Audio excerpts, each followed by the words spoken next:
Who the heck is Pep Talks? I'm not gay, but I fantasize about Marco Rubio. Pep Talks. Pep Talks.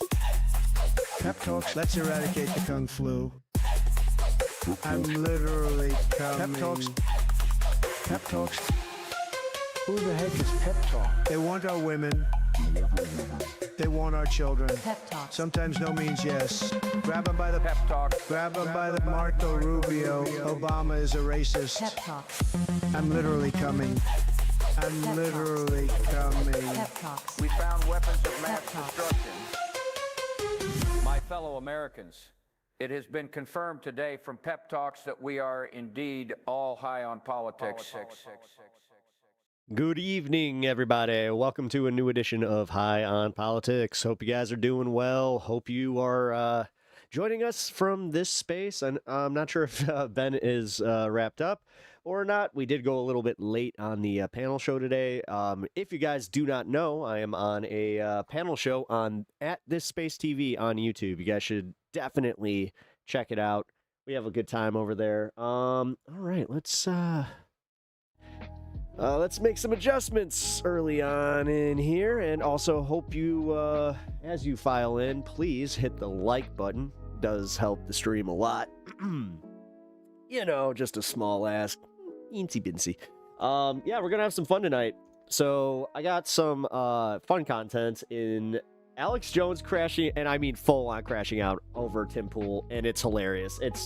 There's no clickbait or anything on this one. It is as bad as you guys could imagine. Alex Jones is not having it with Tim Pool's bullshit, and it's hilarious. Stavros Halkias, he is calling out comedians. I'm excited to go through that segment. That's going to be a fun one as well. And then in the not-so-fun zone, we have the news, which we will be covering the $40 trillion deficit. Hey! Yeah, great, awesome, fantastic. Are we all feeling good about that? We feeling good about the 40 trillion? Like, we did it, guys. We did it. We set a record. What's up? What's up, Effer? What up, Dieter? How's it going, brother? Hope you had a wonderful day. Not trying to be facetious. I actually do. Hope you had a really good day, man. What a bad time to actually, like, have that, my throat kind of freeze up there. But yeah, man, hope you're doing well. We had a good time over on this space, on the space station. Yeah, Ben Dixon was able to check in for a little bit, but we covered all things TYT. Talked with Hank about his documentary that he is putting together, and I asked him some questions that I've had for a little bit now. I'm actually, you know what? It was a really, really good discussion. Because, number one, I got the most important answer out of Hank. Does the TYT studio spin into 3 different studios?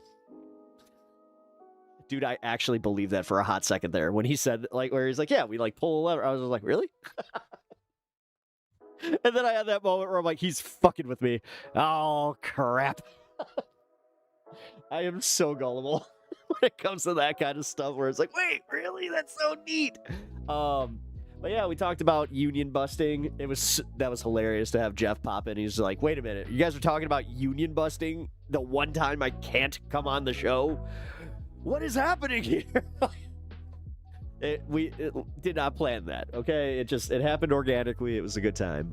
So yeah, if you guys are interested in checking out the VOD, I know that will be up. It's technically already up. It's this space is, I believe, still currently live. I don't know, guys. Hank has the low-key sarcasm. Oh yeah, dude. I hate to say it. Yeah, there are a few times where I was just like, huh? Oh. Which, yeah, fool the comedian. You know what it is. Let's do this. Give me one sec. Okay, cool. My chat is not working. Come on. Hold on, guys. I just reset chat. He's got the autistic Riz. Yeah, man, he had a really late diagnosis. Still not getting multi-chat. Oh, there we go. It finally worked. Woohoo! All right, guys. We're back in business. Everything's good. All right, more talk. How you doing? I'm supposed to be modding. Shh. Well, you should mod, but also welcome to the show. I appreciate you being here. This is your first time here. Welcome. I hope you enjoy political content, kind of with a flair. Like I try to make this as accessible to everyone as possible, even though I admit my bias. Like, hey, I at least start there. I'm a leftist, okay? Like I am. I'm a leftist. I believe in the DSA's messaging right now. I think that it's ridiculous what's happening with our country, and just in general, I also hate the establishment Democrat Party. So, thank you. Good to hear. I think I followed you after Maple Takes. Hey, shout out Maple Takes, dude. Hell yeah. Maple Takes is cool. Also, he is on, but that's awesome. Yeah, thank you. Hey, a little shout out. Yes, I actually found Maple Takes on Leftist Mafia. So cool cat. Also hope to be on Leftist Mafia sometime soon. We're kind of working on it a little bit. Shh. And when I say we, I mean me and one other person. Where it's just like, hey, I know Leftist Mafia. It's like, you do? Well, that's how I do things now. This is what not having an agent or like doing things the normal way and like I am definitely going to be a pain in the ass to anybody that essentially has a project with me, because I tend to have a big mouth. So now we know who the heck is Pep Talks. How the heck is Pep Talks? Oh, you guys didn't ask that today. Yeah, I had a you know what's honest? Like, this is wild. I had a really heavy therapy session today, and I'm not going to go into it at all. But I will just say I'm surprised that I was able to do that show and just go right back into it, because, whoo, boy, you did a good job hosting the panel today. Thank you. I really appreciate that. You know what, Natch? I needed that. I didn't know how much I needed that until I read that comment right there, because, yeah, I was a little worried. Alex is, you know what? He's got that production brain. I will say that much. He is very, very good. NDAs hate to see Pep coming. Dude, that was so funny when I asked Hank about that. He's just like, yeah, no. I was like, not gonna lie, man. I was like, oh, Hank, I hope you, oh, no, oh, boy, I would get a lawyer to look at that before releasing it. Oh, man. Okay, so what we need to do is we need to do a streamathon or something over on this space and try to fund for Hank to hire an attorney for at least, let's see, I think 6 hours. Like, if we could afford 6 hours of an attorney's time, not consecutively, but if we could afford that, I think that then we could get a good idea of what he can and cannot say, or should not say, as far as going after TYT, because I don't want to see my man get sued. NDAs they're a bitch, man. They really are. And when you're trying to come up in any form of entertainment, it's wild how many times you will be forced with an NDA early on in your career. And I think that's purposeful, because you don't know better. How the hell are you supposed to? So, oh yeah, Pep Law came out on the panel today. Yeah, I did. Jake has. He even said it. He at one point said that Jake has the same lawyers as another well-established group, and I was like, that's an issue. That's an issue you do not want to play with. Like, Hank may have the attitude of, I got nothing. Or you got? It's like, well, I just don't know. I have a feeling that the way that Jake talks about Hank, it really comes across as like he just has zero respect for his production team, or the people that have worked on TYT. Because, like, yeah, man. Seeing Jake's response to Francesca as well, like when she brought Hank up, I was like, wow. Jake is it really does kind of remind you that TYT they do not live their message. They do not actually practice what they preach. Is there any other way that I can rephrase that? it comes across like he knows he's legally immune. I know, but he's not. That's the problem. No, like, yeah, Hank has confidence that I do not. Also, like I said, because I have tried to do other things in entertainment, and I've had other, situations in life where I've been faced with contracts and NDAs. And unfortunately, man, you just got to be careful. You do have to be careful, but what scares me the most is seeing how public he went going anti-union, and like he did kind of union bust like in public. Like, fuck, he pretty much told his audience what he did. Yeah, he doesn't have any respect for anyone who won't let him walk all over them. As soon as they become a thorn in his side, that's it.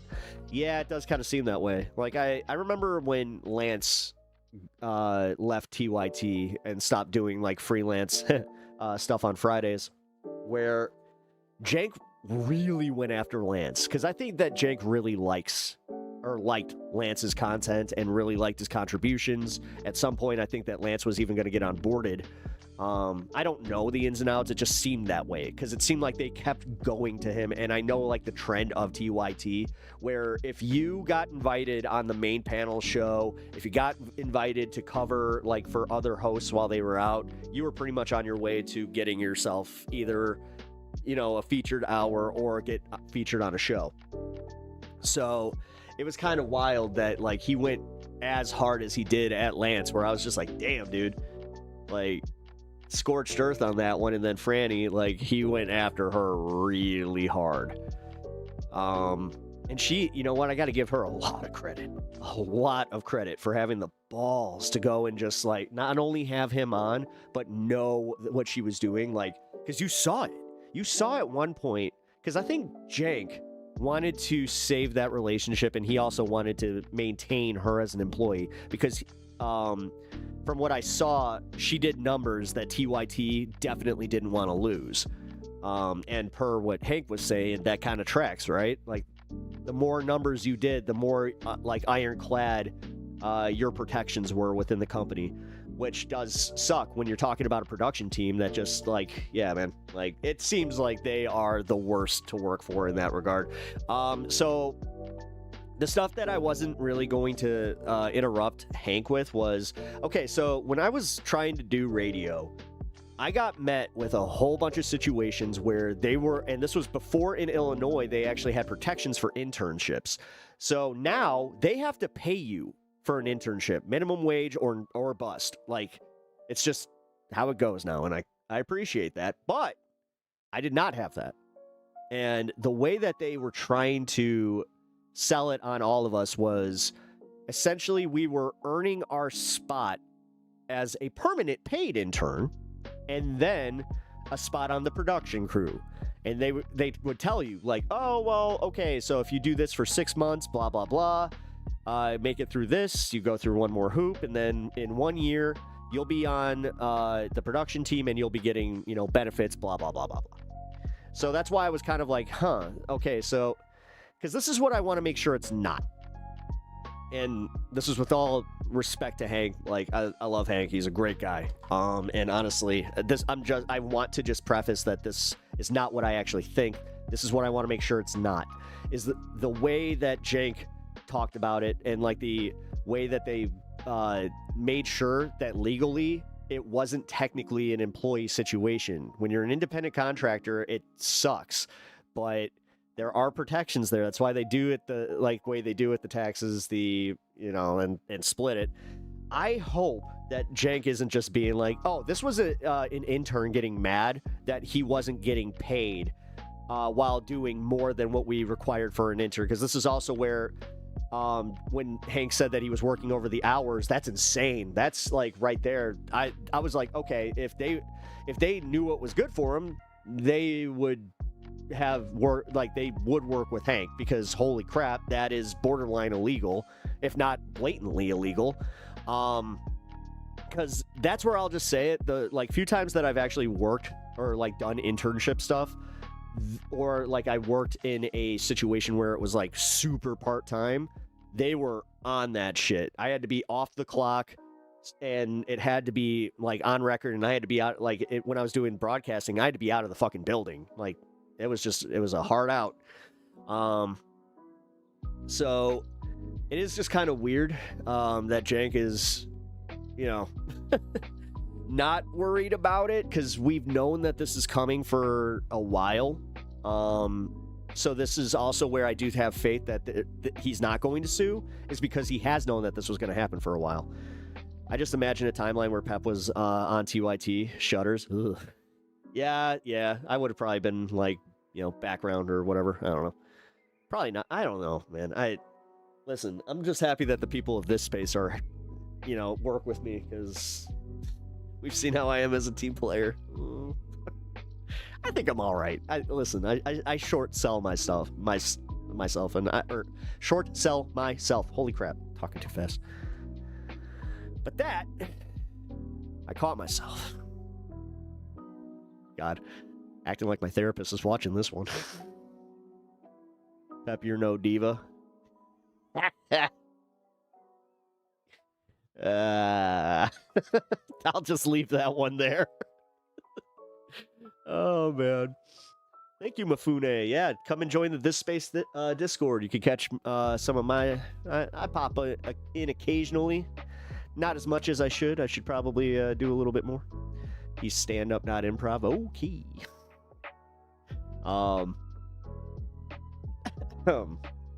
Or is that you say, okay, like Candace, okay. God.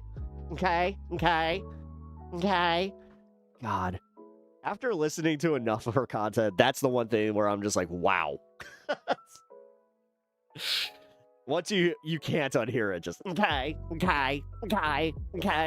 Laven! Like, holy crap, she sounds like Jerry Lewis. Oh, I'm saying that like your manager. Oh, I get it. Pap, I sorted all the green Skittles in a... Mafune. Well, thank you. Were they the sour green Skittles, or are we going to have a problem again? This fool doesn't know when the Skittles are dusted and when they're not. You would think that he'd at least know texture. God damn it. These interns don't know what they're doing. Get me a new intern. Got the wrong Skittles again. This one brought me M&Ms. You almost have to applaud that kind of stupidity.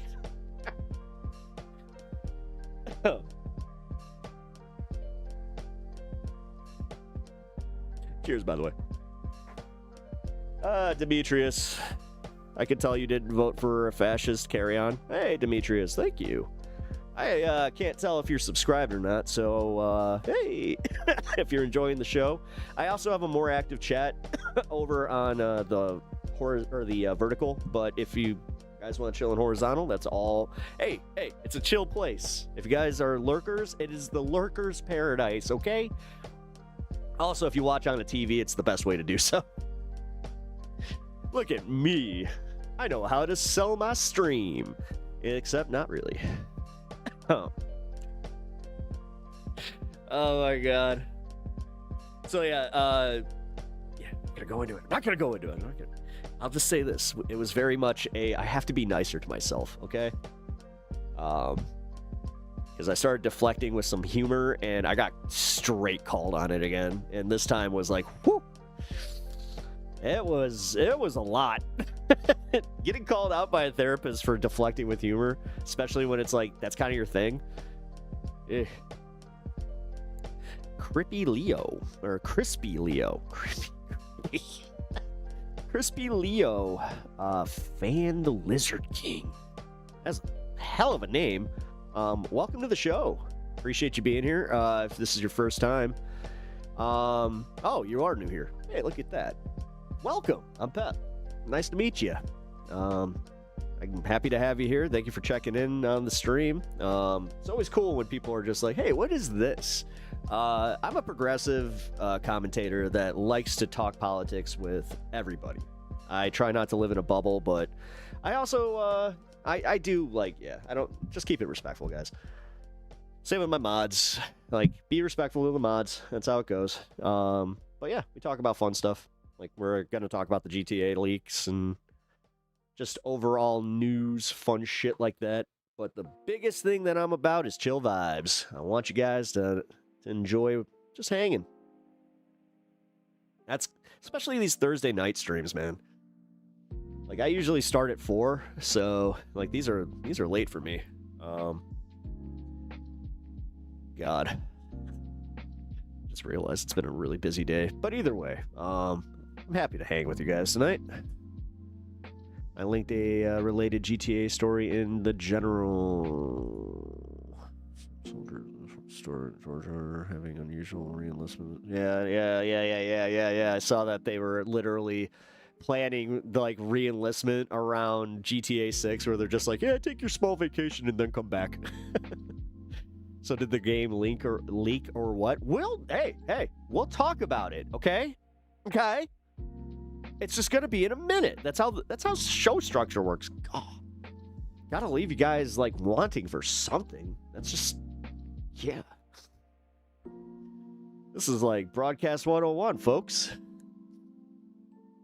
What do they call it? Yeah. What do they call it? they calls it a teaser. Woo.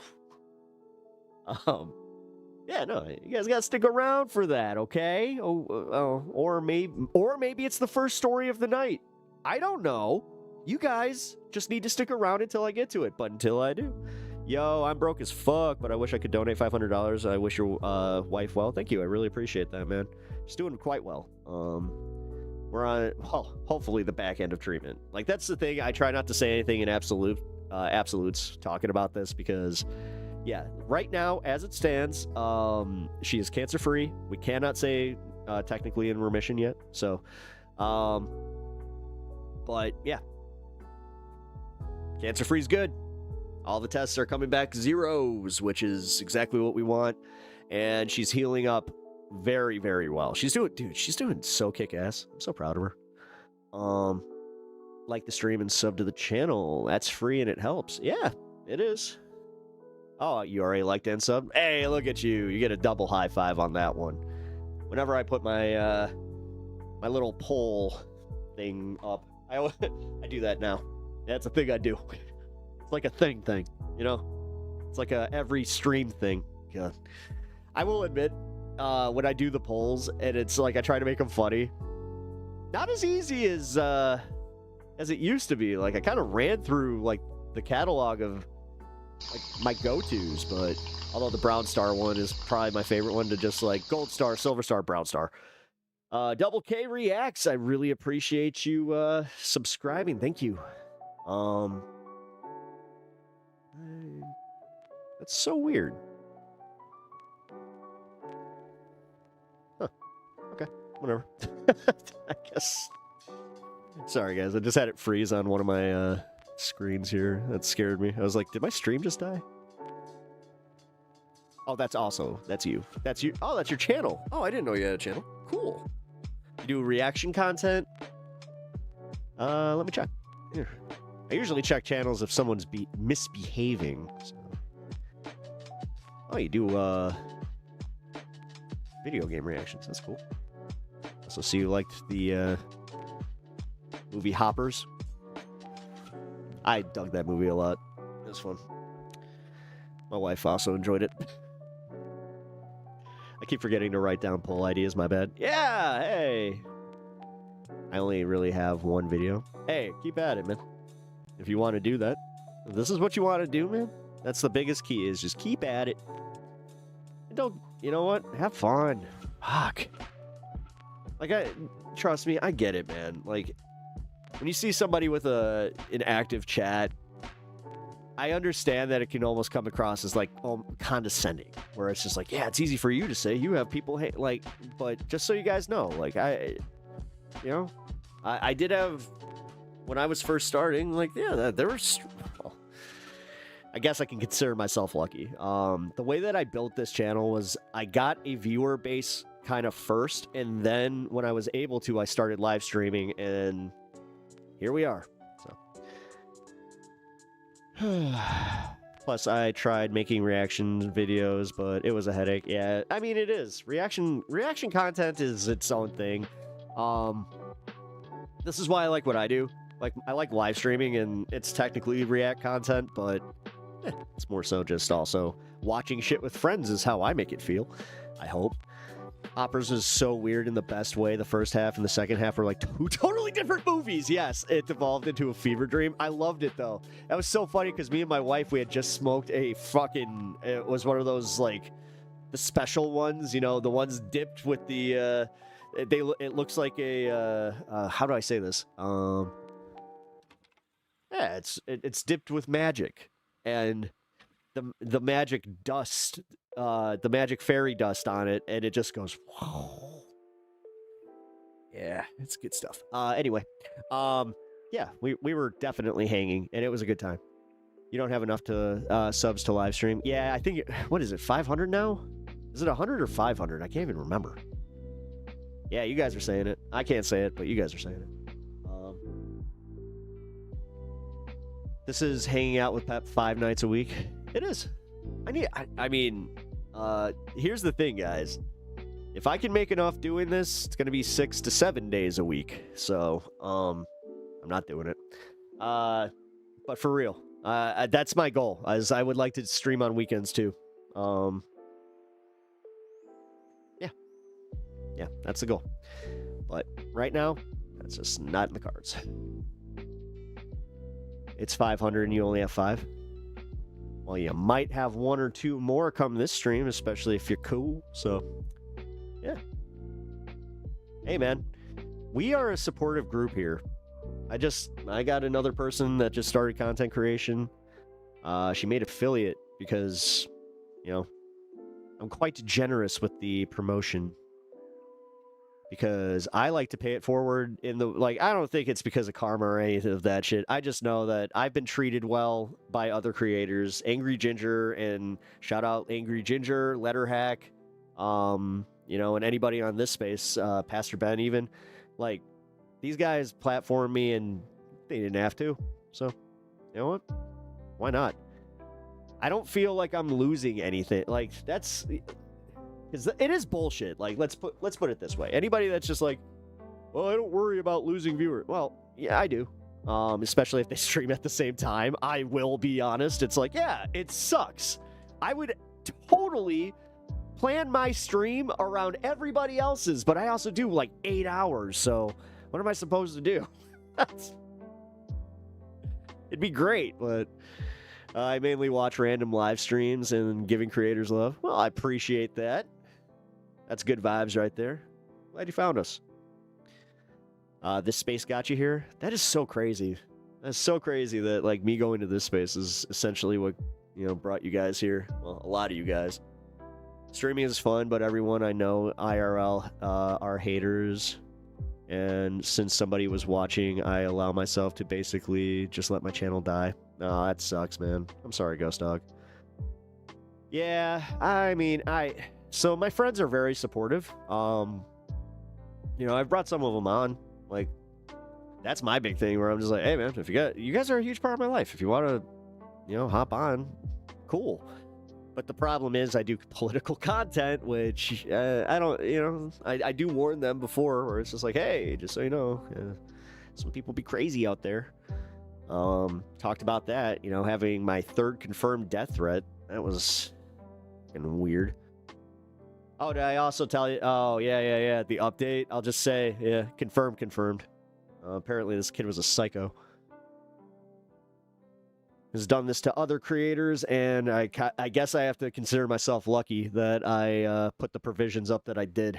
So, never, ever, if you are starting content, don't skip that part. Don't skip the part where, yeah, let your local PD know that you're a content creator, because it will benefit you. Trust me. I'm gonna try and get some friends to sub. Hey.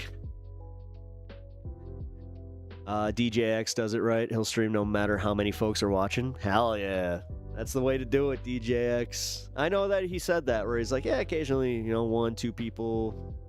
I try to pop in. Like, I've popped in occasionally. I don't really... the thing is, I can't chat as much as as you would hope. So, also, he streams like when I'm on, so... it's okay, though. Oh, for real? Yep. One big thing when it comes to content is you have to think about the kind of content that you want to make, the audience you want to gain, and what your goal of creation is. Why do you want to create? Sylvie, actually, that's 10,000%. That's yeah, you nailed that. I'm not sure if I told you that because I feel like I may have said that one day, but that is 10,000%. That's kind of why I think that my channel has had consistency as far as growth. Is because I did have an idea of exactly what I wanted to do. Did I have other creators inspire me? Fuck yeah. Did Hassan inspire me? Fuck yeah. The biggest thing that Hassan said on one of his streams, and this is so weird. I heard this randomly when one of my friends was watching Hassan before I even started. But I remember him saying that he was giving advice to somebody about starting a stream, and he was saying you just have to keep going at it. And he's like, this is why I do 8 hours. This is why I don't take vacations. He's like, it's consistency. I was just like, wow, cool. He's not wrong about that. Consistency is definitely rewarded in content creation. Now, not as much as you would want, because this is where I kind of understand Hank's grievance with TYT. Not paying him and just feeling stagnant after a year. Yeah, because that does suck. You start realizing how much time you've put into content creation, and then it's only when you start thinking of it monetarily, though, which is hard to do. It's hard to separate that. It really is. When I started making some money from this, it was at first oh shit, a couple bucks, but then I did kind of get that thing where I'm like, oh fuck, I might be able to make this a career. Will I make minimum wage or just short of it? Probably. But which is realistically what it is, guys, and it's okay. That's not the whole reason I started, but now that's why I'm very open and honest about this, guys. I would love to do it as a full-time job, but baby steps. So Hassan has his problems. I don't know. Yeah, he does, but he's overall whatever. He's so successful. 37K watching him at any given moment. That's insane. Shit, if you make minimum wage doing this, that's a win. That's exactly how I feel. Where I'm just fuck, man. I only have one video because I have to find some good gaming content and my internet sucks. Oh, having bad internet and making content is literally, yeah. Oh shit, you just reminded me. I gotta get a hold of Alex. I was not kidding. I want to send him an Ethernet cable. I found out that he's doing it on Wi-Fi. I was like, that explains so much. It's no wonder you have these hiccups. Dang. Yeah, that's the one thing I would also, if I had to give a few pieces of advice, get a good OBS, try Streamlabs free edition, and then if you like it, it is worth the money. Let's see, anything else? Consistency was the big one, and Sylvie, actually, I'll give you the credit on this one. Know what content you want to do. I'm on mobile only. That can work. That can work really well, actually. I know plenty of content creators that are mobile only. So, you'll figure it out, man. You got this. As I said, just put some thought into what kind of content you want to cover. And the internet thing. That's a big one. So, if you're mobile only, yeah, you just, I don't know, get some, at least get good Wi-Fi. That would be recommended. There's no getting back into it now. My wifey refuses to go in, refuses to make our studio space available again. But the advice here is great. Maybe next life. Hey, you know what? It's never too late. Fucking 40. I'm 40, and I've only been doing this for I'm not even 40. I'm about to turn 40, but I'm about to turn 40. I've only been doing this for 2 years. I started this at 38 years old. That should inspire anybody, guys. It's never too fucking late. Don't let anybody ever tell you that. When I make a video or a game, I go to McDonald's. Oh, nice. Well, hey, if you get the Hello Kitty Godzilla figure. Actually, I'm not even kidding, guys. if you guys somehow run into that, I got a P.O. box, and I'm totally trying to collect them. So I got Rodan, Batsmaru, and I don't even know what the frogs are, but Ghidorah. But yeah. Oh, what up, Bandit? How's it going, man? Yeah, we're just chilling. Having a good old, nice set beginning to the stream here. Just a chill sesh. You don't need a full-on studio space to make content. No, you don't. You could, dude. Like, I'll just say this.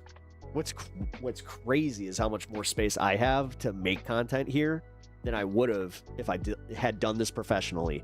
The studio that I learned how to do this in, no bullshit, it was a closet. It was a standing closet. The only chair we could fit in there was one of those fucking stools that, dude, it was so uncomfortable. Fucking hated that thing. But yeah, we did not have any space, and that was the easiest way to make it soundproof. So very claustrophobic and not great if you have an issue with that. Dude, your set is super cool. Thank you. My set. This is my studio. The funniest part was, before I had this, like, all, like, my computer set up here, this was my studio before. That's my art stuff.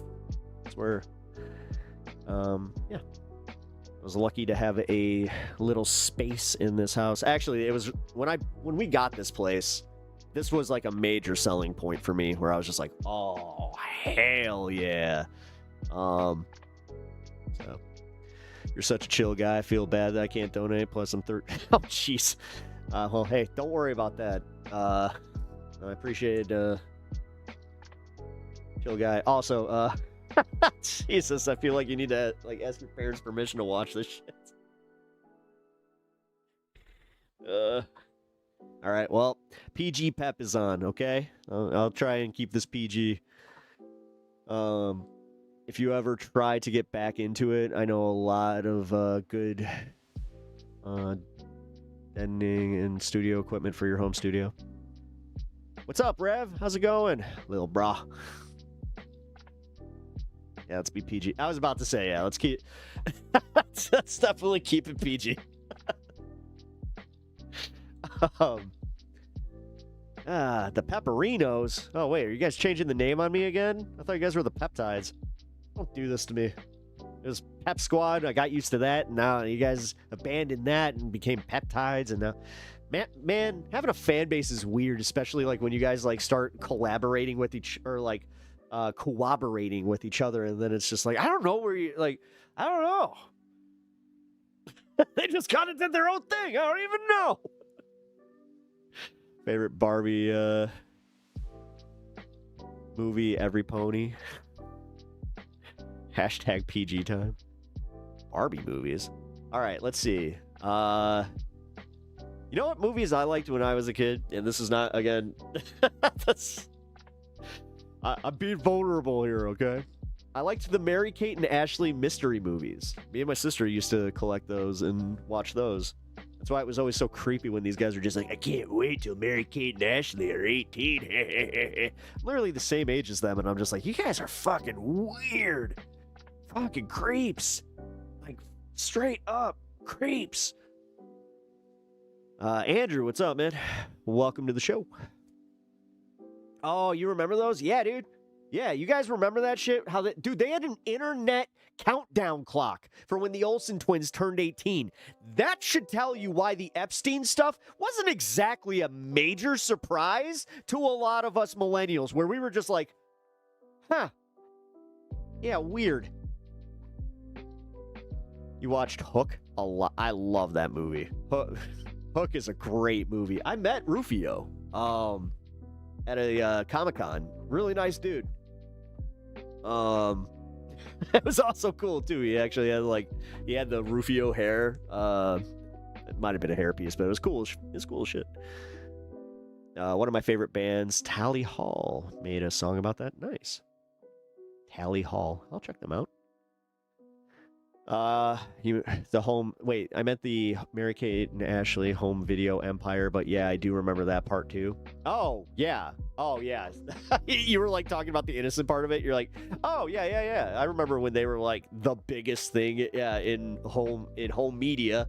But then you're just like, oh yeah, oh god, that was a thing. Oh, disgusting.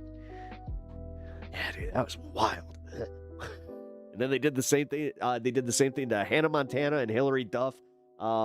Dude, they started like a fucking cottage industry with that shit. I remember Selena Gomez wasn't safe from it. Like all of those girls that were on those kid shows, some fucking creepy ass dads just being like, "Yeah, did you see that Hannah Montana?" It's like, bro, like, as I said, I don't know why this like apparently is a millennial thing where we were just like, yeah, that's disgusting and you guys are fucked.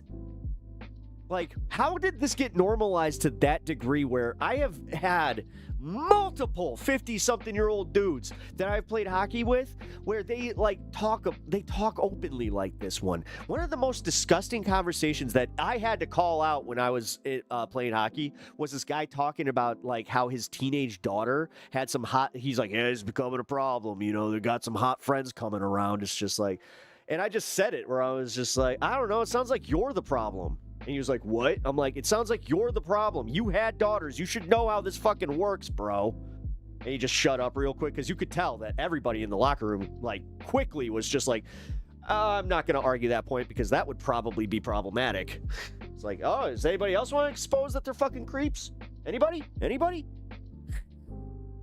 And then they want to make it about politics. They're always just like, yeah, this guy over here is a lefty. Doesn't even like Trump. Yeah, it has nothing to do with it. Fucking creeps. Woke pep activated. Yeah.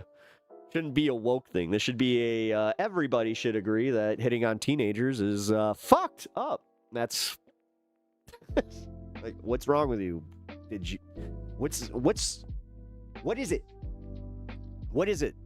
If I, like, tell me why you need a date with Chris Hansen. Please explain it to me. I would love to know because I need to know what this mindset is that leads these freaking creeps to doing that.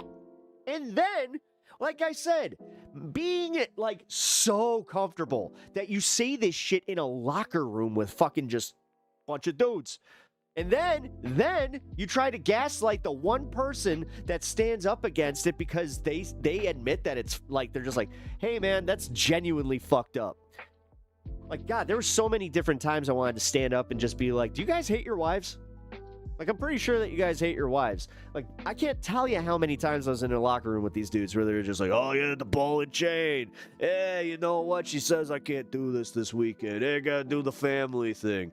The worst ones were the guys that they would openly talk about their side piece. Yeah, dudes suck. Hot take, dudes suck. Especially, like, the guys that are, like, entitled with it. Oh. Yay. You get your Switch, wait. You've watched Scream 1 through 6, all the Halloween movies, Child's Play. When I was your age, that's how I was. Nah, bro. I don't know. my audience is usually geared towards, you know, let's just put it this way. My content is marked not for kids. But it is also not I'm not age restricted. Like, we're not crazy here. We don't do no crazy stuff. Anyone remember Jessica Simpson's creepy preacher? Dad said his daughter had nice boobs. Yeah, I remember that. Yeah. I probably would have punched that. Oh, dude, I'm telling you, like, no, you wouldn't. That's the thing, you wouldn't. Like, I can't tell you how many times I wish I could have stood up and been a more vocal person because of the shit that these dudes were fucking, like, I'll admit it, guys. I failed a lot because of, like, the way that I look. I've had so many, like, MAGA chuds come up to me and just be like, hey, these Mexicans over here. Like, that kind of shit. It's just like, no. And, like, I'll just stay silent or I'll, like, walk away. Like, I'll never give affirmation. I'll be like, yeah, right.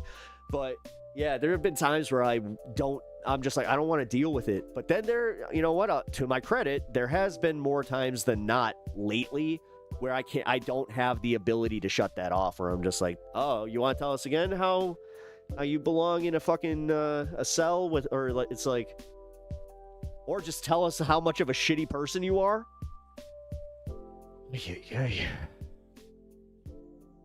Well, Pep, that was one time. Damn, those church boys are such snowflakes. They really are. Tries to make it out as if your political bias speaking and then instantly shows his political bias speaking. Yeah. Oh, yeah. No, this guy was my he was, I trained this guy on how to goaltend. That was one of the, because we needed a backup goalie. And, so we spent a lot of, just locker room fucking chat time. And that's when it, there was just that one day I showed up and it just, fucking went full MAGA unload and then just talking about some of the worst shit where I'm like, yo, nah. Saddest part is, he actually, at the end of all of it, he hit me up on Facebook and he's just like, yeah, I kind of respect the fact that you stood up for your principles. I'm like, thanks? That was weird. I would go to jail if that shit happened near me. Yeah, well, unfortunately, you're gonna learn, man. There's gonna be, I don't know. Maybe there's hope for the next generation out there. Maybe they aren't gonna have this toxicity just openly everywhere in front of them.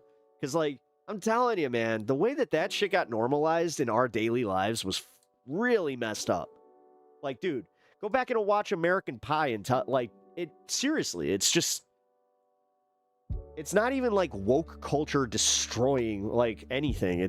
Woke culture, I swear to God, is just it's like dog whistling for just being like, well, no, we just realized that there's some really problematic behaviors out there. People that still defend the movie Porky's and they're like, yeah, I love the movie Porky's. This scene's hilarious. It's like, again, disgusting. Actually, oh no, Revenge of the Nerds. Revenge of the Nerds is the one where it's, that one and Animal House. I remember watching that with my dad, and I brought that up to him where I was just like, are they making a joke about this girl getting raped? I didn't say raped, obviously, but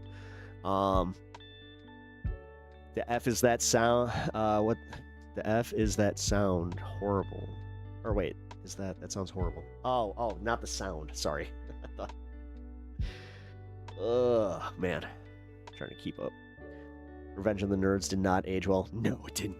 No, it did not. Yeah, because I watched that one. No, I watched Animal House with my dad, and I watched Revenge of the Nerds with my cousin. And I remember my cousin actually saying it too, where he's just like, "This is uncomfortable." I'm like, "Yeah, it is." You don't remember anything about Revenge of the Nerds except the music scene? Oh, there's a scene where consent is just ignored completely. Yeah,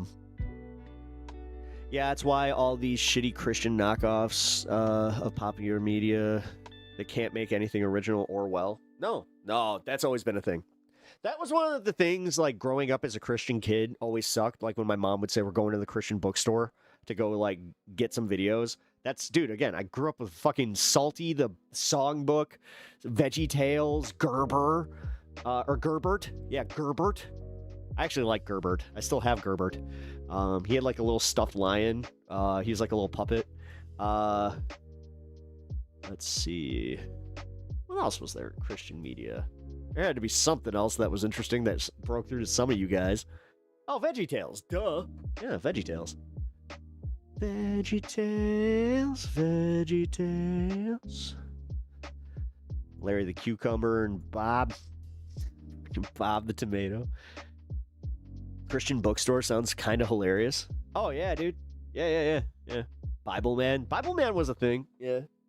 We had Bible Man. I actually had a comic book where Jesus was like it essentially told the Bible in like a Marvel form. I don't know, it was weird. They tried. They really did try. They just have one book. Teletubbies? Nah, I was too old for that shit. My brother he grew up on Teletubbies. Teletubbies, Bob the Builder, that kind of shit.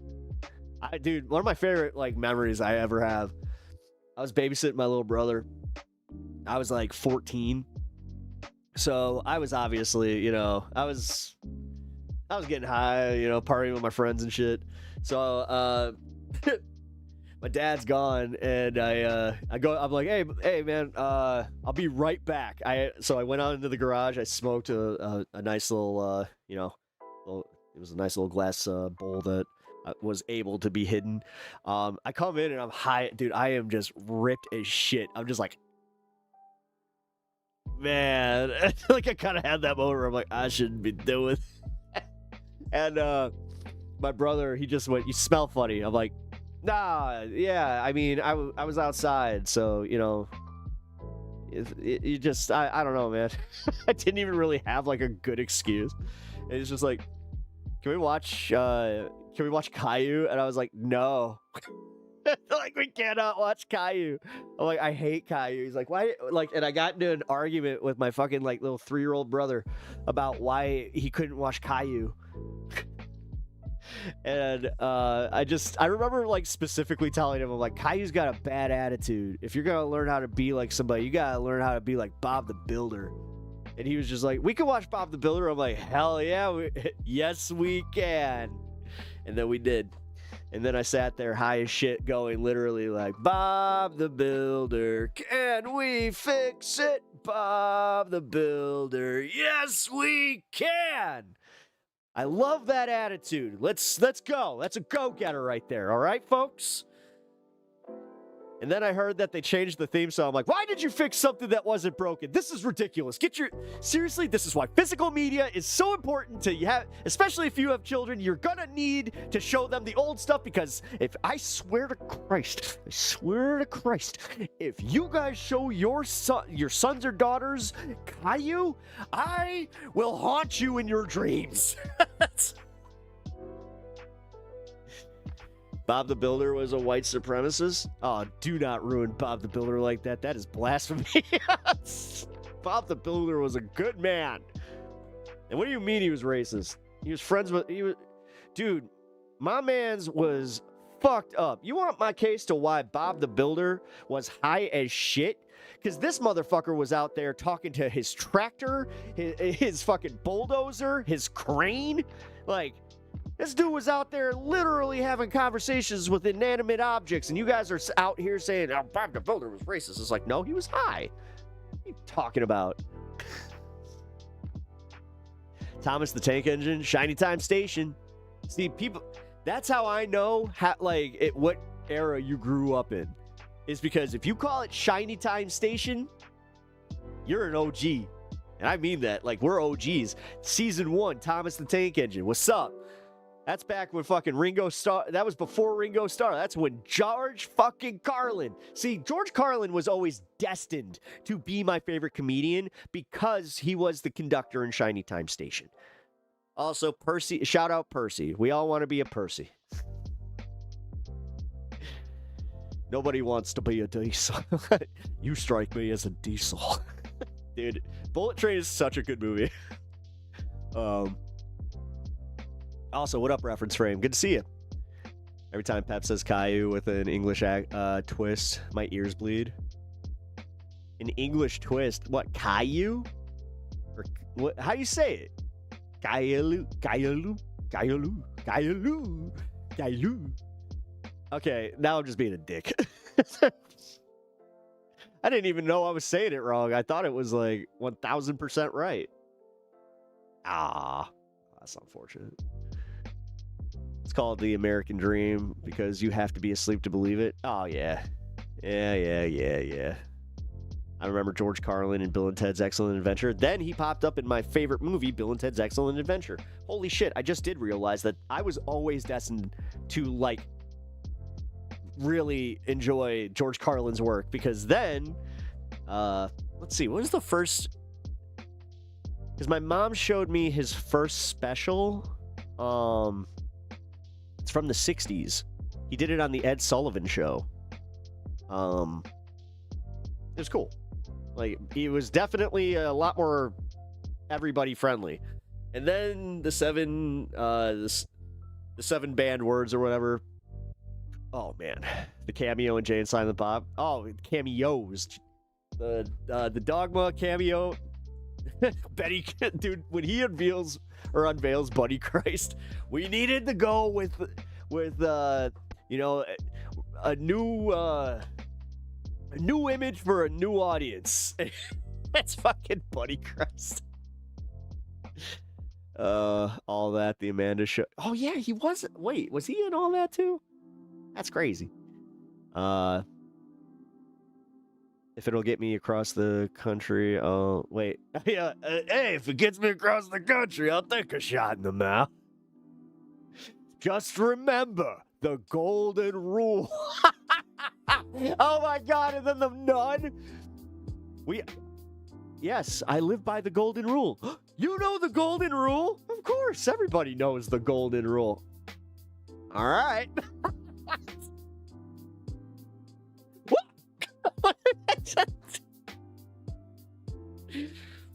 No more Harry Bush nuts. He's doing this.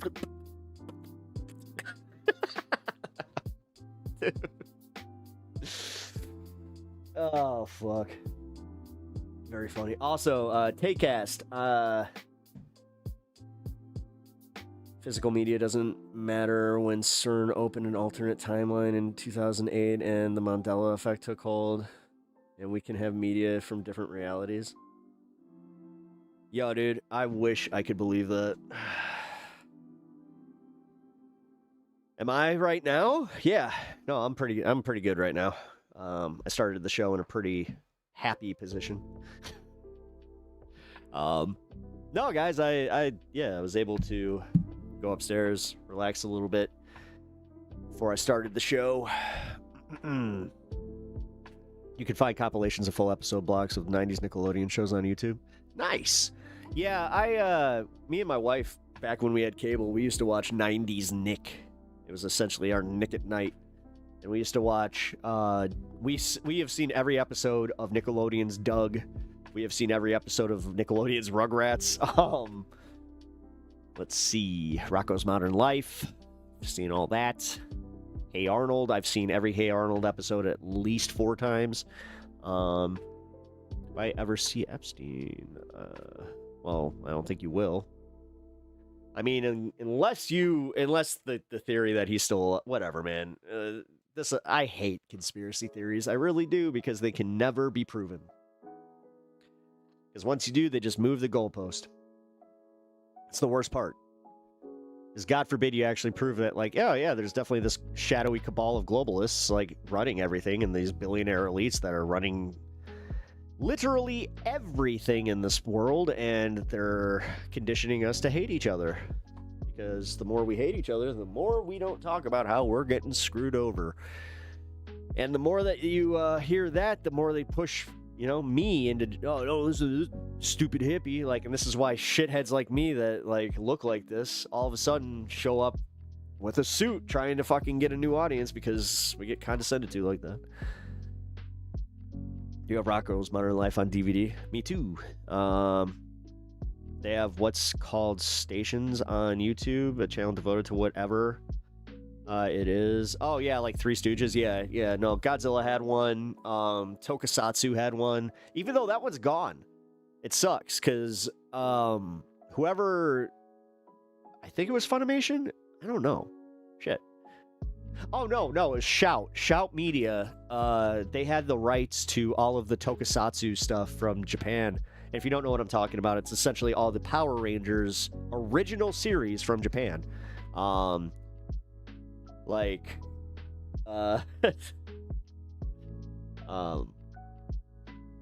original Power Rangers was called Kiru Sentai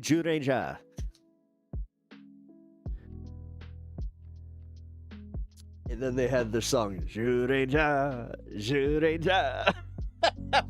Trust me, I know. I get it. Cat Dog was good. It's another classic with Mr. Jim Cummings. He was Winnie the Pooh, and also just an iconic, or is Winnie the Pooh. He's still Winnie the Pooh. I have not done this in quite some time.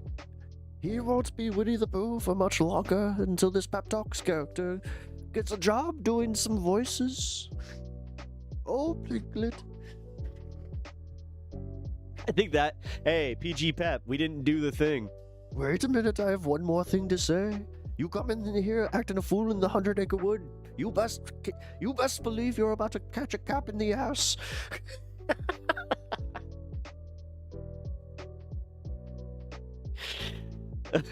I come out here not with honey. I come out. Have you ever seen the meme where I'm out there and I get woken up at night? That's what's up. What's up, Rebecca? By the way, I'm not sure if I caught you earlier. Liquid television is... Oh, Liquid TV. Wow, dude. Yeah, Liquid television. Shit. Kamen Rider, the original Power... Well, no, ish. Not really. No, because Kamen Rider wasn't part of a team like that. Kamen Rider was just his own thing. Like, it was his... Like, yeah, sorry. I'm very technical on this one. Also, a little bit away from Yoda.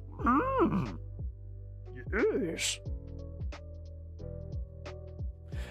Know who I am, you do.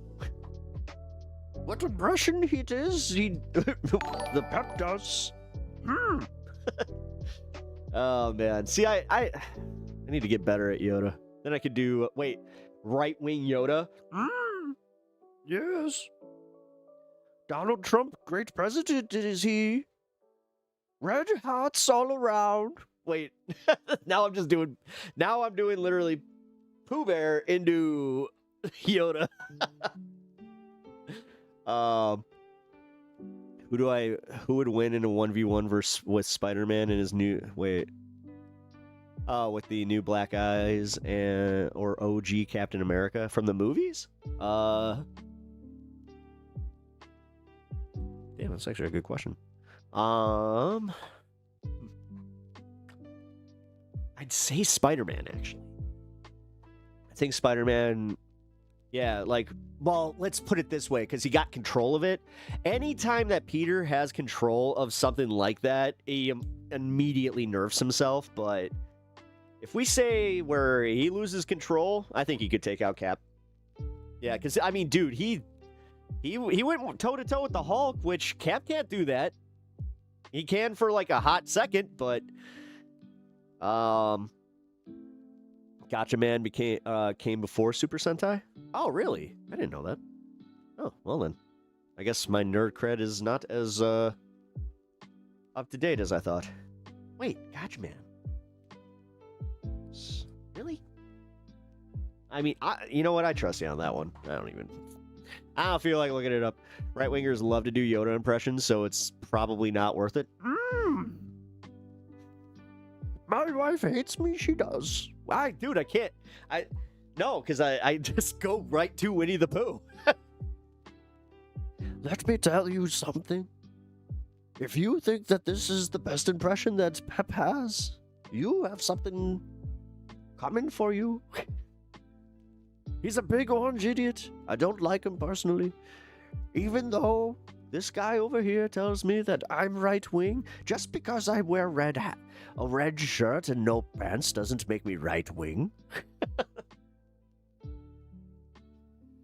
Congratulations, you guessed right. Broken left a skyscraper. Oh my god, not Pooh Bear. Incel Winnie the Pooh also hates his wife. Oh, shit. Oh, don't get me that just goes back to that. Oh, don't get me started on the namby-pamby that is Christopher Robin.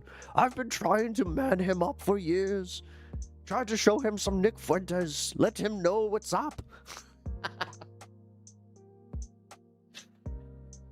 Last time he came in here, he started using an N where the T was for Tigger. I even looked at him and said, not cool, bro, not cool.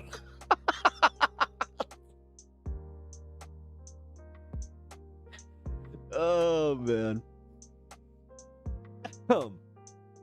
It's just fucking shocked Winnie the Pooh, like... Oh, man. Old Obi-Wan. Obi-Wan Kenobi. Obi-Wan. That's a name I haven't heard in a long time. Long time. Spider-Man vs. Sinister 6,000? 6,000? Like, if we're talking, I mean... You're talking 6,000 of Spider-Man's villains from, like, multiverses. Yeah, sorry. It also depends on who the Sinister Six, like, team that is made up of. President Pu of China. Let me tell you something. Ji Wang, Hu Shang, Ji Shu, Pu. I don't know what I just said. Winnie the Pooh getting restrained by Piglet using electrical gloves. Oh, dear! Pooh, just stand still! Oh, shut up, you shut up, you stupid pig! You're not going to do anything for me! Transpath, hey, look at you! Reign with a party of 14, holy shit! No wonder you're doing okay. Yo, I love this game. Would squat up the game any... Oh, hey. Cool. Yeah, a lot of friends. Nice. Well, welcome, Transpath friends. Otherwise, what's up, Jess? Spawn versus Batman, who laughs? Spawn. Although, Batman who laughs, if you're... As long as you take away his reality warping I hated that shit. I don't know. Freaking Dark Metal was not good. I was very much so not a fan. So, hell yeah, Twitch raid. Hell yeah. Twitch raids are always cool, man. I appreciate that. Yeah, we're chilling. We also got the chat going over on YouTube. If you guys have not already, checked out my YouTube page. Consider doing so. Trying to make my my way in this content space. Say it. You know, Transpath knows what's up. Don't really do gaming as much as I do politics, but if you vibe with politics and just kind of chilling, hey, that's what we're doing right now. Remember Sam and his Thanos tank top? No. Wait. Oh, Sam. Yeah. Oh, wait, that was Thanos? Oh, I never put that together. Yeah, the gun show. That's when the Sun's Out, Guns Out. They raised like 10K for that. Really? See, no, that's what I need to do, like poggers. Nah, yeah, we need to, we're gonna be doing something big for Uni. She has expressed interest. Like, we don't have, like, this isn't set up, by the way. I don't want to speak for my other half here. She has just expressed interest in coming on this show, and she said that, yeah, you'd have, her exact words, they'd have to make it worth my while. She was joking, though, so. But no, as much as she was joking, I kind of went, oh, no, that's actually, oh, yeah. We would have to definitely reach a goal to bring her on, so. That'll be fun, though. Thanos, Galactus, Dr. Doom, Ultron vs. Spider-Man. Now you're just being unfair. Hey, Mistress Marks, appreciate the follow. Lil Dragon, Dragonly, also appreciate the follow. Thank you, guys. Meowdy, meow, hello. Welcome to the show. Yeah, my cat, usually makes his way down here. At some point, he probably will. He was taking a nap before I came down here, so we shall see. Anyway. They made the S stand for working class in Absolute Superman. I'm fine with that. Oh, you read Absolute Superman? You like it? Nice. Yeah, Superman. Okay, so I like it. I don't love it. but I like it better than normal. Like, I like all the absolute stuff because it's not status quo, so. I really hated Doomsday Clock. Good. Yeah, everybody did. That fucking sucked. And also, you know what really sucked? Waiting, what, almost 2 years to get to the end of it? Ugh. It's the same as Batman's Hush 2. Ugh. I can just say I have never been less excited to buy a comic book. And I know I'm going to because I collect Jim Lee Batman stuff. So I'll get it for the art, but the story is ass. Spectre versus Ghost Rider. Ghost Rider has actually defeated the Spectre before. In a DC Marvel crossover. So, Ghost Rider. That penance there is no joke. One of my favorite things that Ghost Rider ever did was stare at the Punisher, and then the Punisher just stared him dead in the eyes. And then you saw Ghost Rider's flame just go out. That's how you knew he was just like, what the actual fuck? That's his Pep Talks comic books. Yeah. I mean, I know comic books. I read weekly. Just picked up my books yesterday from my new comic shop because, yeah, my local shop is, God. Does the cardinal sin of, yeah, selling books out of your pull. You do that to me, I'm never coming back to your store ever again. So that sucks. But yeah, I'm currently reading all the Absolute stuff. I just got Absolute Green Arrow. I'm interested to see where they go with this. I just hope it doesn't end. Like, I hope it's not who I think it is. Because if it is, I'm going to be mad. But whatever. I think Spider-Man would win because Thanos took Tony, who is one of Spider-Man's loved ones. Spider-Man can lift he can't lift Mjolnir. Only, like, in one comic he has. But no, it's not like the movies where Cap can just keep lifting the hammer. Although Cap in the comics theoretically could. But yeah. Spider-Man has actually been... He has his own issues that make him unworthy. That's what I like about him, is the fact that he's not perfect. Also, the fact that he took Tony, it doesn't matter. Like, because it depends on who you're talking about. If you're talking about Thanos from Infinity War, it's a different Thanos. Infinity War Thanos, full power? Fuck no. Spider-Man, dude, you get mollywopped. Even in, like, his current form, you get mollywopped. That's the whole point of him being like, just because, like, the Avenger, this is what I've never liked about the comic books, and they carried this into the movies a little bit, is the fact that when the Avengers deal with something, like whether it be Ultron, Thanos, it is automatically assumed that, like, the power, it's like Dragon Ball Z power level shit, where it's like, shit, get something in my eye, sorry. This happened yesterday, too. There we go. Deathstroke versus the Punisher. Punisher. Easy. I think Spider-Man would win. Oh, wait. Endgame with 5 stones.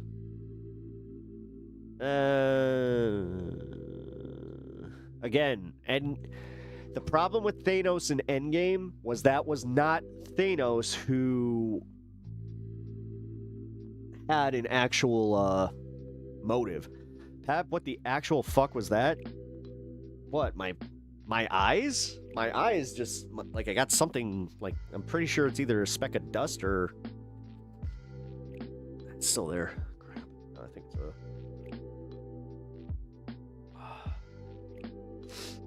Sorry, that probably looked a little creepy. It's okay. Darth Vader versus Spider-Man. We'll find out. I don't know. Kevin Smith is writing the new comic that Star Wars meets the Marvel Universe. Thanos took Tony's life? No, he didn't. No, Tony took his... No. And that's the thing. No, Thanos didn't kill Tony at all. No, the Infinity Gauntlet did. And honestly, that's where you can say it. For real? Yeah. Kevin Smith is writing Marvel Universe versus the Star Wars comics universe. That Kevin Smith is. Let's see if he makes Darth Vader pee his pants. I will never forgive him for that. If you guys don't know, Kevin Smith wrote this Batman story that's actually pretty good, but until he gets to this point where he's talking to this random, like it was like a random girl that he saved. And at one point, he just admits to this random girl that he peed his pants on a stakeout one day. And it's just like, dude, that's... Damn it, Kevin.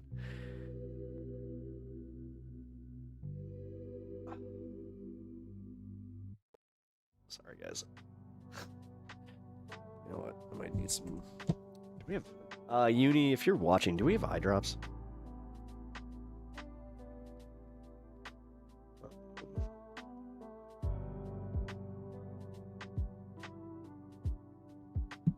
Alright, Mifune didn't know that. Smith has been writing comics for years. Oh, yeah. Wait, I didn't like how they changed Thanos' motivations in the MCU.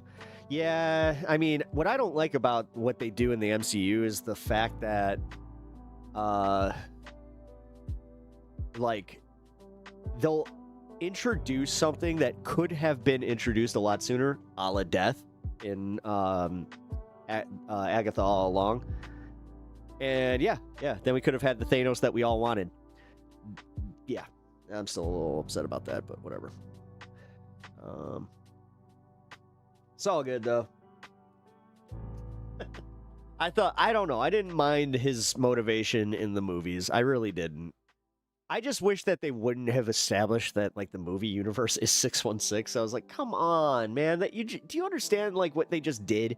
Like they took the possibility of having the comics universe and the movie universe meeting in anything, or like doing like even the like, because I thought that was what they were gonna do to introduce the X-Men and everybody coming in, was that they were going to like do the convergence thing, or not convergence. Oh my god, I forgot the name of it, but whenever the two universes collide, and kind of do the Secret War story from 2015, but then, oh god, I'm talking like deep comic lore. Sorry, guys. Black Eyes Spider-Man versus Tobey Maguire Spider-Man. Tobey Maguire Spider-Man if it's from Spider-Man 3. He's much more in tune with being Spider-Man than even not Andrew Garfield, Tom Holland, whatever. Billy and Mandy, Thanos impression? Like Billy and Mandy from like Billy and Mandy? Really? They did a Thanos impression? Squirrel Girl is the only hero needed. I don't actually like Squirrel Girl as much as everybody else. I like Gwenpool. Like at first I hated her, but then she I don't know, she grew on me. Jeff the Land Shark is the one that I'm just like, God, everybody that loves Rivals, I'm just like, oh, I'm gonna be hipster about this one. He was cool in the comics first, assholes. I kind of hope that Rivals has all right, Pep, you gotta lay down, y'all. Show Pep the same respect you show me. Hey, appreciate that. Also, thank you for sticking around, guys. If you haven't already followed, please consider doing so. Helps me out as a creator, but also, if you guys just like hanging and being part of a cool crew, you know, I have a lot of cool people that hang on this stream because we have pretty chill vibes. So, all the speculation, but we all know the truth. The winner is whoever the writer wants to win. No, it's whoever the editor wants to win. Nah, I mean, if we're gonna go based on like established power level, this is what I love having these debates because yeah, going based on power levels. Constantine having a relationship with with Shark. Goblin Jr. versus Tom Holland. You love you some Spider-Man movies. I appreciate that, but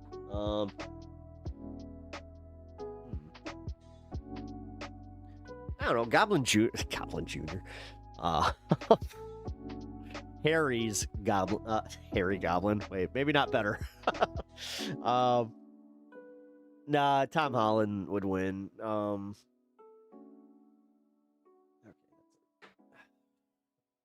One sec, guys. I'm distracted.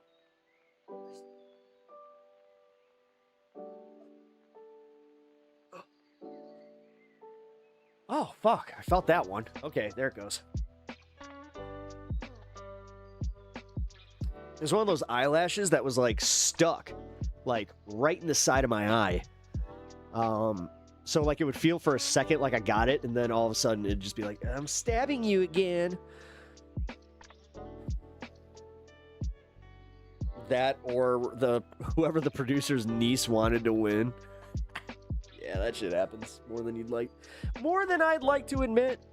It sucks, but yeah, comics are like that, man. Unfortunately, or not even comics, but yeah, movies. Movies are the worst. Pep, wash your eyes, maybe. I know. I got dry eyes today. If you have dry eyes, get clear eyes. I've been shot in the eye with a BB gun. Ooh. Ow. I have not, thank God.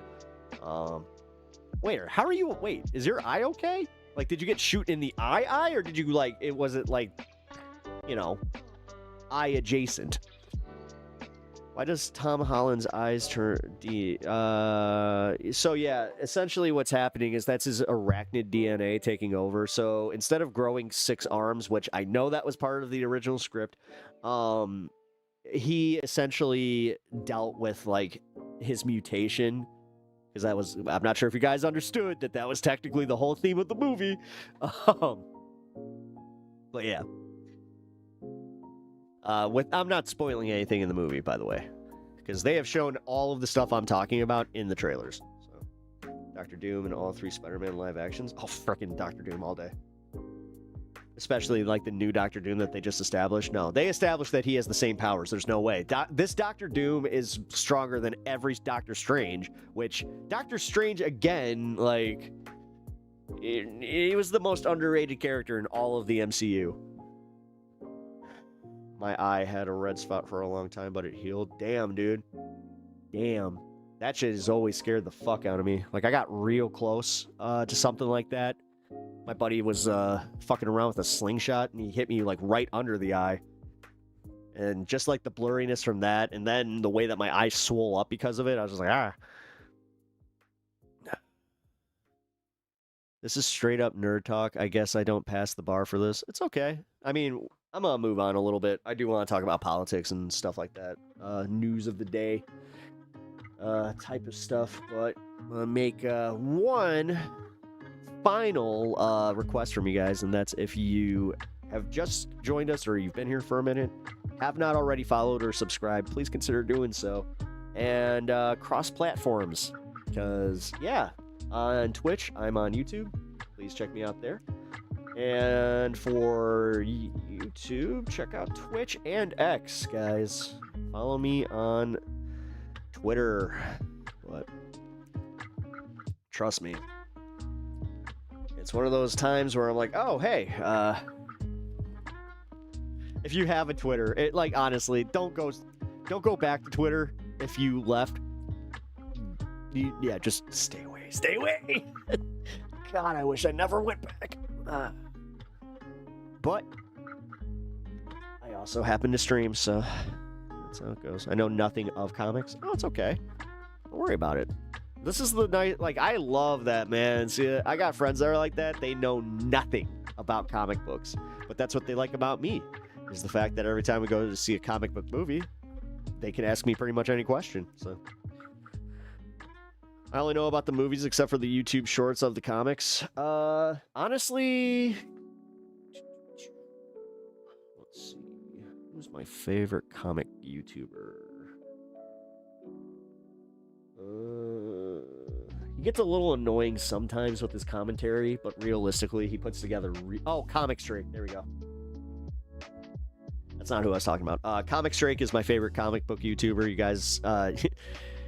He talks comics, and his name is Drake. Pretty simple. I used to have a Twitter when I was 10, did nothing with it. Oh, I mean, if it's still there, I don't know. That's what I ended up doing. So it's funny, I abandoned my Twitter for, 6, 7 Yeah, about 6 years. Yeah, no, 6 years. Because what is it, 2006? Yeah, because I started it. I was like, maybe I'll start Twitter during COVID. I don't know what the fuck I was thinking. And yeah, I ended up going back to it. I was just like, oh, hey, I still have it.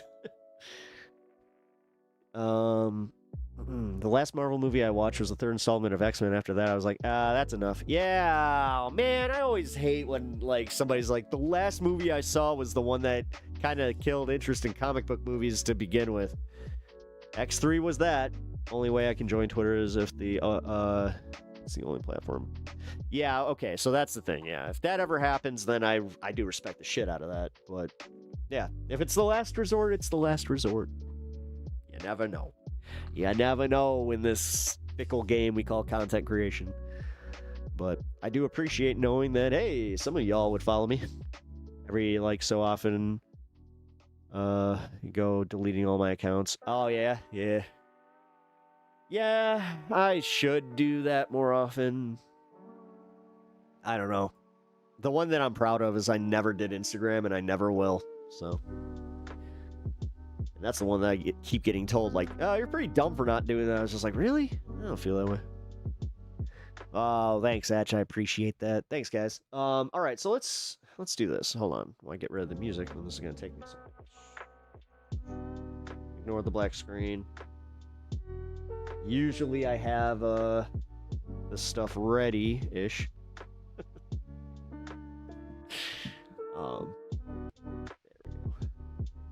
Let's get the details on this GTA 6 bit, shall we? Because I have no idea. I don't know. I saw that he was covering it, and I was like, hey, we're going to cover it. So, not technically clickbait if we're covering it, right? These new GTA 6 leaks keep coming, they're getting crazier, and you also have the internet divided on what the real scandal actually is. New evidence claims that Meta recruited a 9-year-old to promote its teen safety features, but really the problems just grow from there. You've got big new updates around the bricks and minifigs scandal, and a politician who backed the death penalty for child sex offenders is now facing 5 felony charges involving a child.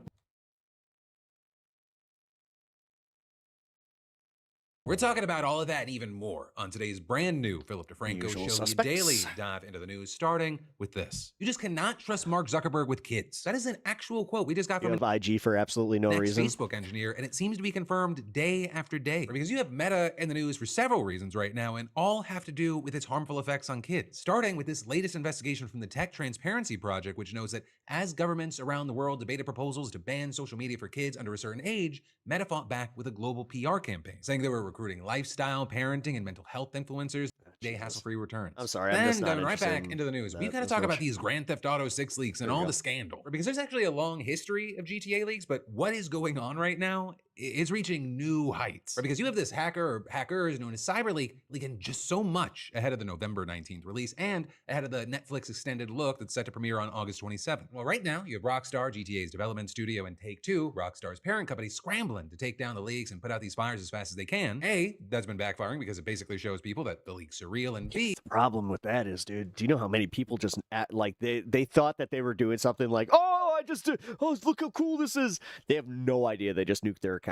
the social media situation is already out of control. Right? They might be able to do some things, but the genie's already out of the bottle. Right? Anyone can find the map of GTA 6 and images of gameplay in about 2 minutes, whether they're on TikTok, YouTube, or Reddit. Well, here, I'm not going to go into Damn. too much detail. The leaks reportedly have featured previous unknown details like a fuel gauge on cars and previously unseen elements like melee combat and the return of the 6-star wanted system. But actually at the Ooh. core of this story, you have CyberLeak releasing a Yes. manifesto announcing exactly why God, they say I'm gonna they're play doing so the much of hacking that and leaking. fucking Essentially, game. it looks like an act of revenge or protest. They're pissed that Rockstar isn't releasing a physical disc of the game. But even if you purchase a box copy of the game, you just get a code. So in their statement to Rockstar, CyberLeak said, a digital copy cannot sell out. Yet publishers kept the pre-order system and stripped away its only consumer benefit. Now gamers Yep. pay early and receive nothing in return except a countdown timer and a cosmetic skin. And you even Yep. had them sharing a press release with 3 commandments related to their frustration with Rockstar and GTA 6, saying thou shalt not sell digital pre-orders, thou shalt not sell fake single-player DLC, this and game. thou shalt preserve single-player content. All very dramatic. Now, it looks like their original, or I'll say their latest Twitter account, that got taken down, but they That's also gonna appear go be to posting 4-hour on another streams? one as I'm recording. And CyberLeak's current Twitter banner reads, "We do not own the games if they do not give us physical editions," with their old bio reading, "Fighting for players' rights." And so at least from one angle, this appears to be the continuation or an offshoot of how much people have been angry around people not getting physical Man, discs this anymore. game is Because gonna the be physical like a disc thing, it's not million GTA terabytes. thing. That is Yeah. an industry trend. We've even talked about it on the show. Or even Sony recently announcing that it was You going to heard there'll be a jiggle feature? There already is. PlayStation discs in 2028. And while fans Oh weren't my happy God, you were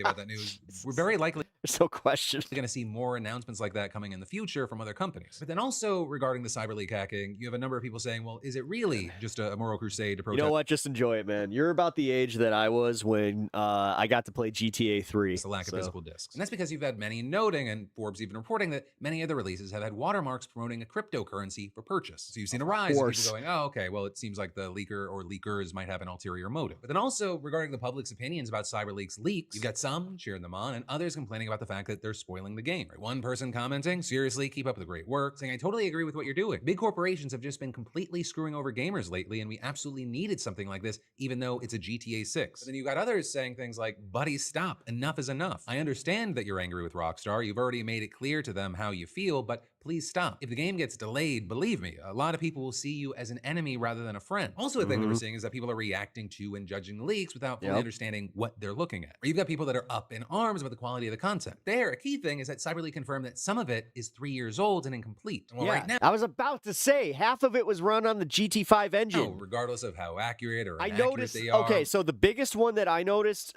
it was the one that was on Twitter today. I'm pretty sure it's taken down, but they showed a very specific scene where I'm like, that's 1000% the GTA 5 engine. Rockstar, they haven't made an official statement about Considering the leaks fact yet, that but it's you are seeing in Los Santos. groups like Stop Killing Games, which advocates for legal protections for digital games, speaking out, saying in a Reddit statement, this kind of act is destructive and helps no one. Worse, it risks tarnishing the reputation of our communities and our chances to make change. And they also pointed out that CyberLeak is promoting a meme coin and attaching crypto links. You've And never they played warned, 5? Do not send these people What?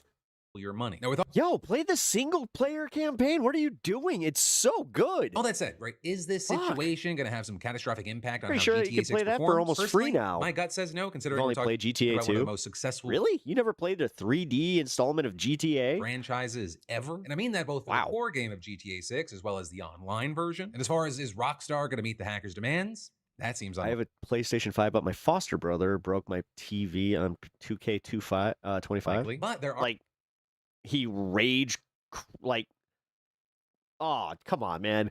a number of very interesting conversations being had around this. That It seems like sucks. yet another example that no one, no company is ever really safe out there from getting hacked. I mean, we've got AI agents out there hacking other AI companies. Well, AI doesn't seem like it was involved here. Rockstar and Take-Two, they're massive companies. You'd assume they have some top-tier protection. Also, it's going to be interesting to see how companies respond to people that are begging for physical discs. Right? Regardless what you think about the hack, it's I still can't believe that they're not doing a physical disc. push that conversation back to the But at the forefront. same time, what does it matter? Like, why are we, like, what? I get it. We all had, like, the ones that are clamoring for the physical disc, they want it on their video game wall. That's it.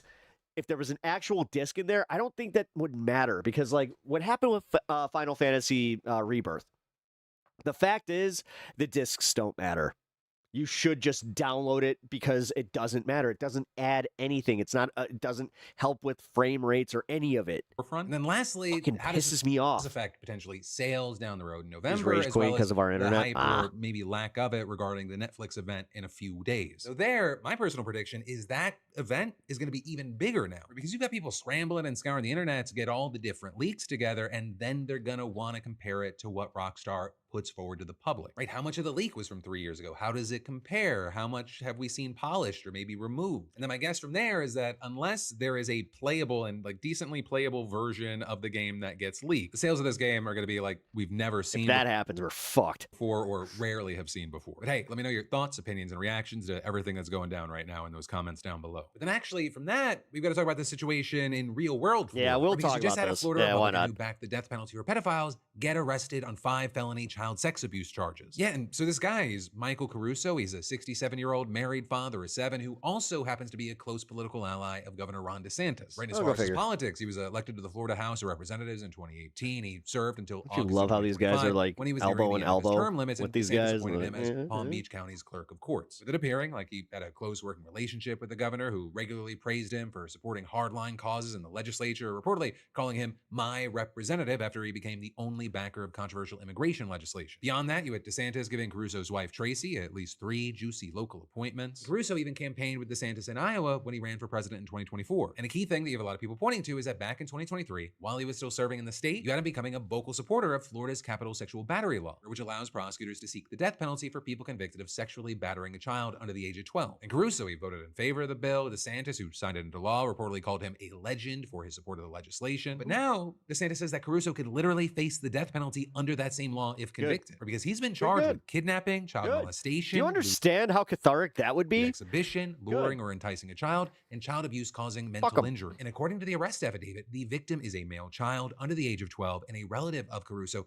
who he allegedly molested multiple times from fall of 2024 to August of 2025. With this, including on a family cruise where he allegedly separated the child from his parents for at least an hour under the pretext of getting ice cream, right, as well as on a Thanksgiving fishing trip where he took the boy fishing alone at a pond. Very notably here, the report also said that the boy's father confronted Caruso in December of 2025, and while he denied the abuse, he still warned, son, if you tell anyone, I will get arrested. I will just go There are certain things that need to happen to these people. away. You tell I can- anyone, I'm I'm not- going that's to all I jail. will And that was say. also allegedly echoed by his wife, Tracy, when the boy's father spoke to her as well, with the affidavit claiming she too warned that her husband would face a life in jail kind of thing if police were informed. But then even beyond all that, the report also said that Caruso Physical allegedly was like the admitted that he last tangible thing of owning a game, even if it's imperfect. Now it's just indefinite rentals. It is.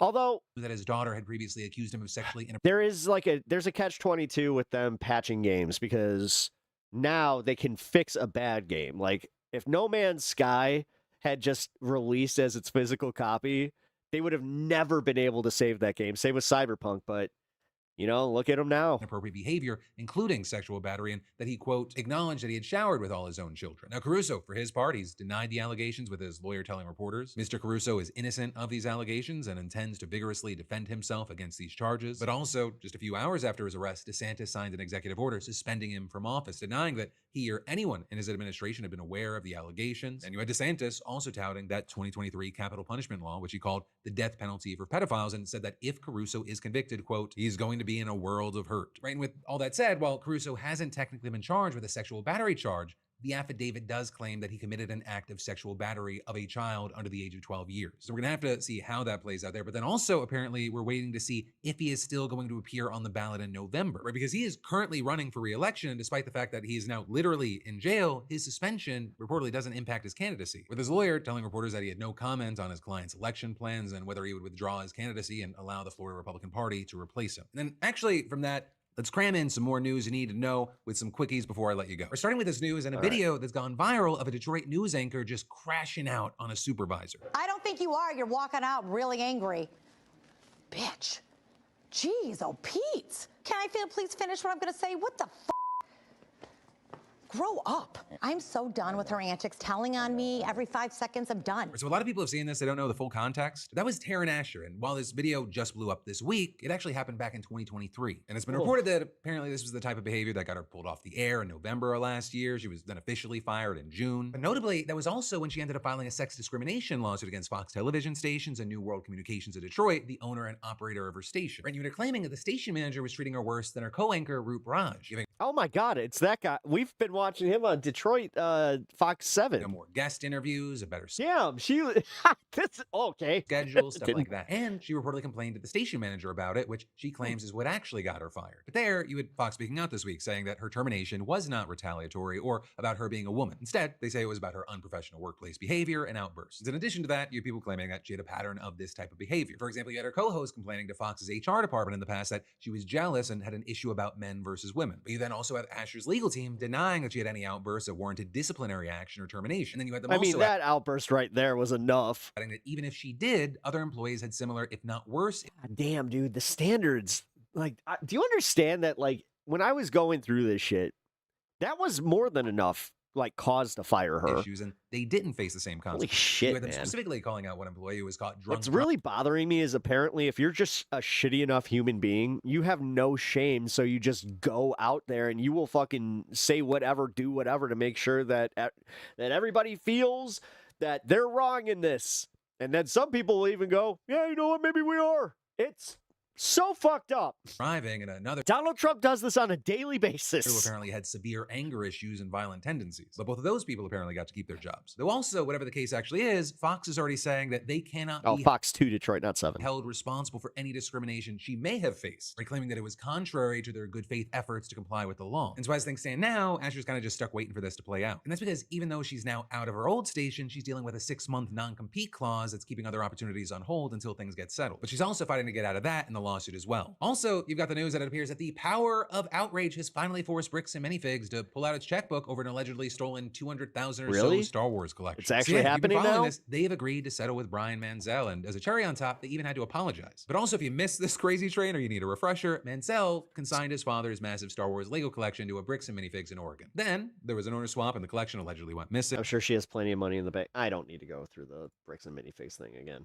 All right, let's get to the actual news. Welcome to Democracy Now!, democracynow.org, the War and Peace Report. I'm Amy Goodman.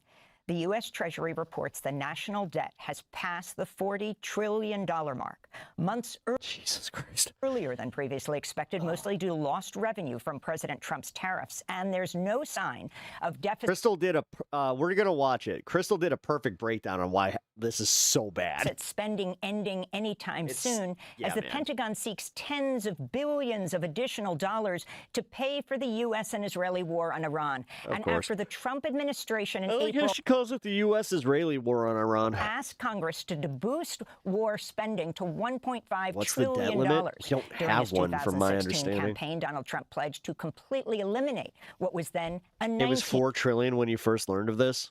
trillion debt within 8 years. Yep. President Trump's announced what he's Yeah, it was under $4 trillion when Biden left office. calling But you guys remember when Republicans were talking about how bad our deficit spending was?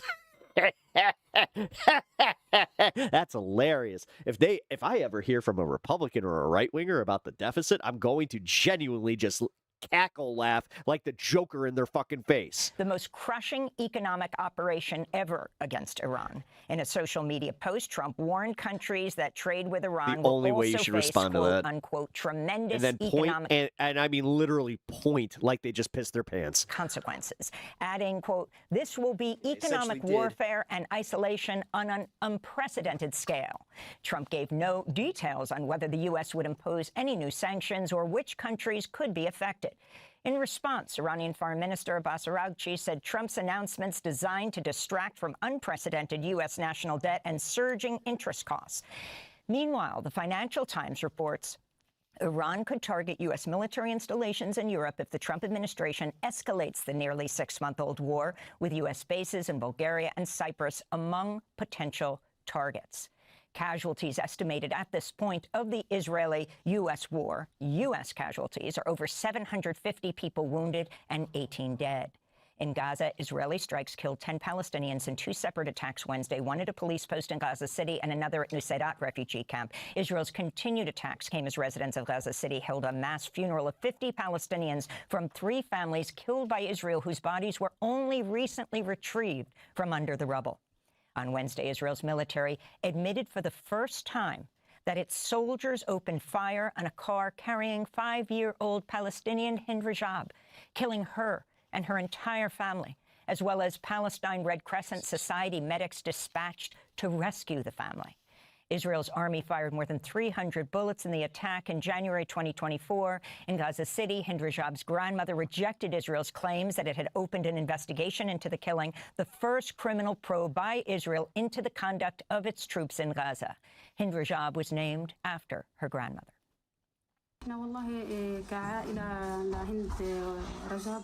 We, as Hind Rajab's family, do not trust the judiciary of the State of Israel. We hope that justice will be delivered from the entire world. We appeal to the international justice system as a whole. The Israeli military said it would also investigate the killing of 15 Palestinian paramedics whose bodies and crushed emergency vehicles were recovered from a mass grave in Rafah in March 2025.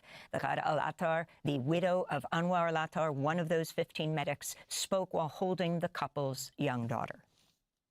The truth will not come, and the wound will keep bleeding. The pain is still the same. The loss grows day by day. Every time this girl gets older and asks me where her father is, and I can't answer her, the wound grows deeper. He was the pillar and support of the family. He's gone. The investigation won't achieve anything. Israel says it would not investigate 3 other attacks on Gaza that killed aid workers from World Central Kitchen and MSF, Doctors Without Borders. And Israel made no mention of thousands of other incidents where Palestinian civilians were killed. How do we keep hope with this going Israeli on? Forces. It's really difficult, man. Yeah, like, honestly, this is why, like, covering the news of the day like this, it really does, like, it fucks with your psyche. And it... I hate to say this. I understand why people check out. I get it. And Britain. Because realistically, we can be outraged, and it's good to know about this, and it's good to rail against this, but your average person just knowing about this, it's not making... Well, hold on. Because your average person needs to see this. That's part of the problem. I was just about to say, like, I was about to literally make it, like, and make an excuse for people burying their heads in the sand, but no, there really is none. Unfortunately, people need to be uncomfortable, and they need to see this shit. Have criticized Israel's move to advertise a tender for it's over just a hard 1,200 reality new that we homes just in the have to occupied live West with. Bank as part of its E1 settlement plan. The scheme would join thousands of settlement units in illegally annexed East Jerusalem to the West Bank's Ma'ale Adumim block, severing East Jerusalem entirely from the West Bank and effectively splitting the territory into 2 halves. Palestinians have long sought East Jerusalem as the capital of their future state. This comes as Palestinian prisoners claim Israeli forces marked some of them with numbers on their foreheads during a raid in the occupied West Bank. One detainee said troops had assigned numbers to some of those held, apparently to keep track of them and manage the questioning. In the United Kingdom, a jury has been discharged after reaching a single guilty verdict in the trial of 8 Palestine Action activists who allegedly planned a raid to sabotage equipment at an Israeli-owned arms factory run by Elbit Systems. The jury spent more than 37 hours considering evidence, but failed to reach verdicts on 14 of 15 charges relating to the direct action protests. 7 of the activists now face retrial. Last month, the jury acquitted one of the defendants of violent disorder over a lack of evidence. A former Justice Department attorney has filed a complaint claiming the Trump administration task force charged with investigating anti-Semitism pushed universities into massive settlements despite turning up little to no evidence of anti-Semitism on campus. Haley Van Arum, a former career attorney in the Justice Department's Civil Rights Division, said in her complaint the government's probes into schools like Harvard, Brown, and Columbia were, quote, an unlawful process designed to achieve predetermined political goals, unquote. Brown University settled for $50 million. Columbia settled for $200 million. Harvard refused to settle, and a judge threw out the case against the university. In Ukraine, a Russian assault on Kyiv overnight killed at least 13 people and injured 40 others as missiles struck residences, warehouses, a school, and a children's hospital. Russia's attacks followed a wave of Ukrainian strikes a day earlier, with Moscow's mayor reporting over 600 drones attacked Russia's capital region. Meanwhile, the Russian-occupied Zaporizhzhia nuclear power station lost its only external power line, forcing crews to activate emergency diesel generators. It's at least the 27th time since 2022 the plant has had to rely on backup systems to prevent a nuclear meltdown. Meanwhile, Ukrainian President Volodymyr Zelensky has sacked a senior advisor amidst over alleged money laundering scheme. Her firing comes amidst a growing... Some of this shit, you know, some of the stuff that was coming out about the Ukrainian, fucking shenanigans. Plaguing Zelensky's administration. This week, Ukraine's popular former defense minister, Mikhailo Fedorov, called for presidential elections, which have been suspended while Ukraine remains under martial law. Democracy cannot be held hostage by Russia. We must find a lawful, safe, and realistic mechanism that would allow Ukraine to restore a fully functioning democracy. Okay. I'm going to be honest, guys. I'm bored with this. as far as just like enough is enough. I love Democracy Now, but you know what? We were having fun. I was talking comics and talking about some fun stuff, and for us to go into that and just go right back to dollar. Oh shit! $20. Can I get you in the giant hoodie instead? Also, Stan is the man. Leto, beware the throne will not be won easily. All right, fine. All right, giant hoodie it is. You got it. Hey, you know what? Maybe I could do a viewer request. Although I got to be careful with that one. Thank you for the kind $20 donation. And also, yeah, totally. Stan the man, he gets what's coming. Let's get Stan the man on here. Liquid Stan. Hey you. Welcome back to the world.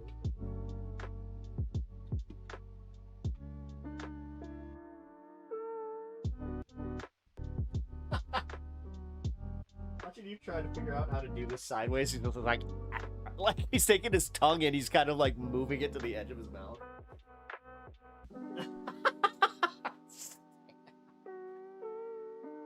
Here, we'll give you 5.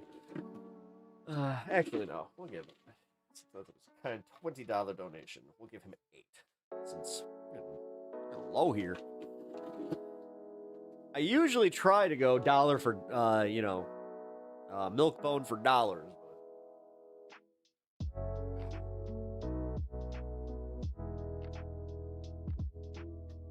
There we go. Stan acting like a true king. Yes, he is, isn't he? All right.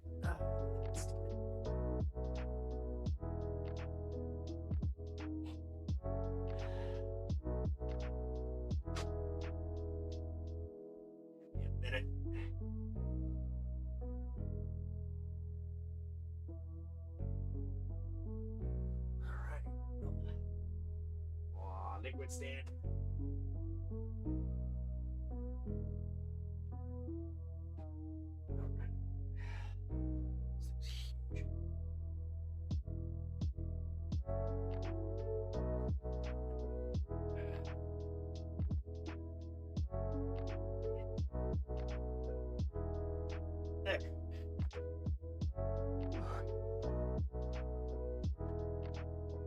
Oh, I am now nice and cozy.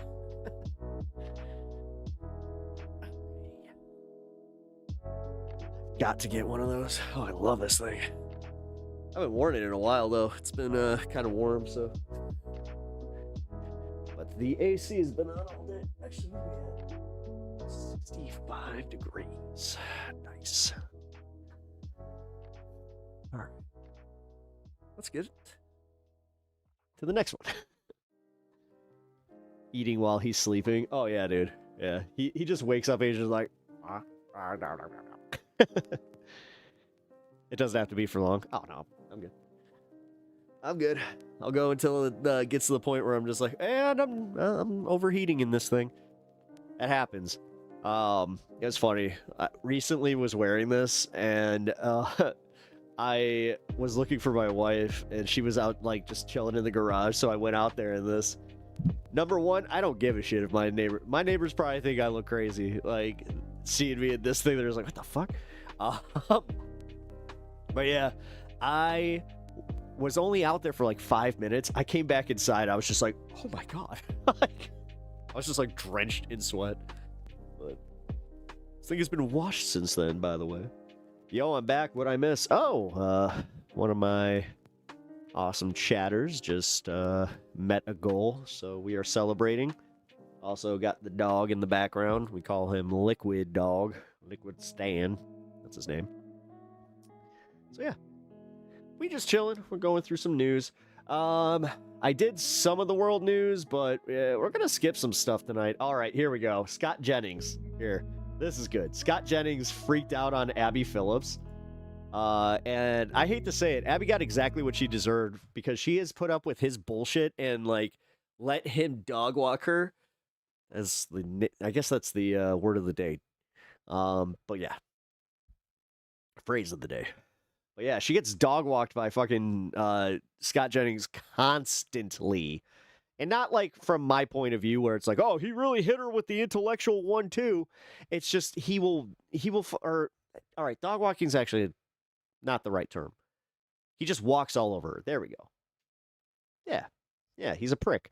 Most punchable face on TV. He really is. He really is the most punchable face on television. Georgia Senator Jon Ossoff is facing This is fresh fun to watch, though. backlash for a comment that he made that really got under MAGA skin this week. You'll remember Ossoff said that President Trump would rather travel with his close personal aide, Natalie Hart, than execute his job as commander-in-chief. But some on the left cheer, and others think it was a step too far. For example, Barack Obama's former advisor and our colleague here, David Axelrod, Steamroll. who said those two Steamroll, thank you. words with Natalie seemed gratuitous and unnecessary. He added that they distracted and detracted from the power of the message. Keith, is Axelrod onto something? Of course not. I don't agree with him. I mean, yes, you could say that the words were gratuitous and unnecessary. I'll agree with him on that. But did it distract? No, because we are talking now about Jon Ossoff's race, and it allows us to talk about the fact that Jon Ossoff was making the larger point that Donald Trump, as we mentioned before, is not focused on any of the issues that the American people are concerned about. He's focused on everything else, including his personal comfort on Air Force One or whatever the Air Force One happens to be on, rather than focusing on jobs and affordability and health care and things that the American people and want. look, and if you're going to argue that it's sexist, right, which is the big argument, right, if you're going to take that position, you better also be criticizing the way Donald Trump talks about women's appearances and looks on a regular basis, right? So I'm happy for someone to say, look, I think it was inappropriate. I think it was sexist. But you better also be saying that about Donald Trump if I'm even going to take you You look a bit like my uncle. seriously. Scott? I expect Shit, I'm probably older than your uncle. Ossoff to criticize Donald Trump. I expect every Democrat running for president to criticize Donald Trump. What Realistically. I thought was appalling about this is that Harp is not Yeah, one of my best friends, you know, she just lost her kid that was 20. a public figure. She's not a household name. Nobody knows who she is. And when he injected her into this, he knew what he was doing, which is punching down Pep can be an unk on sometimes. someone who's effectively I'm proud of that. Uncle Pep, I'm all for it. Listen, I ain't trying to fucking pretend that I am somehow younger than I am. Wait, you are? Yes, I'm an uncle. Doesn't Donald Trump do I'm that an all uncle. the time? I mean, What do you mean? He's doing it also right a now comic while fan. we're here. Nice. Guys, there's no stop. There's Is that? I was about to say, is that Moskowitz? God damn it. there are no rules anymore. Donald Trump broke all of those. Are you defending Rob Is this Reiner really dies. about Rob Reiner punching dies. down? Donald Trump cheers his death. There are no rules Robert anymore. Mueller dies. He defends his death. Hold on. There are no rules anymore. You might not like it. Donald Trump is the king of trolls. What I find Let's see, the average age, actually, yeah, it's like 12, 13, like they're starting to hit that age. So, is man. that the best trolls can't take incoming. I don't care who they are. Is she a troll? But they can't. No, but Trump is. Okay, I know, and but he didn't insult Trump. And He insulted but the right a female but the who can't right, defend but the herself. right She's a can't White take, House staff the right member. not a can't take troll. any She's a White incoming. House The staff right member. cannot take any Here's the incoming. deal. It's Wait, not the Scott. right, and it's not Trump. It's a It's- single, hold on, Scott, defenseless hold on. woman. She's not who defenseless. serves She's not her government. defenseless. What about shame and shame? Oh my God. She's a defenseless woman. We need to defend all women. Meanwhile, Donald Trump, quiet piggy, quiet piggy. Caitlin hold on a Collins second. asks a real question, and Trump demeans her every single solitary day. Let me go Phillip, ahead. our host, Let me too. go ahead and just play it because there's just such a long history of this. Trump punching down, insulting women. Let's just play it. Scott never complaining about it. You've called women you don't like fat pigs, dogs, slobs, and disgusting animals. Your Twitter account. Only Rosie O'Donnell. But what we want to do is.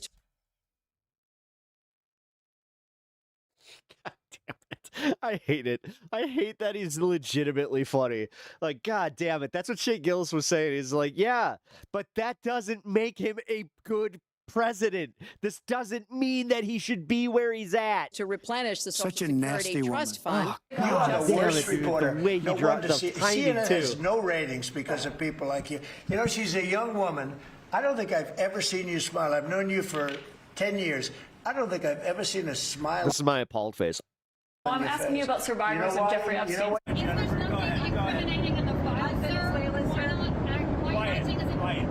Great, Biggie. He really couldn't control himself there. My God, dude. He really is like that. Those are the moments right there. That's the real Donald Trump. Surprise. Quiet piggy. I mean, Scott. Excuse me, sir. Dan's question was pretty straightforward. If you're going to be outraged over, He always looks like he just got told his dog died. Traveling on a plane with Natalie, are you going to be outraged over all those things? I do not believe in demeaning women in any way, number one. Number two. So, answering the so, question. not. so did the president demean women, and was that unacceptable? The issue I have with this Are is, you outraged or not about that? the issue Are I you have outraged? the issue I have with this Not is answering the question. Natalie Harp Not answering the question. is not a public figure. Nor is She has nor is no. Ruby Freeman or I'm glad that he is actually interrupting him to point out. It's like, you're not answering the question there, guy.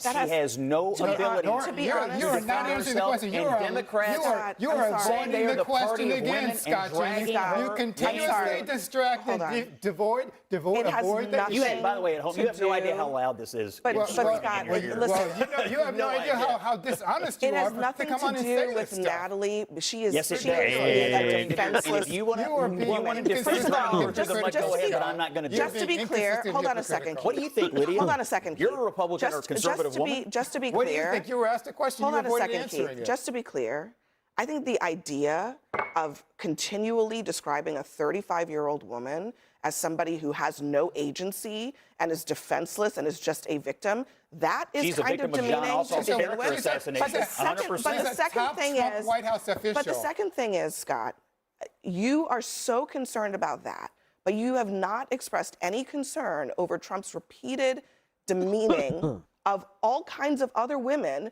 who are just simply doing their jobs. So Including our host. why- Our host.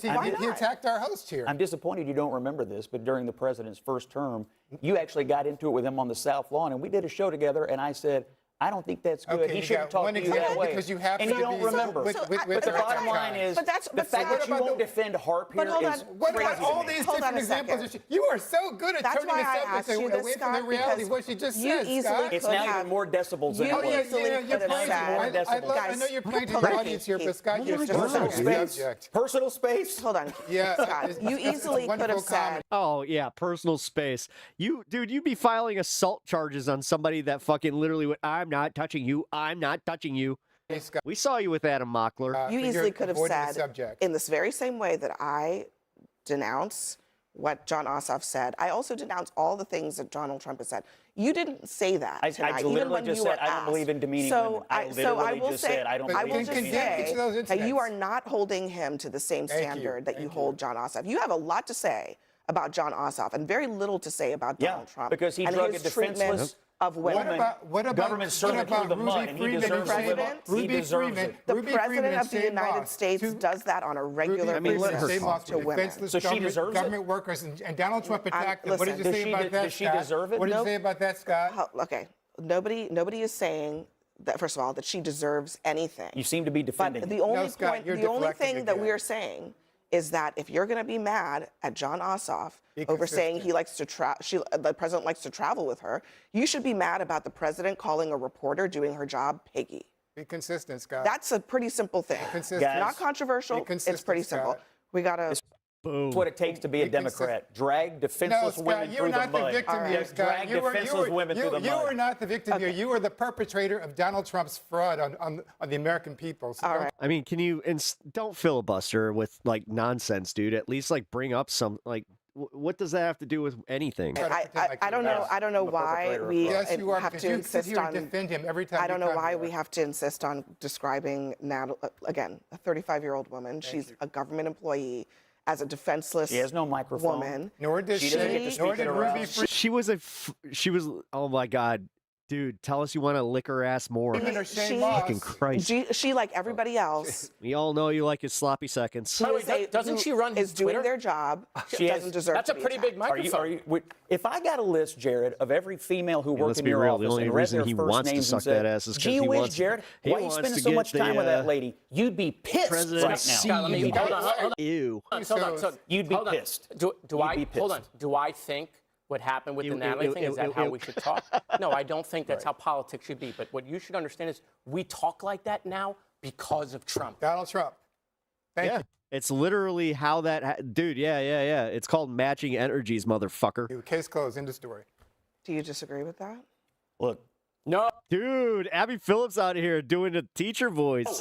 And the American people know it. Scott, did you forget your lunch again? I believe. Scott, did you cut in line? Scott. You shouldn't demean women, and I don't think defenseless women. Scott, we told you to stop eating her crayons. Politics should be drugged through the mud. Unless That's Donald what I Trump believe. does Okay. it. Be consistent, Scott Jennings. The American people see your inconsistency. All right. Listen, I mean. That's why you really shouldn't be the president's mouthpiece, but hey, by all means. He is actually pretty easy to pick apart. Trump, So. I think. Not a negative word for Ossoff. What do you think? Why are you trying to change the subject? Listen, I'm curious. Why would you not criticize Donald Trump? Honestly, Scott, I think that if your position is that he was making an innuendo, I don't think it's good to make innuendo. But I also think it is worse to actually use insults to call women stupid, to call them piggy, to say that they are fat, whatever it is. Those things, actual, straight up, direct insults at professional women doing their jobs, I think most people think that's actually worse. I think it's, look, I said I don't believe in demeaning women. I don't know what your problem is. Didn't you work for Bill Clinton? I mean, my God, we know how Democrats treat women in the workplace. And do I defend Bill Clinton? Honestly. I have not defended him. You sit up. Scott Jennings is the master of deflection, the American people. He changed the subject here from Donald Trump to Dave Bautista's going to play Kratos. Bill Clinton because he doesn't want to talk about Donald Trump. He doesn't want to. It was pretty bad. He doesn't want to criticize his boss. It's how Democrats think of women in politics. Clinton, he's so Ossoff, good at changing the subject. How they view women in politics. But he will not criticize his good friend, Donald Trump. John Ossoff has really done a great job of getting a lot of attention this week and stirring things up at the White House. And that's one of the, well, look, I mean, in Donald Trump's world, in Donald Trump's world, it kind of is a little bit of a Axe is right. Well, then he's right about Donald Trump there, too. Axe is right. Yeah. The funniest part is how the White House brought more attention to the fact that, their whole reaction to the Natalie Harp thing was more suspicious than anything. So why wouldn't we ask questions? Good morning, everybody. Happy Thursday. Have an amazing show for everybody today. What do we have, Crystal? Indeed, we do. A lot of interesting stories we were tracking this morning. Indeed, we do, and I'm not gonna push back against anything you say ever. Trump panicked yesterday, and they intervened in the bond market. Still a very major annoyed with him. development. We will break that down for you. Meanwhile, he believes he can convince North Korea to give up thanks their to POTUS's bloviating, we aren't welcome overseas anymore. I mean, we technically are, but yeah, have fun. nukes. Good luck with that one, buddy. We'll see how that's going to turn out. Shipping. I went to London and Paris while George Bush was president, and holy fuck, you want to talk about, like, they used to talk shit about Americans and just in general, like how our president sucked then. I could only imagine what they got to say now. Expert is going to join us to help us understand what is going on with Iran in general and also What's up, Card Collector? Good to see you. specifically with the issues show. of supplying our carriers.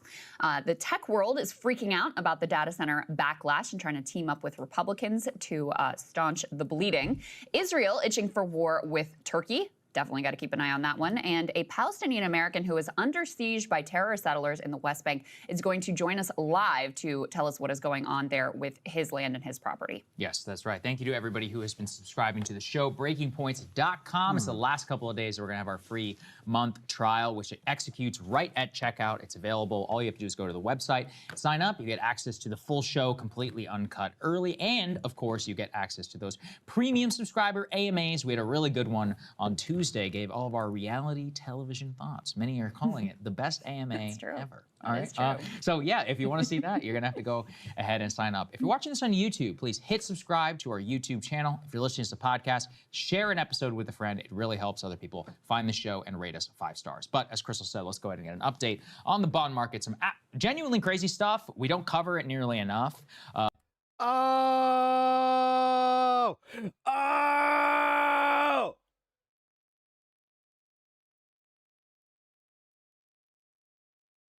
If you guys can't see it, wait. Trump Truth Store. Store closing, lives win. But has massive impacts for everything that we do. Woo! our whole economy, our debt servicing, interest rates, etc. You know, the sort of bond market is where the professionals really pay all of their attention. Yes, that is right. And Trump seems to have paid close attention to the bond market, which is why we've paid close attention to the bond market. We had Jeff Stein on yesterday. It was pretty prescient of us, actually, to do that segment at that time, because there was a lot of pressure on the bond market and the yields were going up. That means that the demand is going down. That has huge implications, both in terms of how expensive it is to service our debt, also in terms of your day-to-day life and how expensive interest. Oh, fuck. All right. Well, now that she's closing, I gotta go. I gotta go. Trump has long talked about how he wants to get interest rates down. They had their hand forced yesterday and actually took some extraordinary action in the market with regard to long-term bonds in particular. Yesterday, Trump was speaking to reporters and he talked about interest rates and how he. Sorry, if you're not a regular here, I have been. There's this Trump store lady that she's gone mega viral. If you didn't see her arrest video, just look up Trump store lady gets arrested. It's worth it. Trust me. Yeah, she's closing her store. Believes they should be much lower. Let's take a listen. Now, when we announce good numbers, the better they are, the worse it is for interest rates. Off. So we could have a GDP of 10 times. You know, they say, oh, it's going to be 3 times or 4.1. We could have a GDP of 10, 12, 15 times if they just leave us alone. Let the rates go down. We should pay the lowest interest rates. You know, every point of interest is $600 billion. Think of that. Every point of interest is $600 billion. 2 points means we make a fortune, but we keep driving it up. It's a very unfair system, and I've said it now for a long time. When our country does well, interest rates should go down. I mean, every time I hear our country is doing well, I say, oh, it's too bad, because they lift up interest rates. They should drop interest rates because... Damn, dude, the comments are cooking around. It means we have a strong country, and it's all based on credit, meaning good credit, and we have the best credit. And we'd pay off the debt very easily, very quickly. So you hear him talking there about how important this is in terms of the debt service. Actually, let's throw A9 up on the screen here, the last element in this block. The U.S. debt officially hit $40 trillion. Obviously, America's borrowing continues. This was something Trump talked about at the beginning. I remember when Doge was going to do a lot about that. Didn't ultimately work out. Now, this is something that in ordinary times, maybe it's not that big of a deal. But given how much our interest rates are going up, having to pay a lot more to service that debt, and given the fact that the world is moving away somewhat from the U.S. dollar as the world's reserve. I just commented the amount of joy this brought me should be illegal. Currency. This is now something we have to pay a lot more. Can I react to the comments? All right. Fuck. Here, I'm in the middle of. All right, hold on. We'll go back to this because. All right. I am invested in this treasury thing, and Donald Trump's response was definitely exactly what you would expect. All right, so I just said the amount of joy this brought me should be illegal. When you close, everyone really wins. Having some transportation issues, ? How are we going to find out how Trump can still win in 2028 if you close? Free market, baby. Just a sneak peek of what's going to happen during the midterms. Dems, so much winning. MAGA tears are tasting sweeter by the day. LOL. I love this for you. Please let us know where we can see and support you. And then under that, in jail. Bro, the last few months seem like they have been a great time to support Lisa Fleischman. Her commissary will be set up soon. Apparently, the one oh, okay, so there's another Trump store that's not hers. Was there tariffs on all the China merchandise that caused this? Going to prison sale? What? No, don't do this. Not like you can call me. Wait, don't do that. That's not like you. Call me when you're free. Let's talk, Lisa. Oh my God, this guy. Oh my God. Okay, when's the last day? Will it still be open? You don't get the concept of closing, do you? It's hard to it's a hard concept to grasp for their smooth brains. When I want to go and buy everything I can prior, very sorry. What kept you from buying before now? Who doesn't love a good closeout sale? Who says I haven't been there? Fucking Walt. Bro.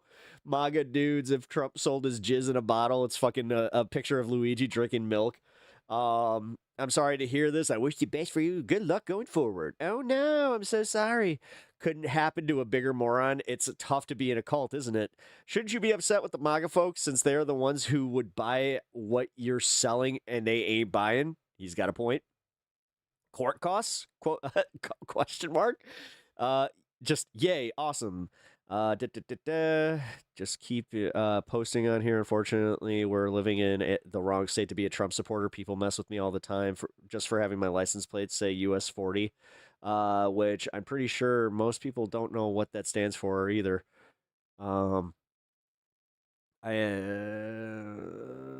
Yes, or maybe collaborate with another person where you can share the space somehow. Let's all pour one out for the fact that we won't be able to be entertained by this dude. Daily rants. I will miss this entertainment. Will there be a back the blue merchandise? Will there be a sale on back the blue merchandise since clearly you do not feel the same anymore? Couldn't be because no one shopped there. No, it was totally the libs. LOL. Adapt, sell Muslim merchandise. Jesus Christ. Racist comment, but also hate to say, kind of funny. We need to start a GoFundMe for this great American who has no income due to her store closing, having to deal with her local police, who she's going to sue. I'm not sure if this guy is actually serious. This is sad. You were doing so good with the sales. I really hope please don't be real. Please be trolling her, because that's great. That's great right there. As if it wasn't even a sustainable business. If you want a career in politics, be a politician. Bummer. Hope you can get an online store. Good riddance. All right. This is just the comment. It's a picture of her getting arrested. Let's see. I mean, this is hilarious. I heard she keeps cash in her Jeep too. Jesus. Where are you located? Nowhere now. Cockroaches fucking. Cubs W. I keep seeing all these MAGA merch stores closing. I love that for all of them. Wait, what? How did the libs win? Why are you closing? Sweets. You have been on the wrong side of right for a long time. It's just finally catching up to you. Hey, Joe, we did it. Someone literally posted a picture of Joe doing this with ice cream. In all honesty, the reason why your store is not doing well is people are waking up. You're not the only store that's closing. There's Trump stores in Alabama and Tennessee closing as well. Some Trump supporters feel deceived. I see videos of it all the time. I've talked personally to people who have voted for Trump in 2024 that tell me that they're staying home in the midterms and for the 2028 presidential election. That if the Democrats win, it's because Trump would back on a lot of his promises. So maybe do some reflecting and talk calmly to people in real life. Lisa, the libs had nothing to do with this, with your store closing. The market spoke, and Trump merchandise isn't selling. You made the choice to sell Trump-branded merch, and that was not a good decision. Typical MAGA, though, always blaming us for the shortfalls. But don't quit. I'm a Marine, and I was taught to adapt and overcome. Why not look at doing company-branded merch or custom tees? Don't give up despite my criticism. I'm a bleeding heart liberal, and even though I disagree with your politics, I want you to be successful. Oh, what a nice man. So sorry. Hell no. No way. No way. Someone doing the Donald Trump dick jerks. This is all on you, Lisa. You chose poorly when you decided to open a store that sells stuff for a felonious sex abuser who protects pedos. Also, you're a massive hypocrite selling back the blue merchandise when you clearly do not. I'm a cop. I'm not sure if that's true, but oh man. Oh man. Oh man. Oh man. I'm so happy. This is what a day. Tomorrow's going to be fun. I'm going to have to make a video about this. You know what? Because she's closing, it's going to be irrelevant soon. All right. This forced my hand. I have to actually make my Lisa Fleischman Trump store lady video this weekend. Oh, boy. Saturday's going to be a bitch. Attention to, and, you know, a lot of the cost coming from the endless wars that we choose to fight. Trump was asked about I literally have, like, I was already there. Wait. Maybe I can show you guys this. Hold on. Hey, holy crap. You scared the shit out of me. Oh, surprising me with sandwich. Thank you. You're too quiet. You need to stop with those little ninja feet. I know. Thank you, baby.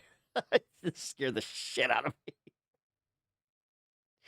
My wife was just standing in the door. She's like, I brought you a sandwich. I'm like, ah! whether or not Americans should be concerned about some of the volatility in the market. Let's take a listen to that. Even despite the fact of what's happening with interest rates. This volatility in the bond market? No, I don't think so, because like I said, our country is doing so well despite interest rates. We have interest rates that are they're actually artificially high. They raise them for no reason. And you can't go out to the market when you have a Fed that's... All right, here's a tease of what I got coming up. I went to the Trump store. I did not go in. I filmed outside. She did come outside to see what was going on because I wanted everybody to know that there was nobody inside. It was just her. Nobody else was in the parking lot. She comes out at some point and she's like beating a rug because she's just like, I have to go see what's going on with this guy with the camera. Yeah, I don't know, man. That's definitely created like a weird dynamic where because I'm a content creator, people are like, man, you seem obsessed. I'm like, oh, I guess I technically am because it's very entertaining and hilarious, but raising interest. You can't say, oh, I want to pay 3 points less than what the Fed says you're supposed to be. Man, he really is panicking. This is the first time I've seen Trump like straight up like fucking sweating. Like Midas touch always insinuates that he is. Bang. So, no, I don't think so at all. I think we have a very powerful country, and we're powering through these ridiculous interest rates.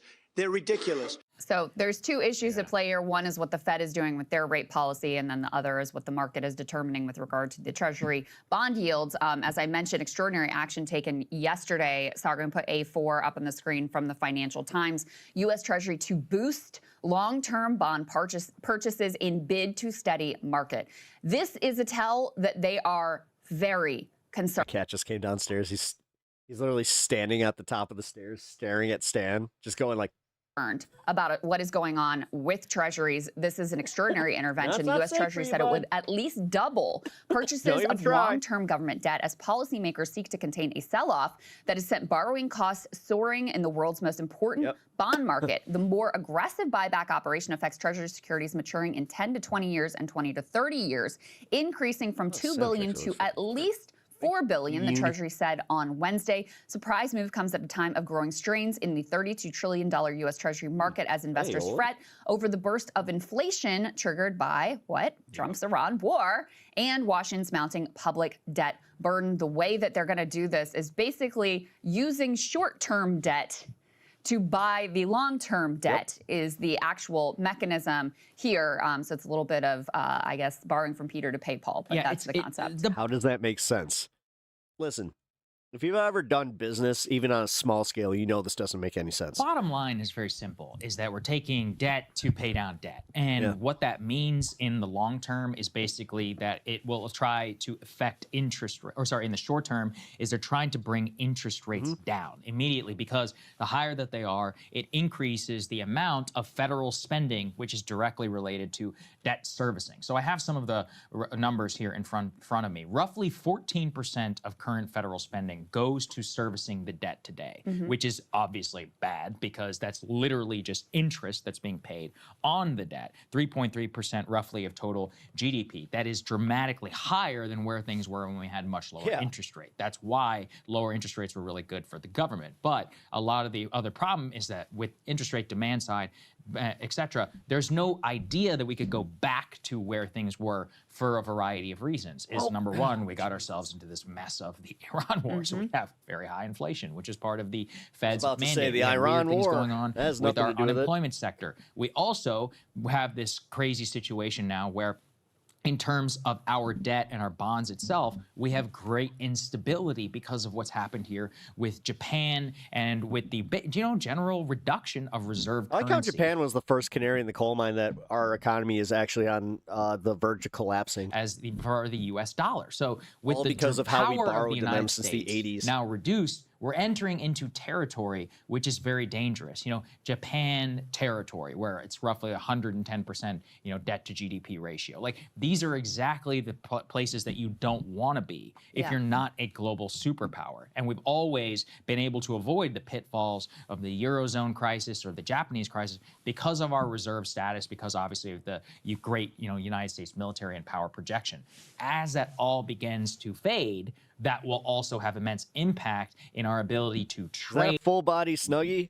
Looks comfy as heck. It is not a Snuggie. It's called an Uggie. To compel. It's a giant hoodie. It's a giant We're hoodie. going to talk a lot It's about what it this is. with I mean, Iran, this latest. I'll just mention it for now. Trump is like, any economy which does business with back Iran is there. hereby sanctioned. China's like, yeah, that's cute. We don't care. What are you going to do? It is comfy He's as like, what are you hell. going to do to us that you haven't already done? You hit us with tariffs, we hit you Love back. this Our thing. banking system is totally, proofed. U.S. Bitch to pee in, though. is proofed after what we saw happen with Russia. What's Russia going to do? They don't give a shit. They're already sanctioned to hell. Right. Venezuela, Iran, or I guess not Venezuela anymore, but the past Venezuela. There's all kinds of ways to circumvent sanctions now. We've shown our hand. We threw it all away, basically on Ukraine. So all of this compounds together. And I guess the bottom line is that they have to panic. And Scott Bessent, his entire career is built on currency manipulation, bond, and all this. And he's trying his best, but there's only so much that you can do. And we're already in extraordinary territory. The fact that the Japanese bailout basically fell apart after a month should be a real wake-up call. We don't have the magic wand that we used to. That's right. And what conditions are going to change over the next month, 2 months, 3 months, 6 months that are going to ameliorate the stress on the bond market? It's hard to see. It's hard to see because what are we talking about? So some of the factors that are leading to this situation where, just to break it down to its most basic level, when there is less demand for our bonds, when there are less buyers who are interested in taking on U.S. debt, we have to pay higher interest rates to lure them into the market. So that's why the rate Yo, what the hell's going on with leftist mafia? Why is it only Matt and Mike goes up when there is less demand for the bonds. That's like the most basic sort of level of leave thinking a like about and I saw that it's only them. all of this. And so a few factors Early. are tying into this. Number one, you've got this tremendous AI build out, largest debt investment that you could possibly imagine, which is creating all of this demand for capital. So that means if you're somebody who has capital, then you can kind of demand a premium because there's so many companies and entities, there's so much demand for your capital. So that's one issue. That's not going anywhere. The other one is inflation, as Sagar was saying, related to the Iran war. Another one is just the sort of uncertainty about the U.S. and how stable it's going to be going forward. And part of that is certainly the large amount of debt and the world moving away from holding treasuries. Now the world's central banks, governments are holding gold more often than they're holding U.S. treasuries. That is a major shift in terms of the way that the world operates. So all of these pieces. You know what's funny? How conspiracy theorists really wanted that until it happens, and now they're just like, oh shit. Is put together, it's hard to see how things are going to change. So how long can they Like, I still continue have to to do interact with these this sort of economy. interventions? Oh, no! And the rates are already quite high and at the place where there's a bit of a panic among policymakers. So that is the landscape we're looking at. And if we zoom out here in terms of the debt and where we are as a country and all of these sorts of things, we really have we've got to reckon with some things. And I've never been a debt hawk. I think we've been hearing for 30 years, oh my God, everything's going to collapse and we can't afford the debt, blah, blah, blah. And it's never turned out to be the case. However, we are facing a different landscape now, where China is rising, where the world is trying to decouple in certain ways from the United States of America, where the previous system that had the dollar as a reserve currency, I'm not saying this is going away tomorrow, but there is a shift that is happening. So we are going to have to get our arms around this. At the same time, after the Cold War ends, there would have been a thought of, okay, the military spending can kind of wind down. That never really happened. And in fact, now we just keep every single president more and more and more military spending. And for what? Have you seen these destroyers? Have you seen these carriers? Have you seen the fact, have you heard about the fact that our munition stockpiles are like down to bottom of the barrel? So for what is basically because the military industrial complex is a cartel that has been robbing us blind to build up a military that is not responsive to the realities of modern warfare. So we have to get our arms around that. And then the third piece here too is that rich people have figured out how to game the system and not pay taxes. The antiquated progressive taxation system has been broken. They broke it.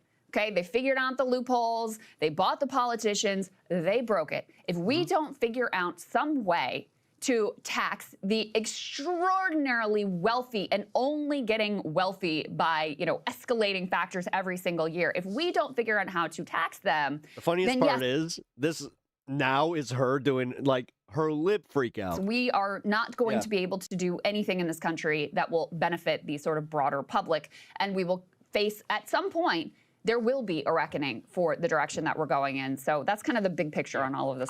Sure. I actually think we could have figured it out as bad as things were. Of course we could. Even if we just hadn't gotten into the Iran war. But if Yeah. you want to go big picture, I really do. I mean, let's say we end the war in Ukraine. Thank God. All right, now diesel, we've got, things that are flowing. We have a peace settlement. There's a level of stability there. We don't have to worry about that much. Then we don't do the war with Iran. Gas goes to $2.50. We frack the hell out of whatever's left in Alaska. Whether you support that or not, it keeps going down, right? I mean, life is good. You've got $2.20 gasoline. You got cheap energy. And even then, with the data centers, like we would worry. I don't think we would worry as much. But in a finite environment where energy is extremely, extremely expensive, and now you have a demand for trillions more dollars in military spending, and you have $40 billion deficit, 40 trillion, and you have on top of that this reduction of the overall empire.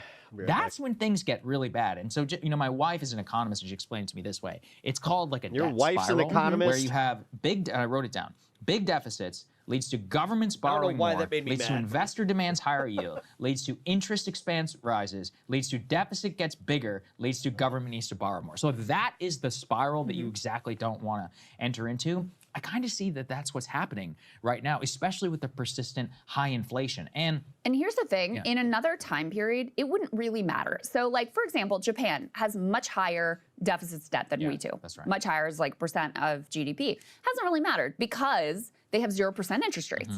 So that's one scenario. And the other thing is, as I've been saying, like the fact that we have been the global superpower, world's reserve currency, also means that it hasn't really mattered. We've been able to borrow from the world. The world's like, okay, you're going to pay your debt, no big deal. When you start to have to deal with this reality is when those two factors go away. So already we have interest rates, we had very low interest rates for a long time too. That is changing probably for good. This is probably a new status quo, if I had to guess, unless a lot of analysts are saying. That is changing. And then the sense of, it's the US, they're the global superpower, they're always going to be fine. That is also getting a little bit shaky.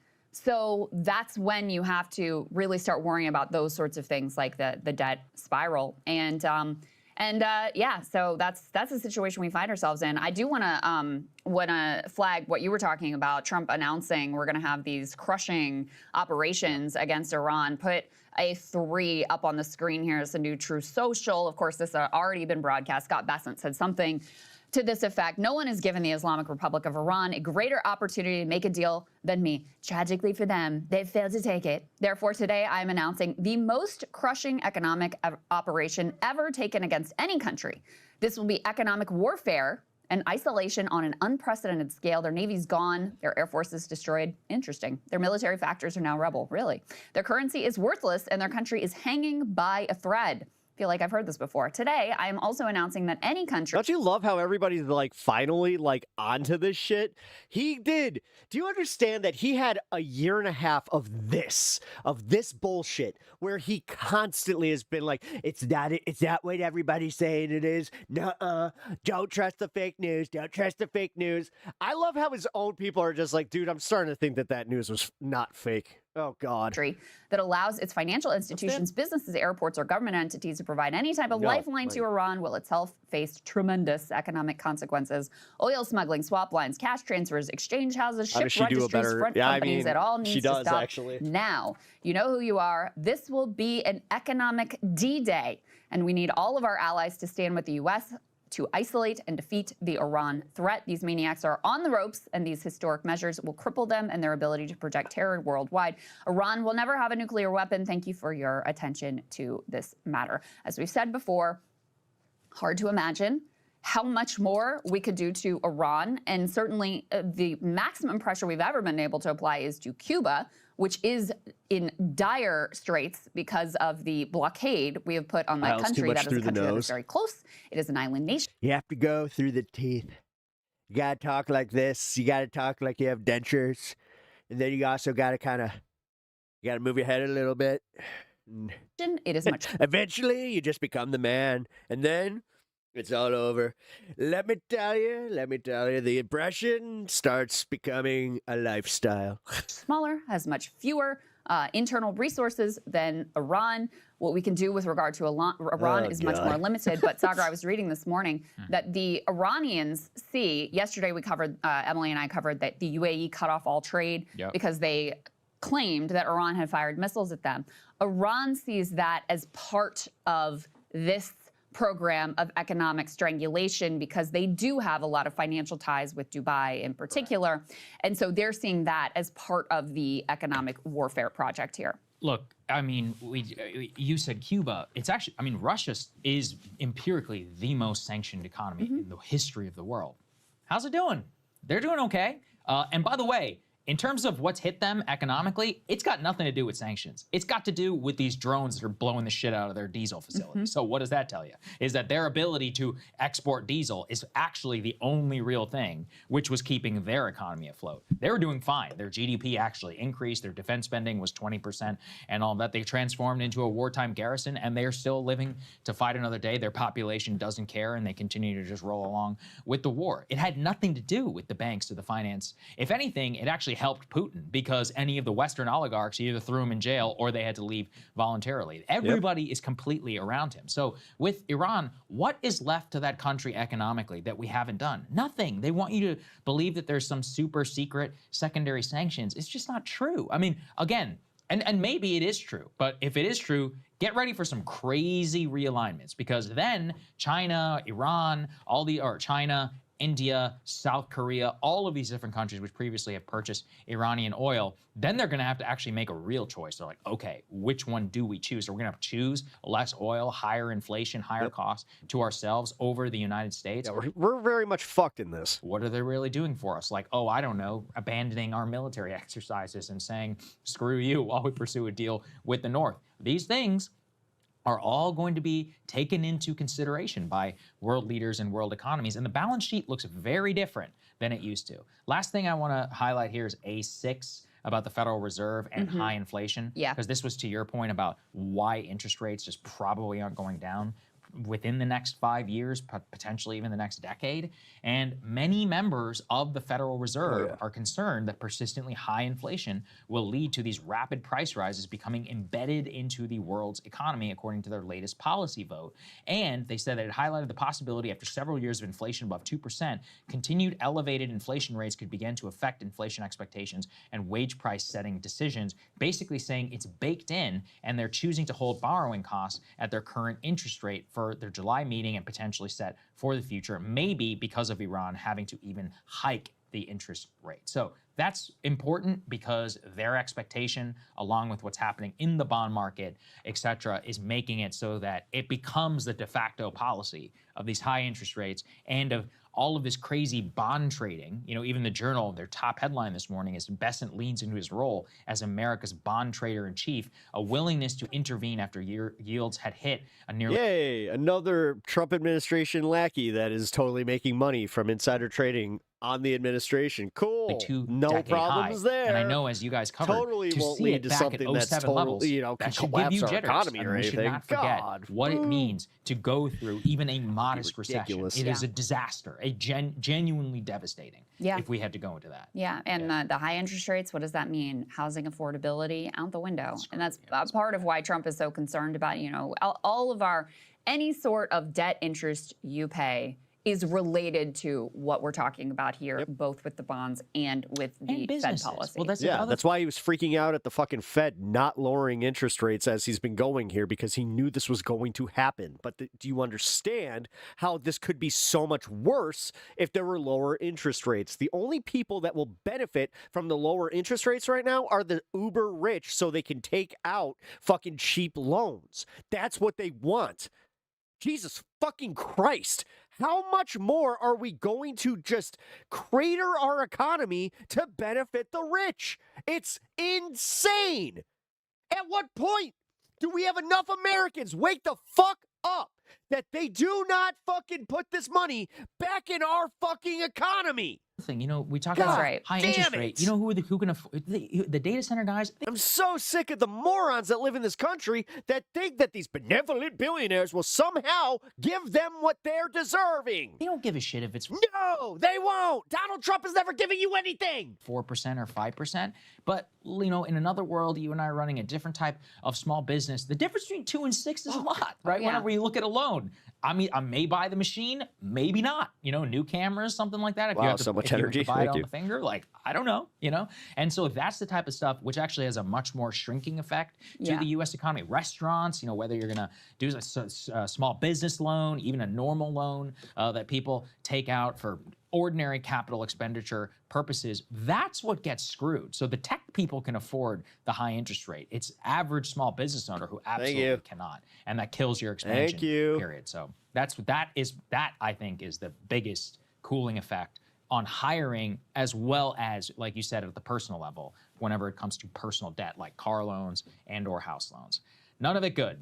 None of it good. Okay, let's get to North Korea. Hey, if you like that video, hit the like button or leave a comment below. It really helps get the show to more people. And if you... Is the economy dead?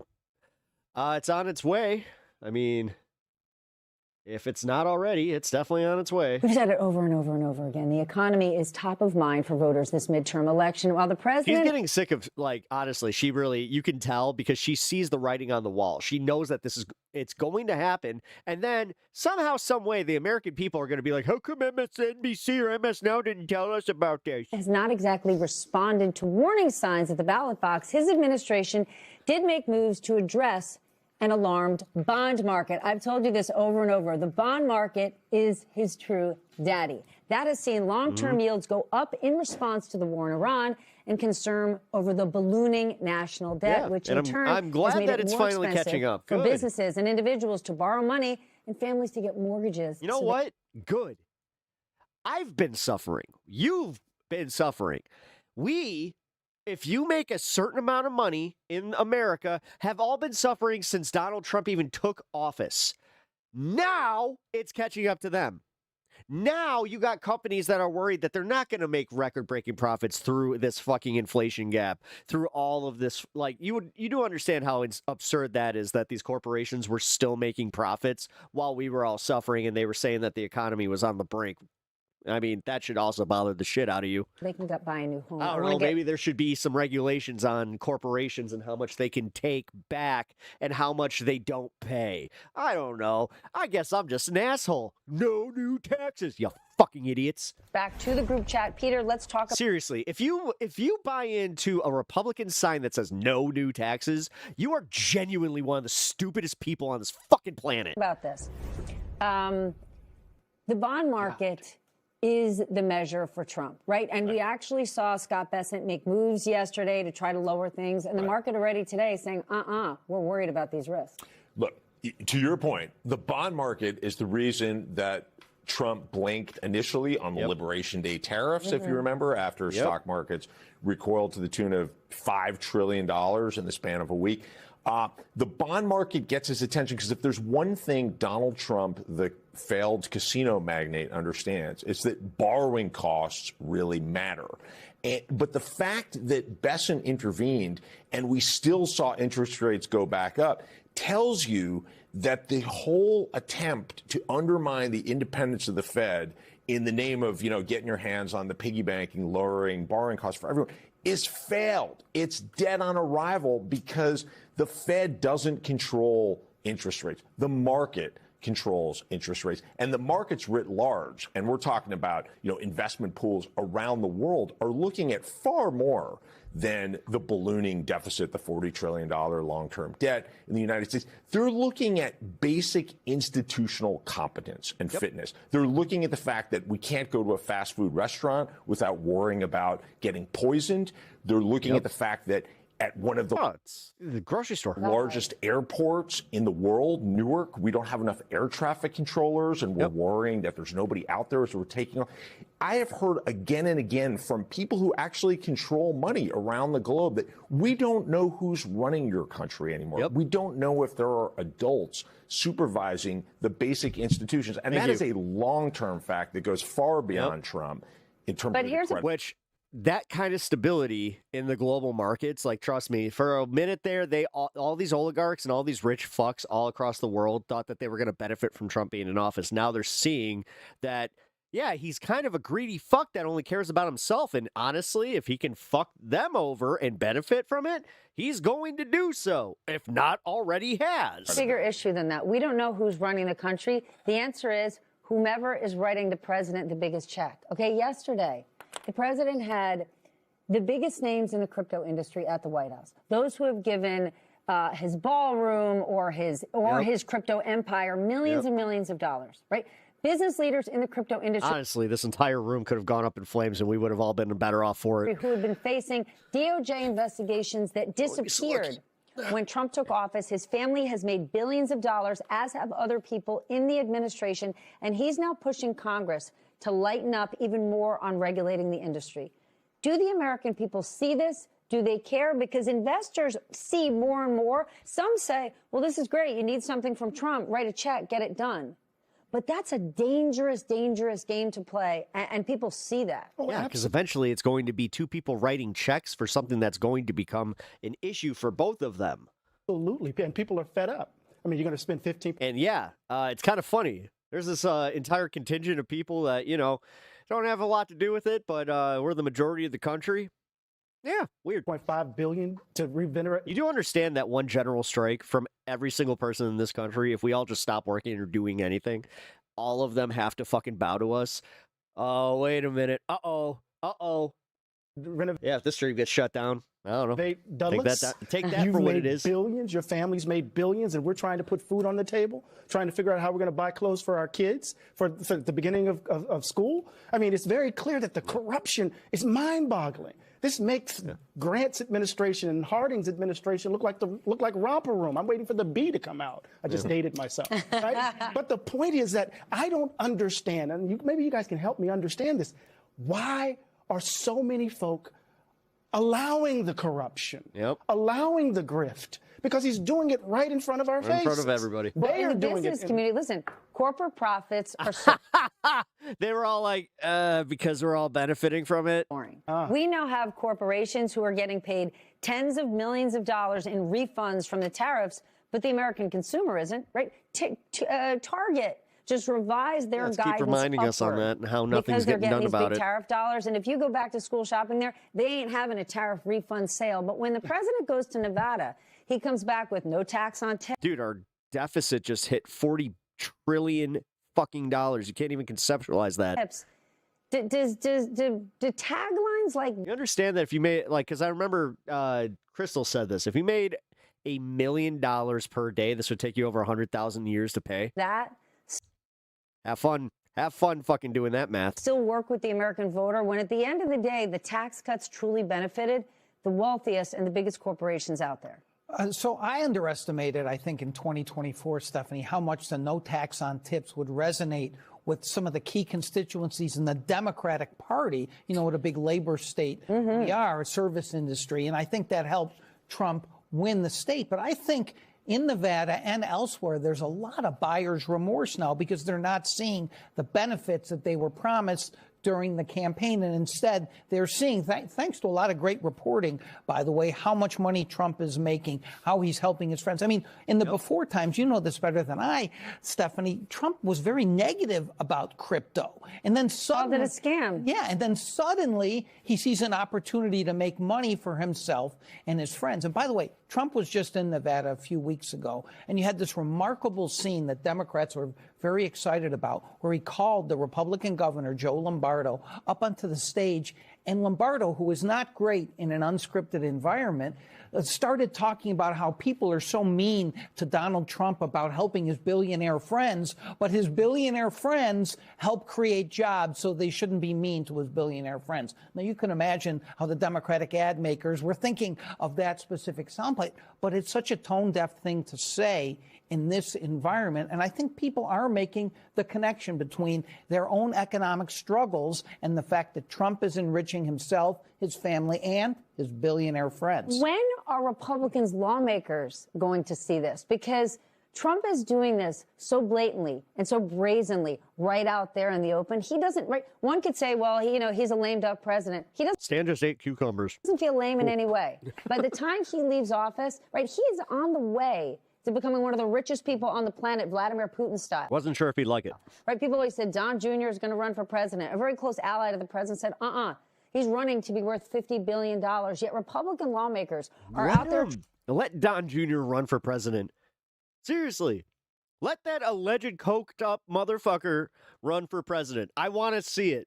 Because that'd be hilarious. Trying to win the midterms, giving stump speeches while Jesus he's laughing Christ. about affordability. The amount of people that are just like, yeah, I'd totally vote for him because his name is Trump. It's like, you are... Move back to England now. They not realize... Seriously, move back to England right fucking now. I don't even care if you're from there. Go. They are going to be the butt Since of you guys this want a joke. fucking I monarchy don't so know. I goddamn think bad. Many of them may be thinking about, how am I going to get access to the bag? I don't know. Given the, that's true. So Hunter I don't want to be Biden versus locked Trump out. I'm Jr. going to pay Hunter would win. this $60,000, $100,000 to get a tweet or truth, whatever the hell yes, it is, correct. before it happens. But the interesting thing about it, to Surprisingly. go back to our first segment, we're talking about the isms of socialism and communism. Well, let's be real. When crony capitalism This is one of those ones where it's like, yeah, everybody floats and they're just like, that seems feasible. And then you're like 0.2%. rampant. I hate that When shit. capitalism in this... Remember when they were talking about how The Rock would actually like sail to victory if he ran for president, and then they made a show based on it? Form seems to be broken, and the boogeyman is actually folk talking about Medicare for all, folk talking about living wage, folk talking about being able to give their children a future that's better than their own. My God, look at this. I think it's fair to assume that in the same way in which the financial... Kushner won't do anything publicly. Dude, stop being... All right, that's it. I'm saying it right now. Stop being stupid. Right fucking now. You don't understand what you're talking about. Don Jr. and Kushner don't have like the riz that Trump does. You're doing it right now. This is called manufacturing consent. And this is where you need to sit and maybe look at yourself eye to eye in the mirror and realize what you're doing. CEOs in the run-up to the great financial crisis didn't really care about the institutional fitness of their institutions. They cared about the next quarter. They cared about Number one, it's unnecessary. It's unnecessary to even put out there because it's I want to use the term. I really do. Their bonus check. Trump doesn't really seem to care that much about the prospect being good for his party, right? He Okay, but hold on. I know I'm out of time, but then this You is know a more what I important think about question. this? We know that Trump doesn't because he's going to run away with the bag. Sure. But Yeah. these CEOs are still going to have their jobs in 3 weeks, 3 months. They hope in 3 years. I don't know. You Are think they Jamie not- Dimon? I'm going to just say it right now. If anybody has the name Bush, Clinton, Trump, I don't want any of them, to even fucking think about running for politics. He's going to have his job. He's Jamie going to have Dimon's cashed been, up. Okay, Jamie Dimon Yeah. has been in that seat for quite a long time. Yeah. And it blows my mind that he has not No, said I said boo Clinton. when Sure. it comes to Trump selling these Truth Social posts. He has said Bezos, nothing. Tim Cook. Jeff Bezos Yeah. is outspoken saying Benioff. Joe Biden doesn't understand inflation. No more and they're dynasty saying names, absolutely yep. nothing. And my question to them is, are you not looking at the polls? Are you not seeing what's about to happen I just Googled it. Kushner does not want to run. 6 months from They'll now? pivot if somebody else takes over. They pivoted Sorry. before from trying to stakeholder yell at you, but for capitalism real. This is one of the and embracing DEI when that was less thought out fashionable to comments. now pivoting against woke 1.0, whatever that is. I mean, they'll pivot. It's opportunity and fear. That's how Trump keeps the business people in line. I hear you, I see you, but I'm telling you, the Occupy Wall Street movement that took place in 2007 and 2008, and people are sitting down in front of the New York Stock Exchange playing banjos. They don't have banjos this time. They have flipping pitchforks. That's true. That's true. And, and then you think about, you add to that, Stephanie, the disruption that AI is generating in terms of our relationship to labor. What's happening on the ground at the bottom, right, doesn't bode well for a lot of these folks. And excuse me, 2011 when it comes to Occupy Wall Street. But think about this. We need sweeping prosecution to clean up this mess. Yeah, good luck. States like Nevada, after the financial crisis, after the housing crisis, are still suffering. I'm hopeful that something will come of this. I'm hopeful that we will see people go to jail. But I'm also realistic. The Epstein files are out. Nobody's in prison. We keep getting new information day by day. It doesn't crack through the news. Honestly, guys, I think we're cooked. I think we're all fucking cooked until we all collectively realize, hey, we've been cooked and we're fucked. But that's going to take a minute. I'm sorry, man. The way I see my average people in my life checking the fuck out. When that God damn, it's literally, I know I'm going to my grave and I'm not going to see any improvement. Burst, your state was hit one of the worst. So for people, when we say, companies are going to pivot. You mean perp walks. I know that the richest people in America are doing so well. Sorry, they'll pivot. Things will be fine. I can't blow smoke up your ass. I can't be like, everything's going to be great. It might not. People who are suffering are angrier than I think we've ever seen, at least in my lifetime. The saddest part is it's not even our failure. We have to live with our fucking parents' generation, all of their failures. Don't we think this would be a time when the people on top would start to read the room and say, we got to... Frickin' Seth Meyers, hope the laughs were worth it. Yep. This K-shaped economy is going to... Hope the laughs were worth it. And very badly. Thanks, Bannon. I appreciate think that. What Peter was saying is absolutely right, is they always find a way to adjust to new circumstances and continue to make money. So they don't worry. Okay, they can always adjust to new circumstances when we're in polite company. Right. And people are saying please and thank you and holding doors for one another. Ain't nobody holding a door when they don't have a house. But if you run... So I'm sorry, go ahead. I just want to say real quickly, to go back on what I said about primaries. Stephanie gets it, but all these fucking suit-wearing motherfuckers are sitting here going, well, maybe people will be a little more forgiving if we give them like housing vouchers. What are we going to do? They're going to get mad at us. We're not going to be able to live in the suburbs anymore. In general elections, one thing that does translate is the populist uprising that's occurring, what you're talking about, people being very, very angry. That is the reason that some of these candidates won, and that is going to carry over. And that is the reason Donald Trump won the first time. So this She is actually, this is what I love, is how she shuts down political consultant class assholes. This is why I still trust Stephanie Ruhle, is because she is willing to do this and just say it. Just be like, the people voted for MAGA and Trump because they weren't Republicans and they were done with the GOP. This is the exact same thing happening in real time, but you guys are so up your own ass that you don't see it. Continue, please. Bury yourself even higher. Can you reach that little nugget at the top? Because we need you to be distracted until November 10th. We'll go a few days after the election, because why not? Populist uprising transcends It's a boomerang. It's a boomerang. Look, I hear you, but if you're looking at why the executive class is continuing to go along, they got to play ball. I mean, look, if you're going to run an economy over decades where it's about profit maximization and it's quarter by quarter, don't be surprised when the CEOs only look toward the next quarter. And any CEO who today says, I'm going to take a stand against the attack on independent... It's almost like our entire economy wasn't based on quarterly profits of fucking big corporations for a long time there, where we went based off things like GDP and actually going based off of whether people were happy and making money. And if that was, that used to be a barometer. You guys remember that? That was fun. When we actually had a place in our own economy, but these motherfuckers take everything from us. They tax us out the ass, state and federal, and they constantly treat us like we're the children. Oh, you plebeians don't understand. How could you? You guys are just little children. Why don't you go back to playing in the sandbox? Oh, wait, you guys are parents? Oh, well, have a juice box with your kid. We'll just take care of everything for you. And then you can wonder why your kid isn't going to be able to really do it. Oh, wait. Also, don't get cancer before 45. The Bureau of Labor Statistics chief or whatever. Yeah, they're gone.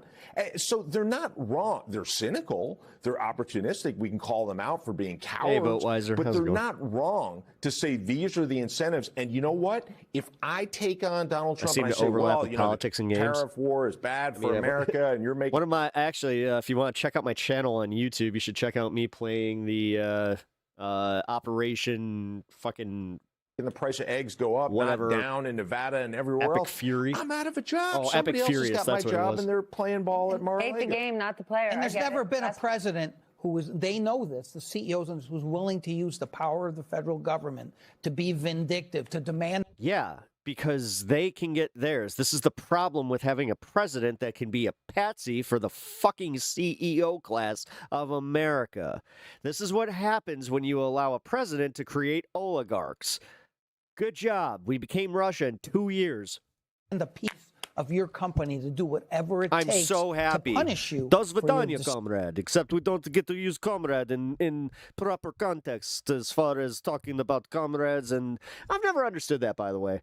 Like, why did we take comrade just because it was like Russia, but comrade, like, I've never understood that. They've also never had a I president. mean, I'm pretty sure they're using comrade in Russian before Karl Marx, so I'm just, I don't, whatever. That they could basically write a direct sure. check to and get what they want.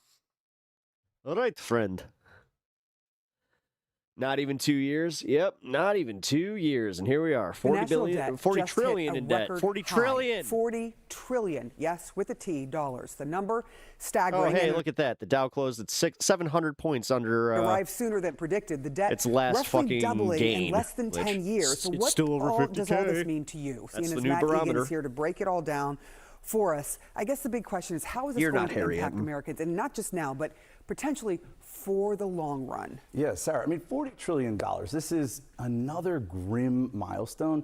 This number, it's so hard to even wrap your head around. It's just such a big number. Let's look at the live tracker of the national debt. You see just over $40 trillion. Now, if you broke that down per person, per every single person in the United States, it's almost a... Oh, Tavarosh is comrade in Russian? Oh, see, I'm dumb. $120,000, just staggering. And when you look at this is a look at how fast it's growing. Almost $5 million per minute, Sarah. So just since we started talking, we've added about $5 million to the national debt, $285 million per hour, and almost $7 billion a day. And again, when you look at what this means per person, talk about $117,000 per person in the United States. We look at the trend for the national debt going back to the start of the century. It was around $6 trillion in the year 2000. But look at this. It has just skyrocketed since then.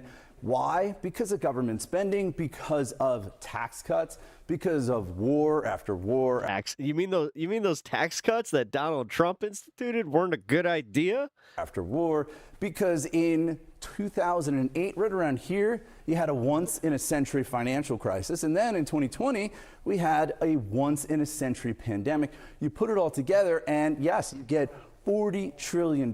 Now, it's also true that the U.S. economy is a lot bigger today than it was back in 2000. That's why we like to look at debt to GDP. Now, even on that metric, though, things are moving in the wrong direction. Back in 1966, the debt was about 40% of the economy. Numbers don't make sense. 64%. But look at this. You got here. Can than, we apply these percentages to our daily budget? Can we go 123% into debt and still live our lives uninterrupted? No. Hey, maybe it's time that we fucking talk to our government officials about that. The entire size of the economy, and it's projected to go higher and higher. Now, weird how they expect us to just be okay with that.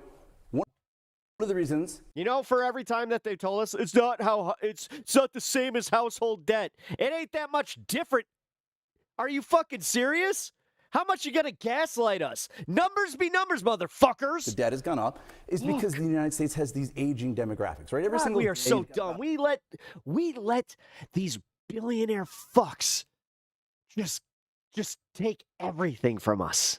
I'm so proud of my country. I'm so proud of this world. 10,000 baby boomers retire. What were we doing? Oh yeah, watching Marvel movies. And that has forced the government to spend more on at what? least. Social Security, right? Played So far some this Xbox. fiscal year alone, $1.4 trillion in Social Security. Another $955 billion on Medicare. But this is not just about aging demographics. Look at this net interest. This is essentially how much the government has to spend just to finance the mountain of debt.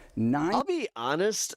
Your game sounds interesting, but I don't think I'm necessarily interested in playing it unless I do it on stream, because I don't do politics off stream anymore. I'm fucking getting over this shit, dude. $131 billion just this fiscal year, on track to surpass $1 trillion. And what's really notable is, look at this. We're spending more No, to Katana finance. Ranja, how are you not outraged at this? How are you not angry at this? This is something that you should be angry at, because this is, I don't care where you live on this planet. You could live in Canada, you could live in any other country. This is going to affect you. It's the debt. Then on Trust the me. national defense, right? More money going to the creditors than on stealth bombers, on the Unfortunately, war, on military. This is one of my favorite parts about like the world economy is if one of us goes down, you all go down. Isn't that kind of fun? Paychecks. Why does this matter? Look, this is important because investors, they're starting to get a little bit more concerned about the national debt. We've seen bond prices sell off, and that has driven up treasury rates. And that's critical because treasuries. If you got nothing, if you literally got nothing, and you're just like, you're living your day to day, just like, you know, you not even just paycheck to paycheck. Hey, good on you. You actually, like, this is the kind of shit that if you want to be nihilistic, that's the time to do it, where it's just like, fuck it, just give it. Like, at that point, who gives a shit? They are the benchmark. Because right now, if you are honestly trying to get yours, oh, fuck, I feel bad for you. For the cost of borrowing across really the economy. So the higher treasury rates go, the more expensive it is to get a mortgage. And mortgages are already really expensive. It's only going to get taken from you, too. To get small business loans, then you're going to blame the liberals. And of course, the more expensive it is for the government itself to borrow. So look, bottom line, this is clearly a mess. There's a lot of finger pointing going on. I think the truth is there's a lot of blame to go around, right? This has gone up under Republicans, under Democrats, during good times, during bad times. This is a look at $40 trillion. What does it equal? This is the economy of China, Germany, Japan, the UK, and India combined. But look, this is such a big mess that it's not something that any one party is going to be able to solve. They're going to have to come together. It's going to need bipartisan compromise.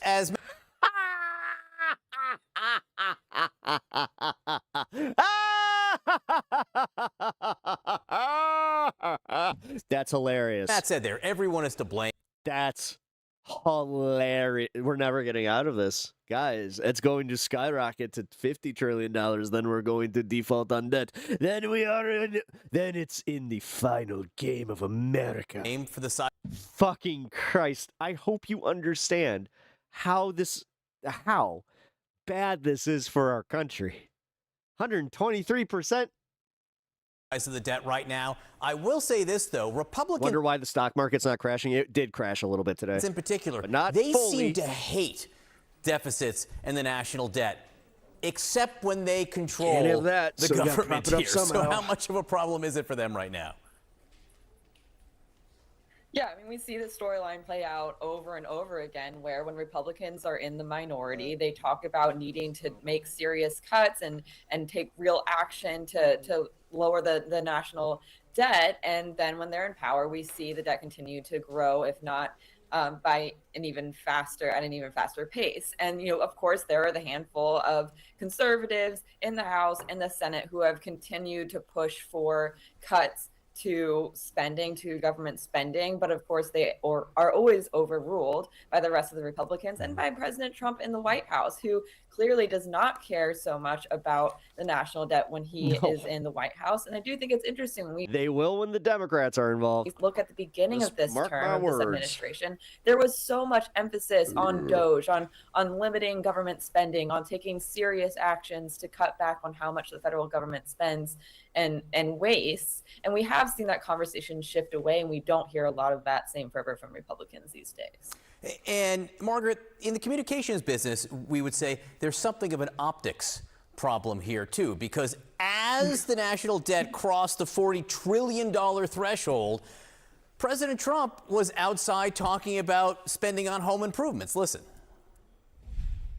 I'm fixing the country, we're fixing the White House too. We got rid of the asphalt here, and this is granite. It's called the flawless granite.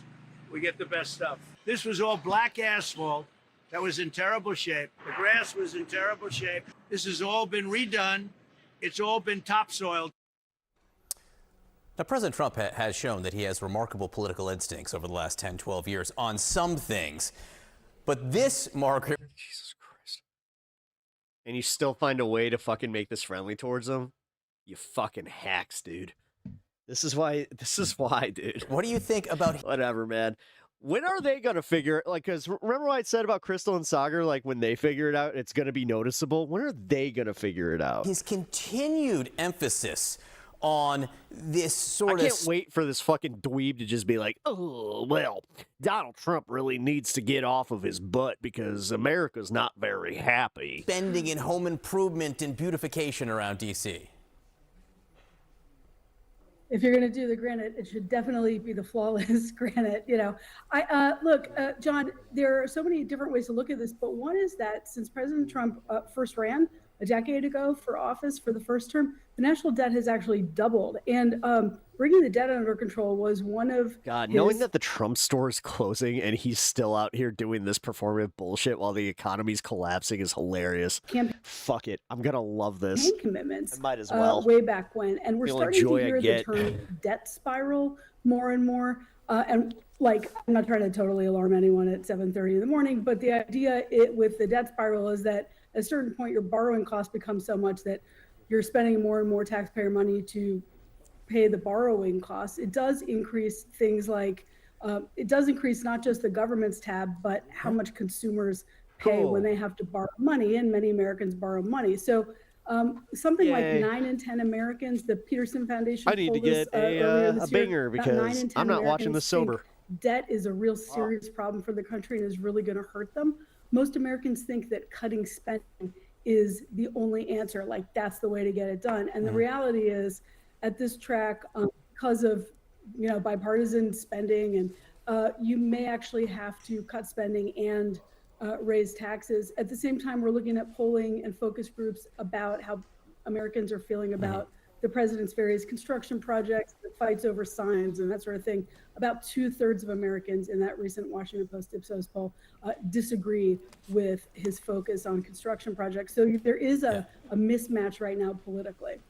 Yeah, I'm sure Congress will make those tough political decisions. If there's one thing they're known for, it's difficult political decisions. Joining me right now is Democratic Congressman Stephen Lynch of Massachusetts. He's a senior member of the House Financial Services Committee, of course. It's good to see you, Congressman. The national debt now stands at $40 trillion. When you first entered Congress in 2001, the national debt was at $5.81 trillion.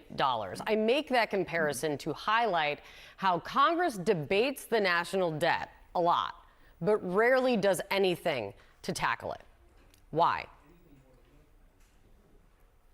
Well, not only don't we tackle it, we actually exacerbate the problem, Kate. So back in 2008, if you look at our national debt, we had a spike then. We bailed out the financial services industry. We bailed out the banks. That was a big spike. President Trump's first term, we added $1.7 trillion to the national debt because of his tax cut. I voted against that as well. And then recently, his one big beautiful bill also spikes adds at least another $1 trillion. You know what my favorite thing in the future is? Having the talk with one of my fucking family members about, oh yeah, so how about the national debt? Because they talked about that with the Democrats, and they're just be like, well, that's not going to matter. Holy shit, Sean, what's up, bud? To the how national are debt. you? So and it's not just Republicans. Democrats have done it too. Yeah, I was going to say, to be intellectually honest, we do need to add that Democratic presidents and Congresses have added to the national debt just as well. Sitting here crashing out about the economy, and here comes Legend of Sean, the legend himself. If you guys don't know, he is a OG listener. Absolutely, especially during difficult times during COVID. Seriously, man, how you been? We had, services were extended that also added to the national debt. No Congrats, doubt about you're doing that. better But than we just me. don't seem to have the willpower to do those Ain't no chill necessary here. cuts. And then, we make choices like this war in Iran. That's ramping up the national debt each and every day. Some would declare that it's unnecessary, that it was a war of choice. So that decision, which did not involve Congress, is costing us a barrel of money as well. The tax and spend Democrats. Yep. All right, let's watch the fun stuff. You guys have it in the back? Okay, beautiful. This is hilarious. Yeah, so Candace gave her thoughts on the entire thing.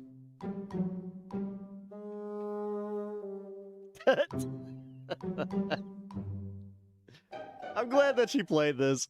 You need the Jeopardy. Your team told me they had it, so That's what I heard. Okay, there we go. come on, guys.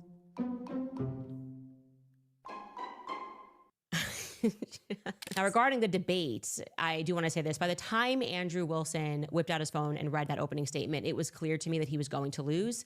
As soon as he said the much trafficked quotation of, "You're going off vibes and dreams and no evidence," I knew that he was completely unfamiliar with my content. Like, he just decided to go to Turning Point and say, "I'll do this and I'll be macho," and had done no research. And I also had this micro win because earlier, you remember, I had said that one of the terms that I wanted, that I ended up conceding, was I wanted Turning Point to claim their horse. I wanted them to say that this is our guy. And he said he didn't want that done.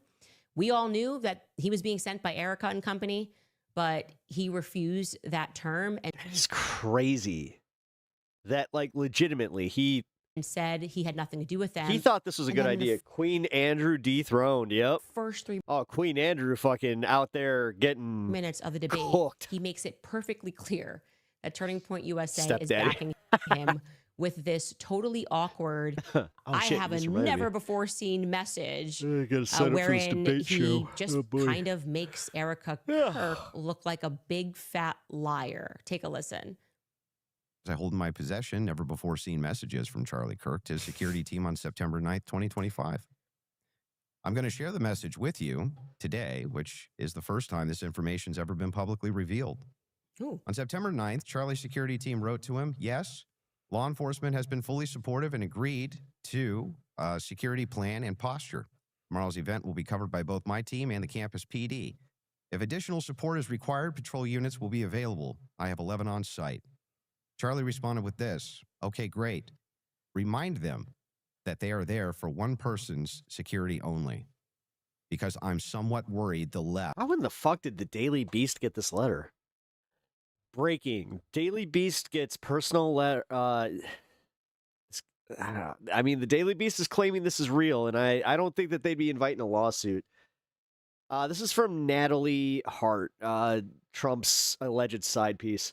"I'm sorry, I thought I was the only one left behind last night. I had no idea Margot's car was also pulled over and sent back to the airport since I was alone in the van outside, blah, blah, blah, customs. I panicked. Should have called the Secret Service. First day I was told that there were no cards, so I walked away." Oh my God. She's just admitting that she fucking... This is her admitting that she was staying in the locker room. Is What the trying fuck? to kill me. All right, here. That was a message sent September 9th. We I'm gonna knew pull up that this there was tweet. always We're going gonna to cover be a this after threat, this. but Charlie and I we promised each other we would never live in fear. Holy shit. And he would say, if they're going to get me, they're going to get me. But he was not messaging people the day before saying, "I'm going to be murdered. They're coming after me. Someone's going to kill me." He didn't say that. And I have his cell phone. So for those of you who watch this show, that was the original Turning Point USA sin. That was the first episode that I did going after Erica, and I explained to people that she was lying. Excuse me. I said she's lying. There's no way. You gotta go, that Pat? I know that this text message gotta walk exists, these two rescue dogs. and that this text message was Well, sent from card Dan collector, Flood, I will catch you later. And she doesn't. This is in December. This is in December that she's joining Glenn Beck. Mid-December that she is joining Glenn Beck and asserting that she has his phone. And then Turning Point tried to claim, which we met days after, because that's when I went, this is weird. Days after that is when Erica then came to Nashville and we had this summit. And what she told me, which how Andrew is making a very, very bad mistake here. She said, well, it was on Signal. and the team's messages auto-delete on Signal. And she didn't know. So I'm just going to call this. I think that Natalie's probably, like, if anything, if she ever gets, like, fired from the White House, I would not be surprised to hear the headline that, breaking, Natalie Hart. I guess Dan Flood didn't tell Found. her. I guess Andrew Colvat, who was giving messages that he thought was relevant to the police, didn't think to give them a message that said I the wouldn't left think is it going was a to kill conspiracy. me. I would be like, But particularly when we sat down, that she was like, her have you seen the message? not being able to And I deal said- with the fact that the president didn't want her. No. And she said, oh, it said the left, and it was on Signal. And I told you guys that was a double lie. She lied again. Crap, dude. The message This was is gross. actually sent on iMessage. Well, Andrew says he's going to be dropping this message because he actually didn't want to show the message for some reason. He wanted this big sort of weird opening where people are going to go, oh, and everyone just thought it was really strange for Turning Point USA to not have presented What that happened to her? message, which Nothing happened to her. They released a private message or a private letter. Yeah, because apparently, like, this bitch is putting out fucking, old style fucking type. Like, she types it and, like, notates it and then signs it. Proper style. Like, actually, trust me, guys, it's bad. Just stick around for the end of the show. I will be covering that. That's what we call a teaser in the industry. if they really had a message that said this, their entire narrative has been the left killed Charlie Kirk. Why wouldn't you share that? That seems weird. Why didn't you share that with authorities when you were sharing messages? And Andrew, we're supposed to believe you didn't tell her for 4 months, but you told me in September. And Erica went on Glenn Beck to debunk me and say I was a liar. And now it's just Is Erica looking Kirk MIA now? Surprisingly, yeah. Actually, now that you say it. feel bad for Turning Point Yeah. USA. So fingers crossed, guys, because Let's I see, always when have a was the last surprise. time that Fingers Erica Kirk crossed showed that up? Andrew, who has promised that he's going to release this on his show because he's got evidence, actually does release that message, which is supposed to be on Signal, but I know for a fact is on iMessage. So, yeah. Anyway, moving on, as soon as the actual debate begins, I sort of declined to do an opening statement because it was just weird that he did that. It had nothing to do with the debate claims, of course. It was just taking cheap shots at Candace. The first thing he does is he concedes that there's reasonable doubt that Tyler Robinson did this. PBD asks us explicitly, what percentage do you put this at? And here is what Andrew Wilson says. Just out of curiosity, are you between 0 to 100? What is the likelihood that you think Tyler Robinson shot Charlie Kirk and killed him? Based on the evidence right now, Natalie Harp sentiment. Hold on. Natalie Harp sentiment letters to Donald Trump are being fully revealed for the first time, showing her spilling her heart and saying that she's unworthy of him. You're all that matters to me. I don't want to ever let you down. That's just one line from this extraordinary letters written in 2023, either during or after Harp accommodated Trump on a trip to Scotland and Ireland. 31, Trump 76. Well, I'd say 75, 85. Now, if we're trying to do that thing where it's just like, okay, percent. Yeah, it makes sense, guys. Looks just like his daughter. Like, guys, are you surprised that he found somebody that's obsessed with him that looks like his daughter and now he's going to keep her around? Okay, I win the debate. Hey, Republicans, wake up. Your turn. Your turn to actually be mad. I don't give a shit. Like, that's actually funny enough. One of the least bits of, like, corruption in the Trump land that I give a shit about. He's cheating on Melania? Oh, really? No way! Allegedly. Debate. So I guess the evidence is not so overwhelming. We went from overwhelming to 75%. That's reasonable doubt. Let this man off. What? What are we even talking about? Who has ever been like, yes, 75% was overwhelming? Hey, how would you rank that restaurant? Like 75%. I was overwhelmed with how delicious the food was, and I put it at 75%. Like, what are we talking about? Why are we here? And I realized that he didn't really know why he was here. He didn't have any sort of a debate strategy other than to lie with confidence. It was just amazing to me how many times this man thought that he could just lie, not only about things that were happening in the case, but also about what was happening currently in the room during the debate. Like, we're sitting here and he just was like, I'm a wizard. I'm a wizard. I have magic. I have a magic wand and I can just convince audiences they didn't or did just hear something that happened 5 seconds ago. It was bonkers. I mean, the amount of people that were like, this is a strong sign Such of a somebody with weird narcissistic fucking planet. personality disorder to confidently lie and try to gaslight you. Take a listen to just 2 times he did this. He's a wizard. The car pulling in, that's a totally blurry He's a image. wizard, Harry. Robinson getting out of it. You're a wizard, Andrew. You have no idea if that's Tyler Robinson. The fact that he is seen 4 other Oh, times on God. camera, the fact being just a standard white boy with brown hair was seen walking up staircase. The DNA on the roof, we should discuss that. And on the screwdriver that he left behind, it's overwhelming, man. Yeah, but that's not an exhaustive list. Well, just so we're clear, you did tweet it. But it's not an exhaustive. Yeah, well, but just you 5 said seconds ago, you should You concede. said I only said this one thing and said that that was overwhelming, actually. That's not what I said. It is. You can even pull Patrick, your did own I say clip. that? Can you fact check if that was said or not? I did not hear her say So the this. thing. You listed on your own Twitter that what you found to be convincing was something that looked like his car pulled into the driveway, a blurry image. No, I didn't. The standard white guy coming up the steps that could literally be anyone. This never happened. For you, though, to say that anybody's a girl boss, right? That's like the pot calling the kettle. Yeah, I forgot that the audio went really bad here. Jeff, what's up, dude? Jeff and came out of your fucking Sean? That was Damn. You brought up girl boss. Welcome back, guys. Thank you for checking in. It's always good to see some people that have been here in a minute. Position than you. Jeff, how's the kid? How's the band? Girl boss positions. Like, you don't have to do this. You just do this. You could definitely not do it at all and be fine.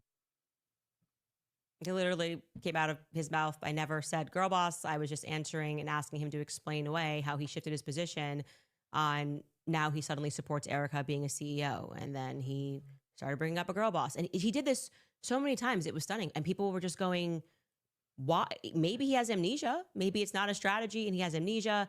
But to just assert something with such confidence and to keep lying over and over again was just shocking to me. We were probably less than an hour into it when I realized, by the way, that he was not okay, because I wanted to address that, this bizarre strategy of public gaslighting. And he, again, wrongly, but ever confidently, filled in the wrong blank when I said, are you? And this actually ended up being one of my favorite moments. Take a listen. You didn't mention that I mentioned the screwdriver, DNA, all of these other Budweiser. things. You never mentioned Here, any how about of that. this, dude? So, no, you're actually incorrect there. But on top of that, moving over to the actual evidence itself. Invite you to my Discord. Yes, I'm okay. Anyway, back to Was the gonna ask evidence if you're itself. okay. Yes, Actually, I'm fine. I'm glad you are I'm asserting that interested you're in okay. checking I wasn't out what worried about your you're health. doing. I really but, don't think by right that time now, he was I just okay. can't think It was about this already right now. apparent to In me the that he middle was of kind of coming stuff. apart and he didn't really have an argument. And it was very obvious that he did not watch the preliminary hearing or Show at any Indy hearing Sunday. for You're that going. matter. Show in Chicago This Saturday. is why he could not comprehend Really? Where at? the contradiction of him claiming It's okay. Just say what bar or whatever. and calling people Chances are I conspiracy know it. theorists. You're a conspiracy theorist, and it's because of the way that you're looking at evidence. You're making inferences off of that evidence. That's his whole thing. He couldn't comprehend the Oh, don't apologize. It's all good. hypocrisy of that. When in fact, I he was just- doing the yeah, exact in the same middle of thing. stuff. If all of his evidence was being derived, which he felt was overwhelming, was being derived from a hearing wherein the prosecution was doing just that, looking at evidence and interpreting it however they wanted, a blurry image of a white man with brown hair. I think that's Tyler Robinson. Okay. I think that's not Tyler Robinson. He calls one a fact and the other one a conspiracy theory. This was the whole point of a hearsay. It's going to of be the, interesting when she starts actually saying, maybe I am left. Hearsay Utah 1102. And if he had watched She's how getting many closer times and they closer, discussed man. this I'm 1102 telling rule, you. it was basically like, yeah, we allow this at this stage. It's probative. Not that that's what I want. I'm just saying I can see the pivot coming. He would have understood why I was pointing out this hypocrisy. Jeff, but he quite literally where's that could not show? quite grasp that concept in a way that was frustrating for me, and so much that I had to tell him, I can explain it to you, but I cannot understand it for you. Right? We all have our professional limitations. This is one of mine. I cannot. It's like being in a class and you just have that one student that's not grasping something that seems to the rest of us to be a really easy concept, and he's going, I don't understand. Why do you keep saying it's here? What is 1102? What is this? What does it matter? Because this grants us all the ability, whether inside or out of the courtroom, to look at evidence and then to infer upon that evidence. In fact, that's what people are doing in any court case. Actually, both sides are doing that. Oh shit! They're in dispute. No way. One side is saying I infer All right. this. One Yeah, side let's is see, saying what time I is infer it? the opposite, and here is the evidence. And the Can I jury makes a go? decision. Anyway, it was very clear to me that because he was weak on the case and didn't know anything, he wanted out of debating the evidence altogether. He didn't want to talk about the degraded prince who says, so what? So what? What do you mean, so what? I'm trying to tell you why there is just as much evidence here, the evidence that you say is enough to say that he did it, to say that he was set up as a patsy. I'm trying to prove my claim, but he said, nope, let's go to a new phase. And the next phase was very reminiscent to me of when you learn a new vocab word and you just want to What time's the show? I'm not seeing it. use it. It was like a term he had just learned yesterday or something. There's no way. This is a show. They're not just playing like a bar show, right? Unless this has like a... That term was positive evidence. He just thought that if I keep saying it, Oh, people there at it is. home will think I'm Never really mind. smart Never and mind. intellectual. And Found it. frankly, Never it mind. just came across as bizarre. Like this is just a little bit of him saying positive evidence. And nope. Let's talk about the Foreign Legion. Sure. Was the Foreign Legion, do you believe, trying to kill you? What time is that at? Yes, that's why I reported it to the correct officials in government. That's what I was told, and I handed over that information to Tulsi Gabbard's office. What's your best piece of Well, he paid $300K to debate this. You'd think he would actually know something about it. Evidence for that. Well, it was Positive evidence. This would be at a professional limitation for me to then go and probe that information that I handed over. I can't do that. I'm not But the you United don't have States any government. positive evidence of that, right? Liz, can you just stop? It's actually just like annoying to hear you keep saying positive evidence. Do you have any positive evidence whatsoever that Israel killed Charlie Kirk? That he stopped and ate at Chick-fil-A, which if you are into LGBTQ issues, wouldn't be your lunch before you go kill Charlie Kirk for LGBTQ issues, because, Yeah, but do you have positive evidence? we cannot say for certainty that Israel called the shots and this is how it happened. But Yeah, it is Jeff, I can't find definitively, anything I on the think, show. a thread that a lot of us would like to see. There's no looking at their positive site, evidence. too. Don't you think that like tens of Yeah, if they're a thousands Cobra, or hundreds of fuck. thousands of people check would 'em out. want to know what Candace Owens' positive got time. evidence for why it is No, I that don't. Israel and France were involved You know what in time the it's most at. traumatic public assassination of Gen Z's lifetime is? She had no positive evidence Israel's involved in anything. Hey, No Tokas. positive evidence that France is involved in anything. No positive evidence TPUSA is involved in anything. No positive evidence that Erica Kirk Not even is sure where involved you're in at politically, but welcome to the show. anything. Genuinely, like, it was maddening. I just, could you just stop saying that term? You do not sound smart. You don't need positive evidence for your opinion. Thank you. Thank you. For fuck's sake, dude. He was doing this during the debate with me. You just don't. You're like, hey. He started bringing up shit about some fucking Christian orthodoxy where I'm just like, I was never an Orthodox Christian, motherfucker. Like, what? Oh, so, well, what does that mean in the context of Orthodox? It's like, oh, God. I think chicken always sandwiches plays are that game. better than cheeseburgers. But what's your Lots of positive gay people that eat evidence? Chick-fil-A. A Well, lot of I them don't just- care. Yeah. I just think that. Well, what's your you have Look, to I have still- positive evidence. How I would ain't gay, but I eat Chick-fil-A because, yeah, fuck it. have to have- Like, I'm sorry, dude. I get it. BDS this, BDS that. I'm living one life, and I got a chicken place that's near me that's kind of affordable as opposed to some of the other chicken places. So, you know what? Fuck it. Eating some chicken. Plus, those waffle fries are fire. positive evidence And that sauce. God damn it. for me receiving a threat Christians are so hateful, but they make some delicious fucking chicken. and me taking it to the authorities? Could you imagine if the world worked like that? Like you receive a threat. I still drink Coca-Cola. I still go to Starbucks. I don't listen. If you want to boycott, you do you. You do you. I'm just saying it, guys. I am going to hold to my convictions, my political convictions. I will still vote for what I want to see happen. But this is the shit where I'm like, I just don't care. I don't care. Like I said, life's too fucking short to put that much thought into just like being politically correct. And I hate bringing that phrase back, but it's true.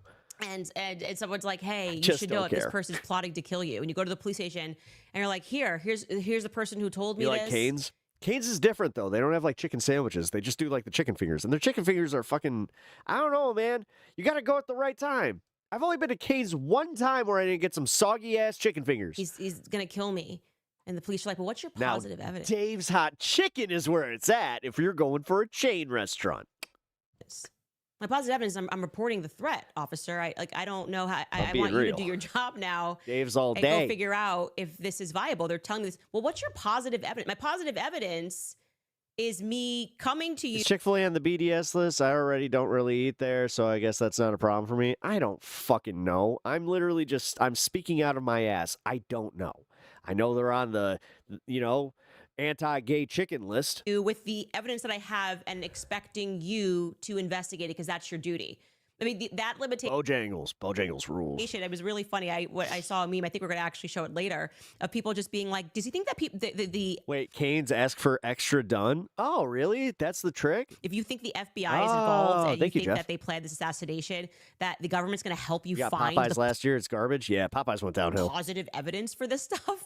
Like, well, JFK, I guess it was all above board because you have to have positive evidence. And only the CIA can give you that positive evidence, and they've blacked out the documents, so you just can't speculate about it. I mean, it's just bonkers. I'm allowed to think what I think about Erica Kirk. I think she's suspicious, and then I remind they him. use meat glued chicken giblets. Well, just like the pig slime from dude. I had some chicken nuggets yesterday from McDonald's, and they were fucking fresh as shit and fire. You know why? Because I'm trash. I can barely afford to eat, and you know what? That was affordable. So fuck off. I flip the script At some point, this is going to go from funny to being depressing. and I say, well, what's your positive evidence for you having asserted, as he did before he went to Turning Point USA headquarters in May, he tweeted that he thinks that Erica Kirk is too retarded to. I'm going to just say it, man. This is the shit that drove me crazy about the left before I became a leftist was this. Just like the policing of fucking like, oh, you still drink Starbucks? Oh, you still listen to so-and-so? Oh, you still do... Who the fuck cares? To kill her husband. And so I'm like, well, my God, if they vote for the better of the things, then that's what you want. Okay? You don't need people to be perfect all the fucking time. And honestly, I'm kind of tired of pretending that any of you were ever fucking perfect to begin with. What's your positive evidence for that? Because that's the number one thing is if you guys are holding other people to certain standards, make sure that you, with fucking certainty, can say that you hold yourself to that fucking standard consistently every single fucking time. Are you allowed to just have opinions? And then he's like, oh. And if you can, congratulations, pats on the back, high five. Guess what? No one gives a fuck. I'm allowed to have opinions. And he says he thinks that all women that felt are great to retards. say. And sure, if you're sitting across from a woman that you're paying $100,000 that honestly, I have been waiting to say some shit like that. an hour to speak to. I don't think anyone's walking away thinking that women are dumb in this situation. That's my opinion. I have no positive evidence, but I think most people walked away and You're thought mean. you were the idiot.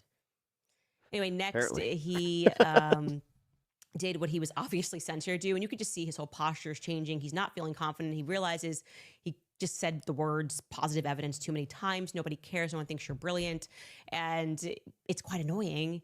And then it moves to this phase where it's very obvious to me that he is trying to entrap me in a lawsuit by getting me to complete sentences in a way that would fall into legal defamation, right? He's asking me and he's surprising me. And this is very Steven Crowder coded, like to have clips, just so you guys in the background, we told them, if you want to send us clips ahead of time. And Okay, this is hilarious. as you saw, we had no The clips fact that planned. they, like, that we just she said, we just was want like, fact checkers yeah, in there I mean, because I- we may arrive like, at certain she points offered where we a way dispute what for we're this to saying. And not rather be than going back and awkward. forth with like, yes, they did say this, or yes, she did, or Kathy Nesser did, we can just ask them to do a quick fact check. Yeah. And because a Yeah, lot then in the earpiece, they were supposed to go to PBD, and PBD was going to interrupt and just be like, okay, so we just got a fact check here, and it turns out that Candace was right, and we're sorry, Andrew, but we have found that you're so full of shit that it's coming out of your ears, as one Pep Talk's father used to say. of information going on in this case, and sometimes you just I met his father once at one of my pyramid schemes. I mean,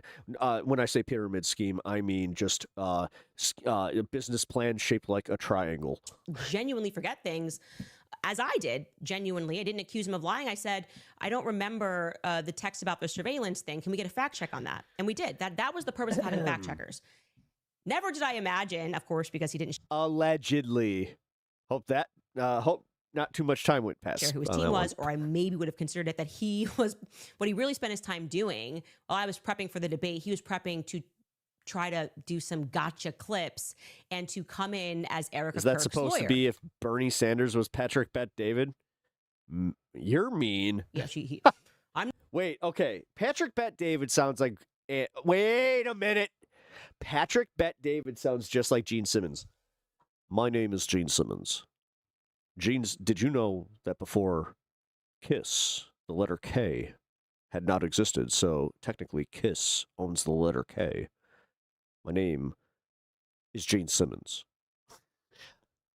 Patrick Bet David, did you know that before the pyramid schemes, I did the triangle schemes? It was much more simple, two-dimensional, brought the two biggest idiots I've ever met in my entire life, Andrew and Vinny. And I'm very happy to, wait, is it Andrew? I'm not with Turning Point USA, but if I got to get you on record. Adam. No, I'm sorry. His name is Adam. With defaming Turning Point USA. And he did this in a way Candace that Owens is a stupid person. You ain't going to find any disagreement on that with me. could not have been more obvious of trying Oh, yeah, dude. Fucking, she can be stupid all day. Watching stupid people's fun. to sort of trick me Sounds into like a a hobby for me. lawsuit. Take a listen. Do you have any evidence that Erica Kirk or TPUSA participated in the murder of Charlie Kirk? I've never said they participated in the murder of Charlie Kirk, so how could I say that I have evidence they participated in the murder of Charlie Kirk? Okay. So Oh, by the way, that was my impression of Vinny. Adam. And you don't believe that they did? I never Have I seen said her that time statement. traveling vids? I've watched the one. Yeah, those are the ones where, well, not time traveling. It's like mental time traveling, and then Charlie talks to her, right? And so I'm not going to get you to ask me personal questions about things that I've never said on record. Okay. That officer, the first officer that was up on the roof, Mhm. do you remember his name? Officer Badger. Oh shit, Bandit! Thank you. Really appreciate that, man. Thank you for the 5. At Bandit and 11 $5. Wondering if by next presidential debate season, if AI will be advanced enough to do real-time fact-checking while the debate is going on. That's legitimately a really good question. Yeah, because I mean, in theory, it should already be there, right? Christopher? Christopher. When Christopher got up How on- bad do you think that Andrew wanted to say a racial slur? Badly. you talk a Fucking lot about how his badly. camera died. Well, he talked a lot about that during Yeah, the about his preliminary camera hearing. died. Yeah.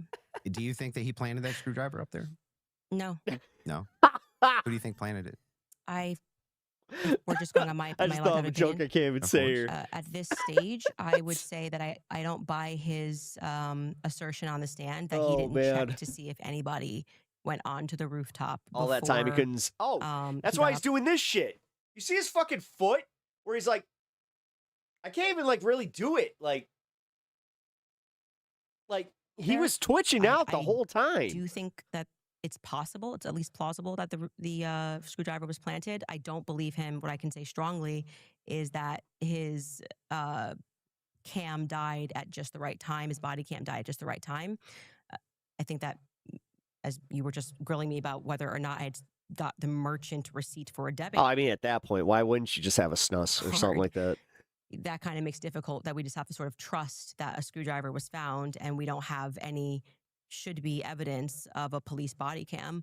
That right there is why it is impossible for me to think that Erica Kirk is not complicit somehow. Because what? Those two thoughts actually don't Well, this is even follow. weird as fuck How to would it be watch the case Candace that watching even if Candace Erica watching Kirk Candace? did believe That that was- Tyler Robinson was 100% Meta. responsible I think for I've the done that death one of time. Charlie Kirk? Let's just say she believed it with every fiber of her being, believed all the evidence, because she did. She just actually did. Pep Would it watching then Pep follow watching that Pep? somehow she's complicit in his death? Oh, guys, you remember when I screwed up my screen and I almost made myself sick? I didn't say implicit in death. You added those two words. That was Okay, so wild, what's she man. complicit in? Yes. My brain caught like Look the at his third one, and all of a face. sudden just went. You could just see it. You could just see the dishonesty there, right? So what she complicit, it's like that sentence was so planned. That was so planned. Complicit in his death. That's not what we were discussing. We were talking about the fact, Erica, I forgive him, implies that Tyler Robinson is guilty. Tyler Robinson is up for the death sentence.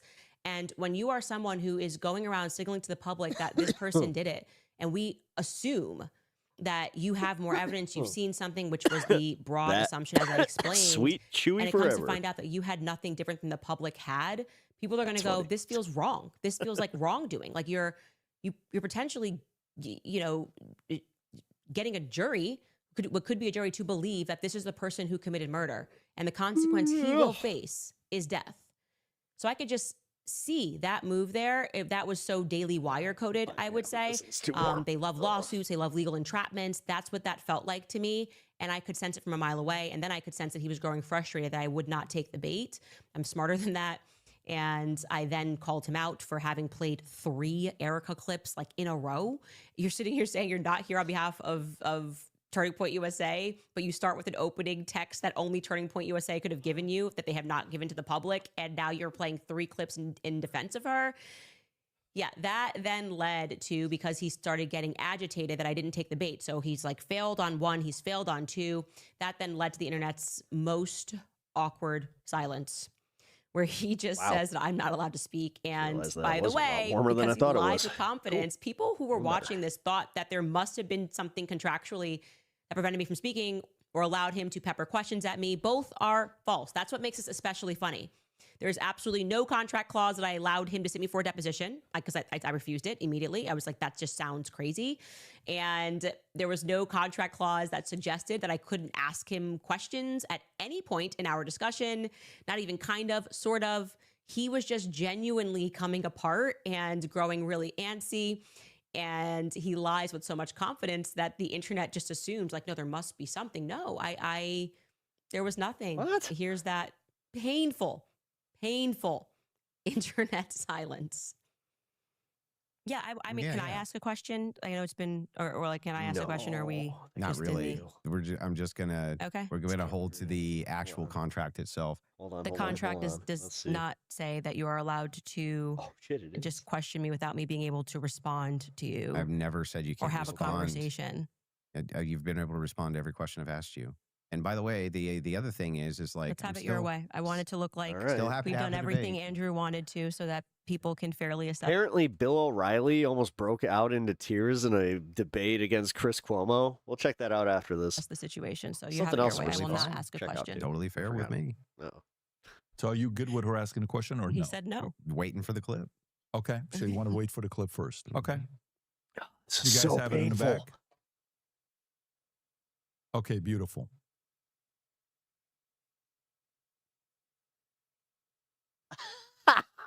I'm so glad that she didn't edit this.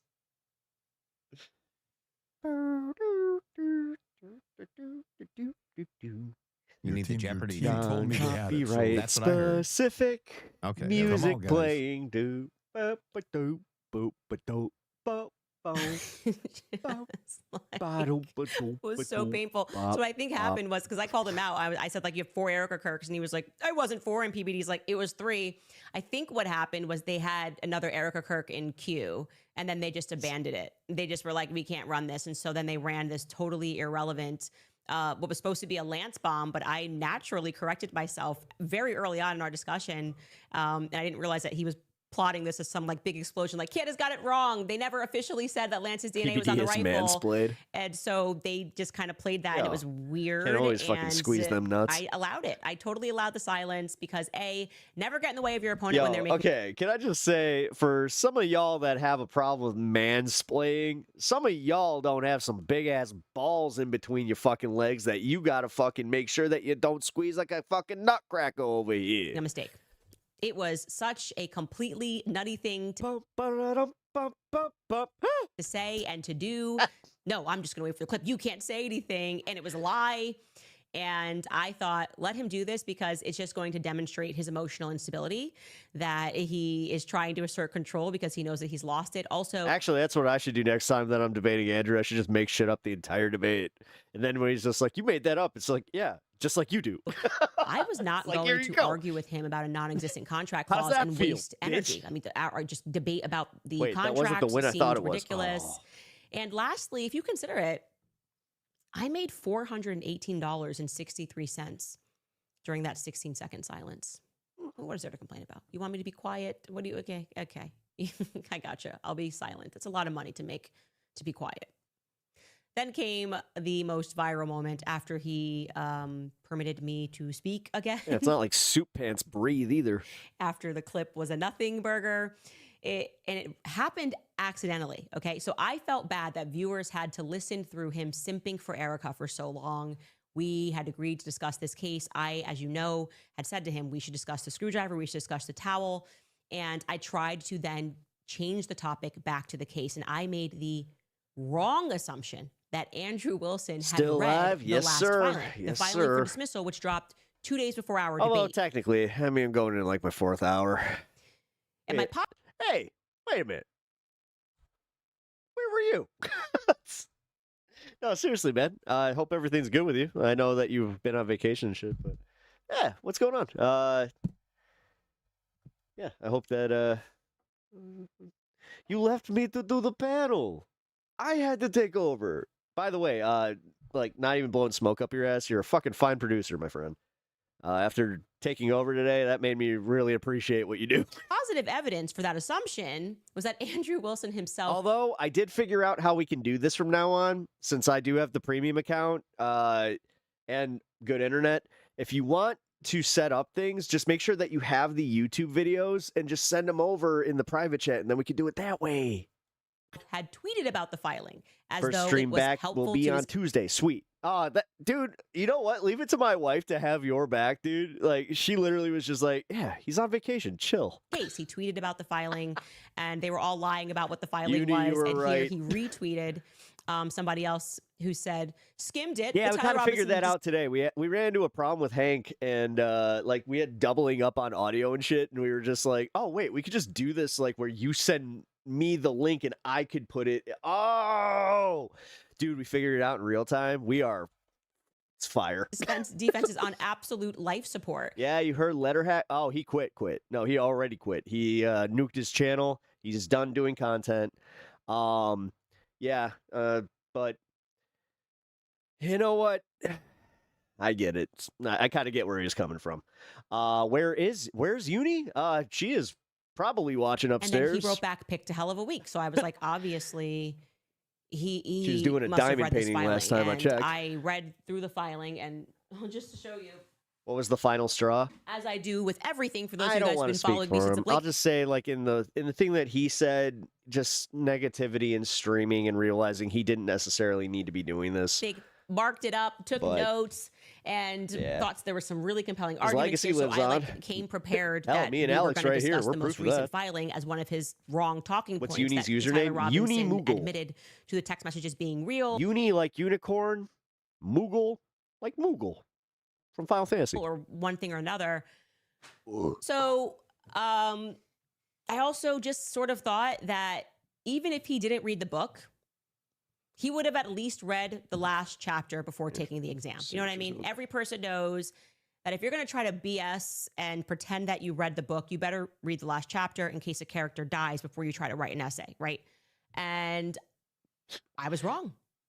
I was About to run floored upstairs when and I saw tell her him to get again on do chat. that obvious tell Yeah, fuck it. of You know his what, I false will. bravado, Right of just back. lies. Of course, I mean, the manner that this man lies, it should be taught in a psych course. I've never seen anything like it, and I just recognized it. Now I was familiar with his style. When I asked him which charge specifically he thought Tyler Robinson was guilty of, it was because I wanted to make sure I didn't make an assumption that he was more flexible in other areas as we dove into this recent filing. And when he did the false, of course, bring it up, I went, oh, he doesn't know she's hopping any on. of them. And so this obviously became she's the playing a most game. discussed moment. This man came in to debate Tyler Robinson's guilt and did not know guilty of Oh, she'll what. pop. Take a Yeah, listen. there she is. Which one of the charges against, or all of them, do you think Tyler Robinson is guilty of?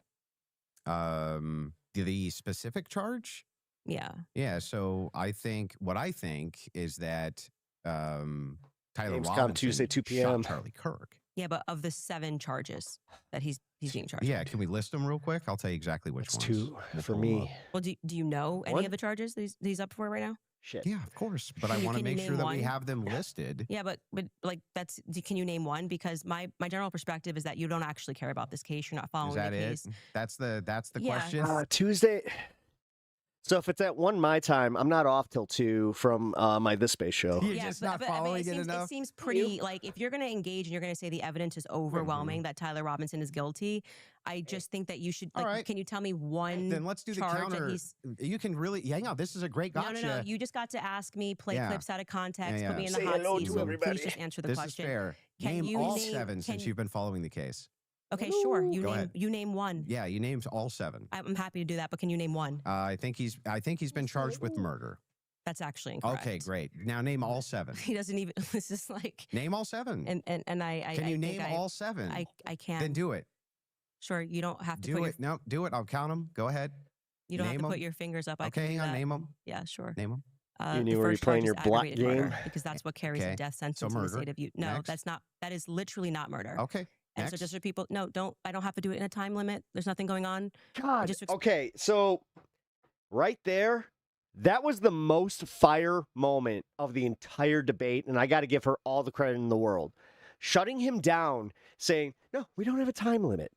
Don't try to bully me into giving you an answer on your timetable. That's not how this works. Explain to people the difference of why that really matters and shows that he doesn't actually care about this at all is because aggravated murder, it's narrowly defined, Just and because avoiding it the carries question. a death sentence. I'm going to answer the question. Okay, You're I'm just going to waiting. recognize that your strategy of thinking that people are intimidated when you try to put a time constraint doesn't work, and you'll be better the next time you debate I got someone. it. I got it. Give me the other ones. The more you cut me Brick off, the longer I'll breakers. take. Yes, I think, is that what it's called? Brick breakers? Do you want to just wait for me to finish of why that's a big difference so that No, people I just don't walk want you away? to list. It's this cool game where, like, yeah, you gotta go to the certain bricks, you can see through them, and you gotta like figure out where the configuration is as far as like where the screw ends up. The charges. Yeah, it's cool as I'm shit. going to do that. You just don't get to pretend that there's a time constraint for me to do that. Well, how long Watch does her it take play you it to for, list 7 like- charges? Because I'm speaking. Longer you just than got was to- comfortable like because you're she doesn't just like when delaying people it 'cause watch you don't over know. her I shoulder. know all 7 of them, Then and I'm tell going to me say them. again because you're going to get embarrassed. You don't have to rush this. I'm also showing an example of a very flawed debate strategy. I Okay, actually well, I am under got no one. time constraint. I got one. Great. The second charge is the felony discharge of a weapon. The next 2 charges are for obstruction of justice. Okay. The next 2 charges are for witness tampering. And the And what's final, the specific charges, though? that is them. Obstruction of justice, Both of obstruction those- of justice, witness tampering, witness tampering. Okay, wait, and there's no other specifics to them. Well, I can tell you why he's being charged with it. Just the charges, and then 7. Yeah, see, the bad thing is when you try to be an a-hole and it doesn't work. What's the 7th? The last charge is violence in front of a minor.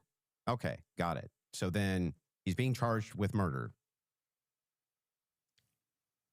Shook, shaken. I'm like, it's just, I can't even imagine what it must be like. I mean, I know his wife is equally as bad, but it's just such a liar. Like, why say, of course, why not just say, I actually don't know the specific charges, which would have been crazy, but it's this false bravado. This is how he debates. He just lies confidently and just lies. And then when you recognize it and you call him out on the lie, he falls apart and he starts sticking more and more and more into the chair, sweating, developed some things in his teeth, and that entire personality of a man just could never drive with me. Like I would never for a single second be intimidated by that because it's, like I said, false bravado. What's it called, Uni? This is the one time I'll just be like, There's nothing here that's remotely intimidating. targeted ads. Yeah. Well, trust me, if they're giving her puzzle games in her ads, yes, those are targeted. Idiot dressed up as some like She loves her some blood puzzle sport games. debater, bro. There's nothing weaker than Screwed not 'em, just screwed saying, 'em. I don't That's know. what I it would was like to know called, what yeah. the answer to that is. And I was hoping we would actually be Although able to Brick have that Breaker, I constructive think you would dialogue. like I was Uni.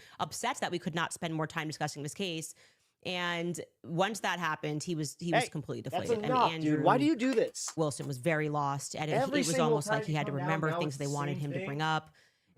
It was very obvious that his foot just wanted out. I think his foot wanted to tell the truth. The foot was just, it wanted out. They're like, oh, the foot holds the truth, Andrew lies, but the foot just doesn't want to be there. His boot, he was literally shaking in his boots. I don't know what was going on there. And he couldn't kind of regain any sort of composure. No, you just, I didn't understand Arm, Joe. anything he was getting at beyond that. He started that bizarre inquisition anywhere. about my show's timeline, demanding to know why it was my show's official timeline and why I had included Tyler Robinson and Give me Penguich those eating a slow steak. blinks. I don't know if he's just averse to organization. Like, I love organizing. Timelines make sense to me. I love highlighting them. I love putting timestamps. I'm very proud of that. I don't know what he was getting at. He just wanted to know. I'm like, I spoke to the owner. The owner told me that he pulled the receipt, that it was Tyler Robinson's receipt. And so I included this on my timeline. And then the receipt that was shared was the real receipt. And then he's like, well, why didn't you ask the merchant? Like, he's like, this is still not evidence. You gotta call Visa and MasterCard. I mean, take a listen to what he said. It was so absurd. You're stuck. Well, the reason I'm asking you is because you always include it in your timeline that he traveled to the steakhouse. Yeah, we've been building a timeline with things that we feel are But is there any actual Utah 1102 evidence? approved. I think speaking to the owner, knowing that there's a receipt, seeing the receipt is good enough to put on our timeline. But the receipt itself, the question I always had about it is, couldn't you just call the merchant? Like, if I've ever had a merchant account, I just call the merchant account processor and say, what's the name on this? Yeah, I would stay tuned. I feel that having spoken to the owner, that the evidence is compelling enough to put onto my personal timeline of what took place on that day. That's where it's going to stay. And if it gets debunked, I'm happy to take it off. If that's what you mean, that's how an investigation works. Like I said, I did more than enough. It would definitely pass the test by the Utah 1102 rule, for sure, for certain. To be submitted as hearsay. Well, yeah, beyond that, because they didn't even have receipts. They were like, Bob told me this. But the question is, the receipt itself, it has not been verified to have been Tyler Robinson's. Yeah, I just want to say you're holding me to a higher standard than you are. I'm not even holding it. I'm just prosecution. asking specifically. Yeah, I've been very forthcoming. I've told exactly what happened. I spoke to the owner. I got the tip, and So should that be chased it added in down. an official timeline that It's you in give? my timeline. It's my show, and we can add and subtract what we want, and we do. If You we can get do something what you wrong, want, sure. But cool, I'm I just wanted to asking, make sure. should you include a thing that you know hasn't actually been verified to be Tyler Robinson's? Yes, you should. If we're trying to build a timeline, you should. Yeah. You don't think that falls And then under... you should remove it if someone somehow debunks it. But I think that there is very strong evidence that is where he was, and that What's the is- strong evidence? Just the two people who said that they saw him? You know, I'm actually all good with I feel like I've sufficiently answered your question about how I got All the right, fair enough. information. By the way, what Alex, happens next, fire with the comic next from this stage of week. this investigation being called The somebody Last Driver accessing by Sean his, Murphy. knowing what his debit card was and confirming it. Yes, and I do Definitely believe check that it will out. happen. If it does not happen and it gets debunked, I'll remove it from my personal timeline that I share on my show. Law? He's like the first person account of the server saying that he served him. They contacted the FBI. He shared his experience. He recognized Tyler Robinson on the news. He gave an interview. The owner, I spoke to him. He said, he's like, none of that is positive evidence. I'm legitimately held to a higher standard than the FBI.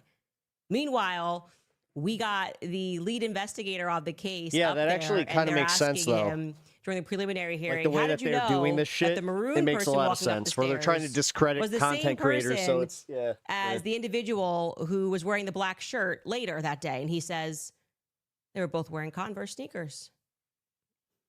Andrew says that's compelling. Yeah, it's Tweets that circumstantial that's a at part of the best. overwhelming evidence. Okay, they're both me.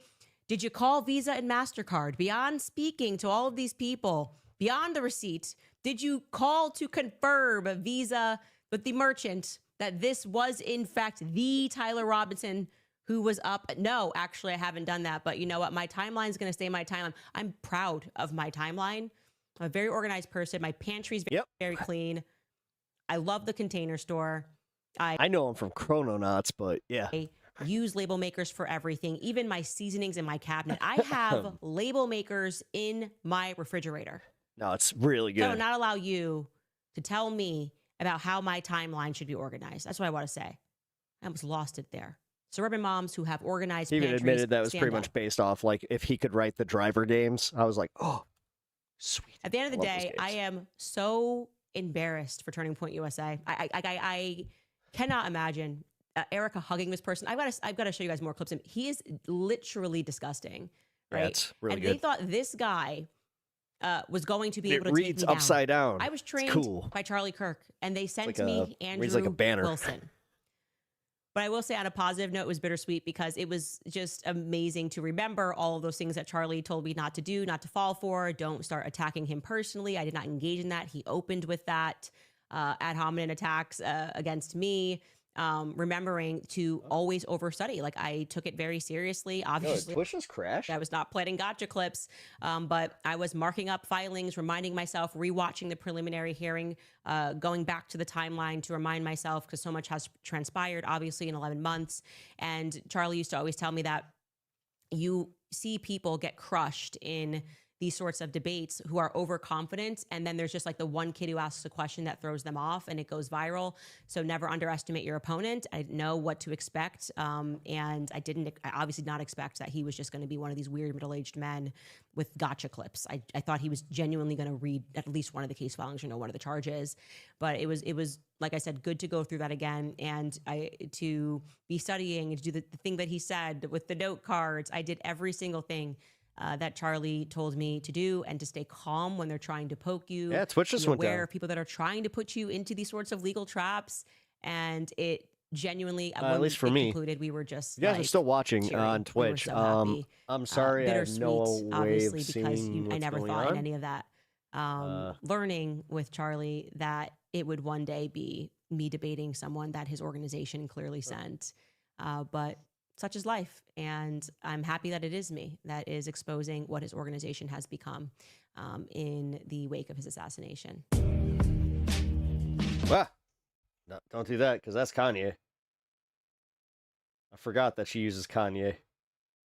Oh, okay, we're back. Okay, we're back. I'm still live on Twitch. So the problem was I got a black screen of death and then nothing but the circle. So that was weird. All right, here we go. And then this one's on Hassan. Here's your homework, Hassan. But I want you to remember this, because this is not the first time, as what Hassan is describing, we had an event that could potentially, I'll say allegedly, be coordinated by the feds, which was meant to cause a left-right war. Here is your homework, Hassan Piker. I also see I was not prepared for this. see that they are now pushing I'm just this gonna say it. idea I wasn't that prepared for her I to directly. am united with Hassan Piker.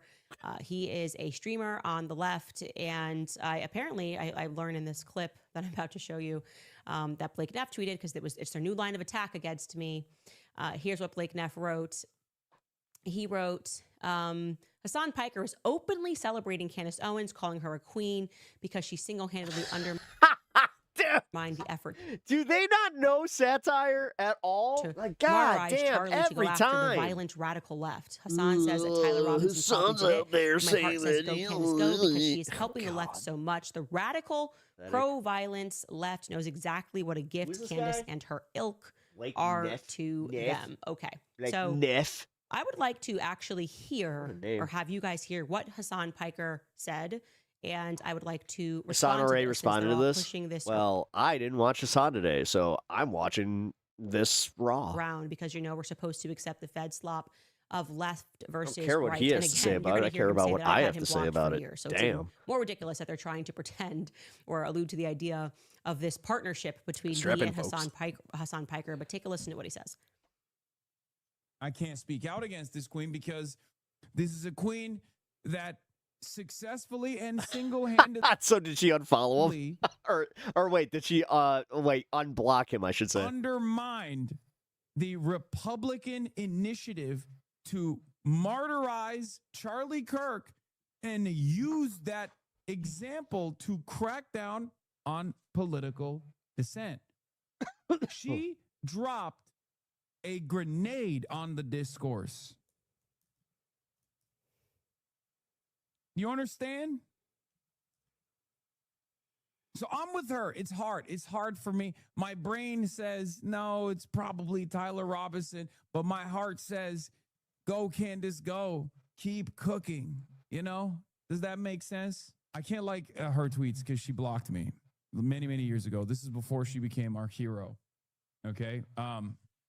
Many, many years ago, Candace Owens blocked me. I've not been a fan of Candace Owens. I am a fan now.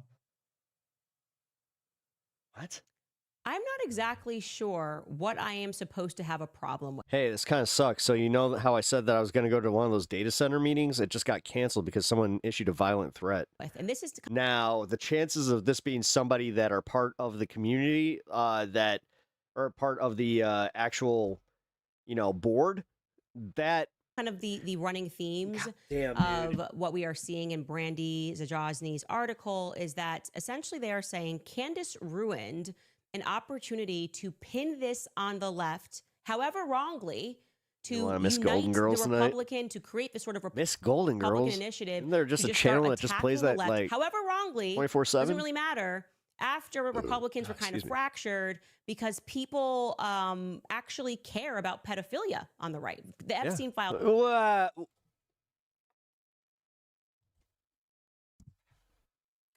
Are you sure?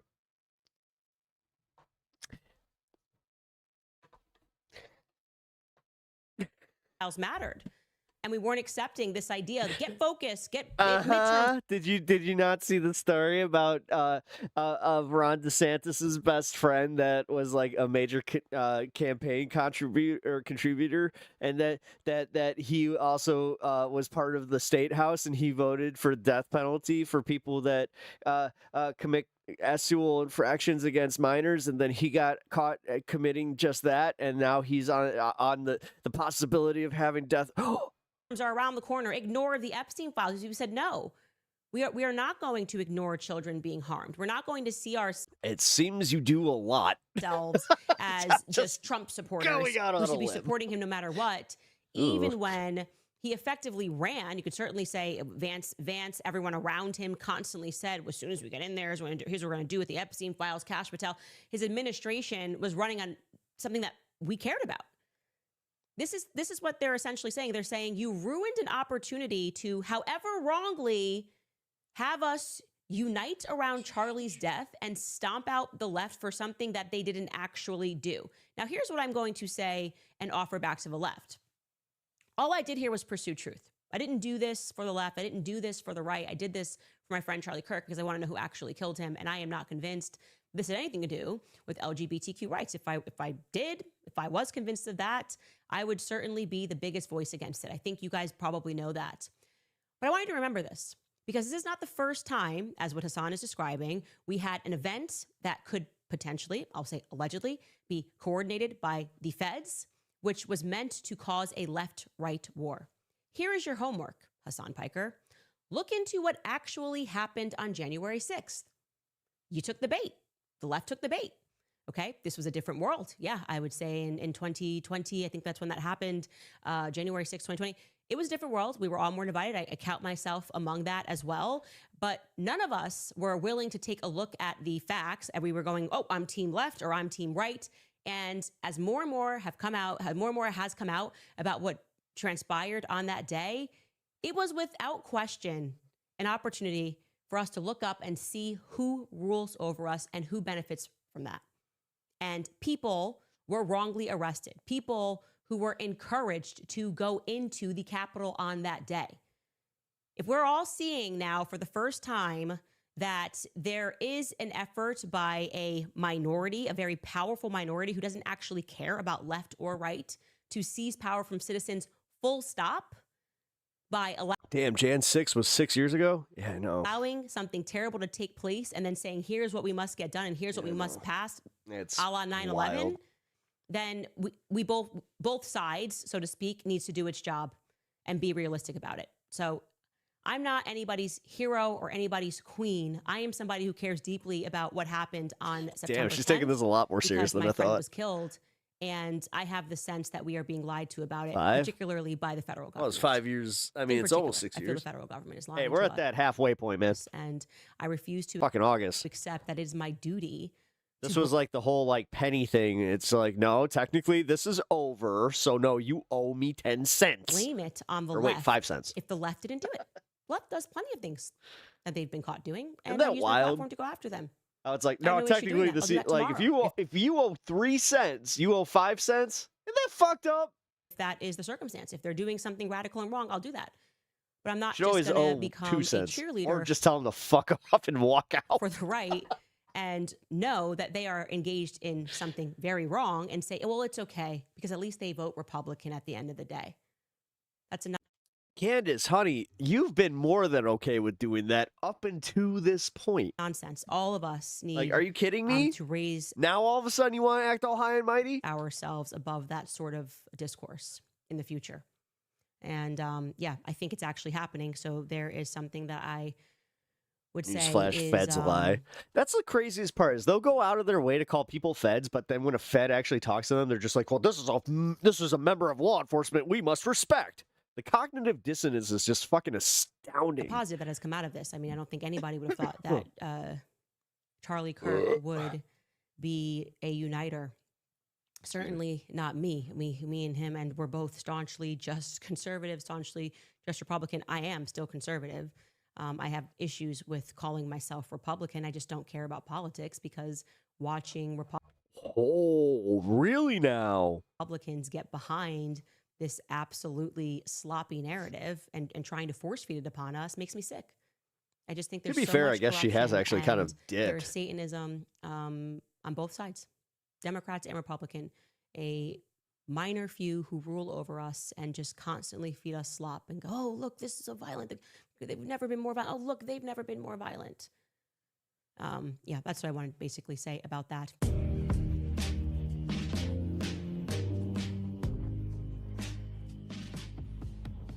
Ah, shit. I might get hit with that one. Doom. Ah, shit. That was 5 seconds. Yeah, I might get hit with that one. It's all right. Everyone look at Tim Pool met secretly with Benjamin Netanyahu. When he got caught, declared Chatham House rules. That means, well, I agreed it would be secret. Of course he did. Or sue me, Tim, if it's not true. Have your bots come out, have Netanyahu's little body bots come out and say I'm a liar. Yeah, fuck you, Alex. Wow. I gotta say, I'm not exactly thrilled with you, man. That makes it better. Because tomorrow on my show, I'm going to show it all. Why would Alex Jones, who was my friend, instead of calling me, just randomly start tweeting things going on his show and making these false claims about me? I had a phone call with a mutual friend, and I said, this doesn't seem organic. And they said, it's You talking about things not being organic? Tim, my guy. seems like someone's telling Alex what to say. Wow. He's back on the sauce. So what would make Alex Jones become a different person overnight? His whole life, Alex was the same person until just now. I did nothing. Oh, the clear blue. I love how they probably didn't even pay for those chairs, and yet here I am. I'm like, oh yeah, my chair's about to fall apart. I got a new one. Got a new chair. Oh yeah, I forgot to tell you guys. I got a new chair today. Plus your audience because you're anti-Trump. So the gloves are off, not just Finally. people, but anybody that I've sat there and I've Yeah, this thing kind of friends fucking with, that stabs me in the shit the back. bed. It's and okay. then does this crap claiming you don't know why I'm pissed off at you. And You think Alex we're Pepper fucking sitting on the stupid? TV. So Yep. I'm just telling you right now, you don't want problems, just take my name out of your mouth, okay? But if you want to fight, you fucking got one. All right, so we have Alex Jones clashing with Tim Pool. These people are just imploding. Every week there's a new feud that breaks out. Like How all these could people he that used afford a new to be chair? pretty friendly with each other now just spend all Well, day on that's the thing. You save a bit of money, and then you find yourself a good old deal, and you buy yourself a new chair. Twitter calling each other grifters. So these people must have It's a lazy boy chair. It cost me $120. Costco. been barely holding it together because once they start disagreeing, Honestly, that one they go hurt all a out little trying bit, to expose but each other. You know, when expenses things are, are going well and they're doing expenses. each other's podcasts, they'll ignore any suspicious behavior. But then once they start arguing, it's like they have all this ammo ready to use, and it seems like they've been preying on It's gonna each be other's awesome downfall. though. Finally, I can do this comfortably. Like Alex was Not that this chair complaining on was Twitter not about comfortable. how It's his just views once have the so like I'm not sure if you guys know this, but here, check it out. So you see this? You see this part right here? You see how it moves? Yeah, so it's broken. So the back support has been sliding every time that I sit down. That's why you see me adjusting all the time. And he's being censored for covering the Charlie Kirk Trying to get my conspiracy back theories. nice But and then comfy. People in his comments just started Now? roasting him for his coverage of stuff like the Charlie Kirk conspiracy theories. And some right-wing influencers were saying it's not the algorithm, it's the fact that you started criticizing Trump. And they're making jokes about how the Pakistani bot farms were shut off, and that's why his views Yeah, he's dropped. like, dude, I So can't wait. I Alex gotta started build that thing crashing tomorrow. out in the comments and arguing with everyone. Then Tim Pool chimed in and just set him off.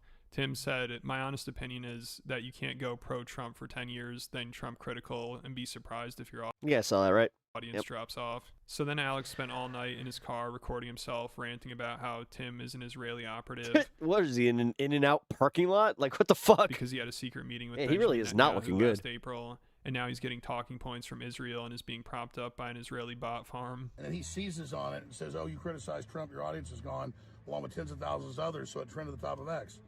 They didn't all just magically come up with that instantly when I posted the video last night. So maybe Tim's just dumb and copied what the Israeli bots were putting out, but he does meet with the guy that gives the orders. So that's why I'm irritated. That's why I'm sick and tired of this garbage. And I've just been too nice to these little swarmy, people that sit there and act like they're patriots, but they're not. If you support Israel controlling our government, you support Israel. He says Rez a hot dog. He really is. Taking over our military with the NDAA. If you support all this garbage, you're not an American. You're a traitor and it's treason. And it's been clear these guys all follow talking points and are in lockstep. And they all deny they're taking money from Israel. But on record, Israel spent $1.3 billion in the last 18 months. If you go back about 14 months ago, Tim Pool got caught meeting secretly. God, he's not even 50, is he? Wait, how old is Alex Jones? I remember he was like super fucking young last time I checked, where I was like, sources. He what? said, yeah, I met with him and I'm proud of it, but I won't say what no we're way talking that about. he's that age. Chatham House rules. And all I know is Tim Pool 74, follows 52. Okay, yeah, still, yeah, he looks Even if he's 62. not taking money. He is following their talking points. I want to just say this. That's really unfortunate. Like that hate. Not unfortunate for him, but man, hate does a number on you. Oh, sweet Chewy forever. Thank you for the tier 1 sub. I really appreciate Tim that. Pool putting on Israeli talking Glad points you're against enjoying me. yourself. Oh, holy crap! We are a minute away from 420. And it's shameful what he has become. And I'm going to show Netanyahu launching the Eighth Front, the Eighth Front War, a year and a half ago, right before you met with him. And we're going to expose it all. We're going to show how at the exact same time last night when I posted the video Literally of the Netanyahu 20 sits seconds. Here we go. Within minutes, hundreds He's of people said 50, the only exact same 52. thing. Yeah, And no, are right? they on the payroll? You don't look great. Not, probably not. But Looks like some he's are. edging 70, You can't bro. hide from the truth. You can't Meanwhile. hide from the truth. And so we're going to expose it tomorrow at 11 a.m. Central. So then Tim accused Alex of getting a call, to I'm attack not him. looking a and day he over claims that Bob 38 Farm and with the same one talking quarter. points as Alex is attacking him as well. So 420. then Alex accused him of getting a call from Benjamin Netanyahu. I guess it's battle of the sellout grifter bot armies that none of these people seem to care about until shit hits the fan and they start arguing. Alex was on Tim's podcast earlier this year after Tim already met with Benjamin Netanyahu and had that tenant media deal that was funded through Russia. So it was already pretty clear Tim's a shill, but now Alex is just starting to realize it, or just starting to admit it. Like now he claims Tim is taking marching orders from Israel and he's a smarmy, backstabbing grifter. Steve Bannon has to be in his 70s. And Tim's all surprised that Alex would say something like that about him. But he did kind of start it here by kicking Alex while he's down. Alex is complaining about how he's not getting any views anymore and he's going broke. And Tim's like, that's what you get for turning 72. on Trump. So I don't know why he's Nailed it. shocked by this and acting like Alex has to be getting paid to say something like this. I mean, he's also always looking to fight people. So Tim was kind of asking. The benefit of knowing that Trump is 80 and I'm only fucking just about to turn 40. He's fucking 40 years older than me. At some point, that motherfucker is going to be gone and I'm still going to be here. And that's when I can just fucking high five myself and maybe let a balloon go. Looking for it here. Oh, you lost your audience. Nanny, nanny, boo-boo. Stick your head in doo-doo. You can't come to the cool kid table in 5th grade. We don't want you at our Howard Lutnick, Jeffrey Epstein table. And I'm just like, when did you guys become... When did he invade fucking Christina's house and start broadcasting from her giant map? 10-year-olds. Right on, Ryan. Holy crap, Ryan. How you doing, man? I mean, Good to seriously. see you, brother. I said, this You've been doing good? I hope you've been doing good. is probably a bug. It needs to be fixed. This absolutely sucks. Good news? And I'm drawing attention to it. And you're like, no, everyone just stopped listening to you because you're anti-Iran war and you question Charlie Kirk. Look at the quartering. Let's I said Christina's house. scroll up. Maybe the Not client Pakistani house. bots are asleep. Alex, as a daily viewer, I personally Oh, that was a client's house? Wait, she was streaming at a client's house?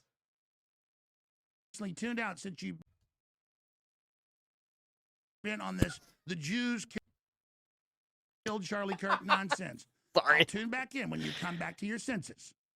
What did my post have to do with Jews? Oh, that's a lot. I didn't say the Jews I'm killed just, Charlie Kirk. I'm just. Oh, she was dog sitting. Okay.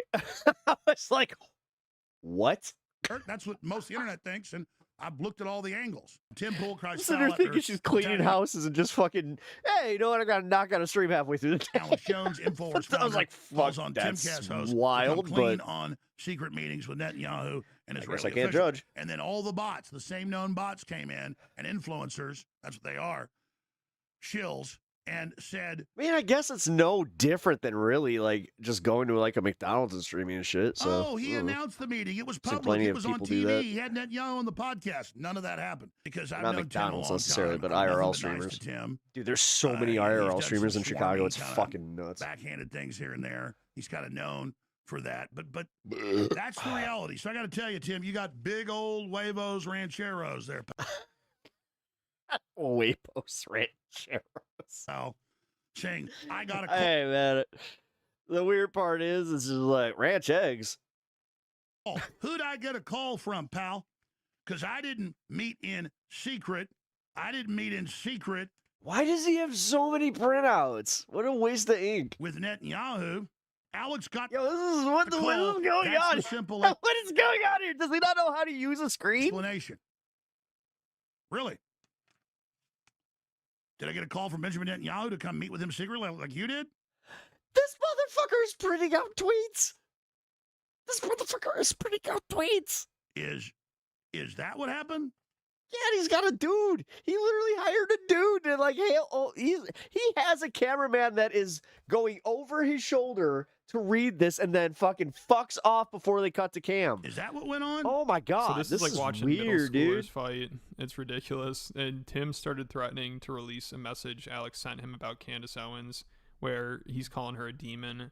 Then Candace came out and said Alex apologized to her for it, which He printed the subscribe button. I found that funny. that is weird. Alex did a total 180 with Candace. He flip-flops so much, it must give his fans whiplash. And that's what people are saying in his comments with the Charlie Kirk Well, stuff. yeah, that's what a Because I think grifter within is, only though. a few months, Alex went from being Candace's number one Surprise. critic and saying she's a globalist CIA deep state operative to then apologizing to Candace and promoting theories. You're not a even conspiracy crazier than theorist. hers. I'm a conspiracy Alex thinks theorist. The only theory that makes sense now is that Charlie faked his own death and is still alive. He went from trying to debunk Candace's theories and crashing out on her for promoting insane theories to then saying Charlie staged his death.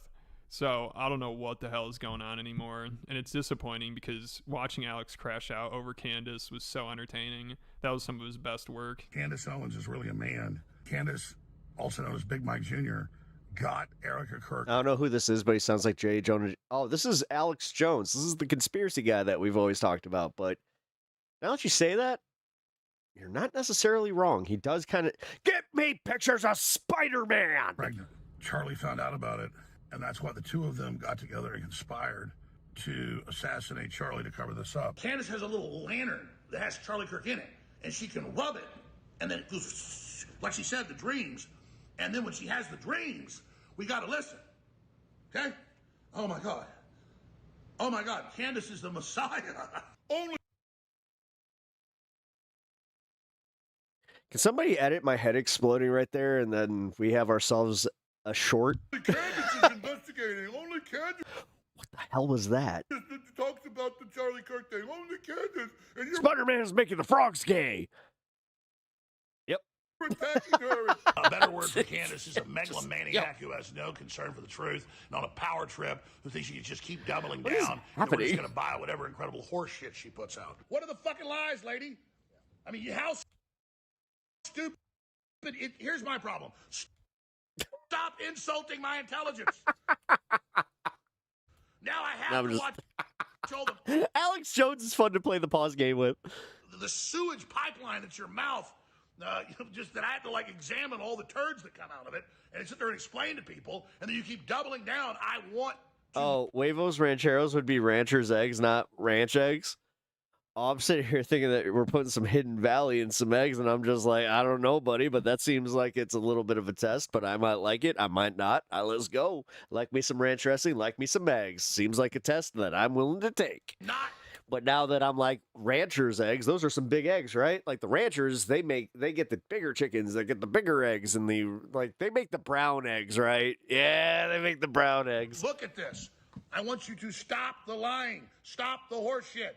Dredging up horrible, bizarre con men with huge pedigrees of scams and bashing women's heads in on record.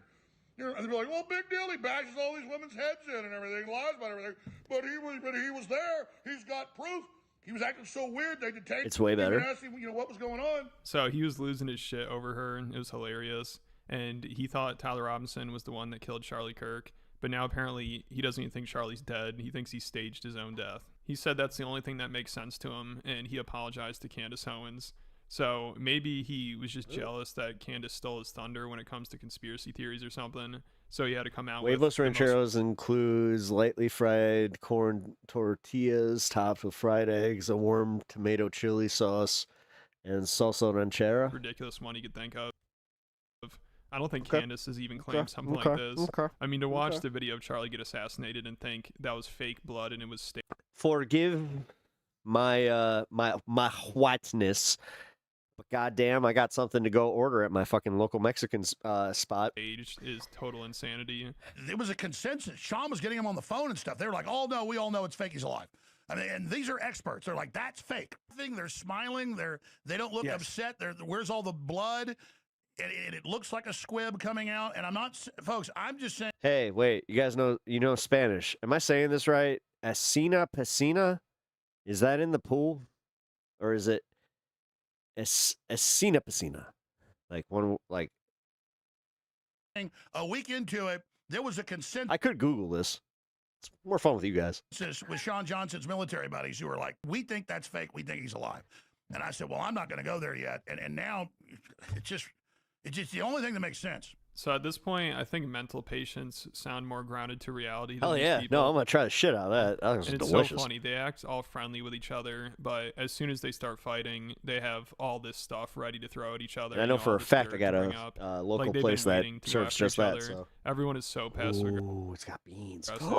Ooh, Like the yeah. shot Tim Hell took at yeah. Alex. You know, he's even acting all Beans and surprised hot that sauce, Alex too? is upset about that. He's like, "Why me?" And overnight, Alex just turned into someone completely different. He must have been paid to attack me. What?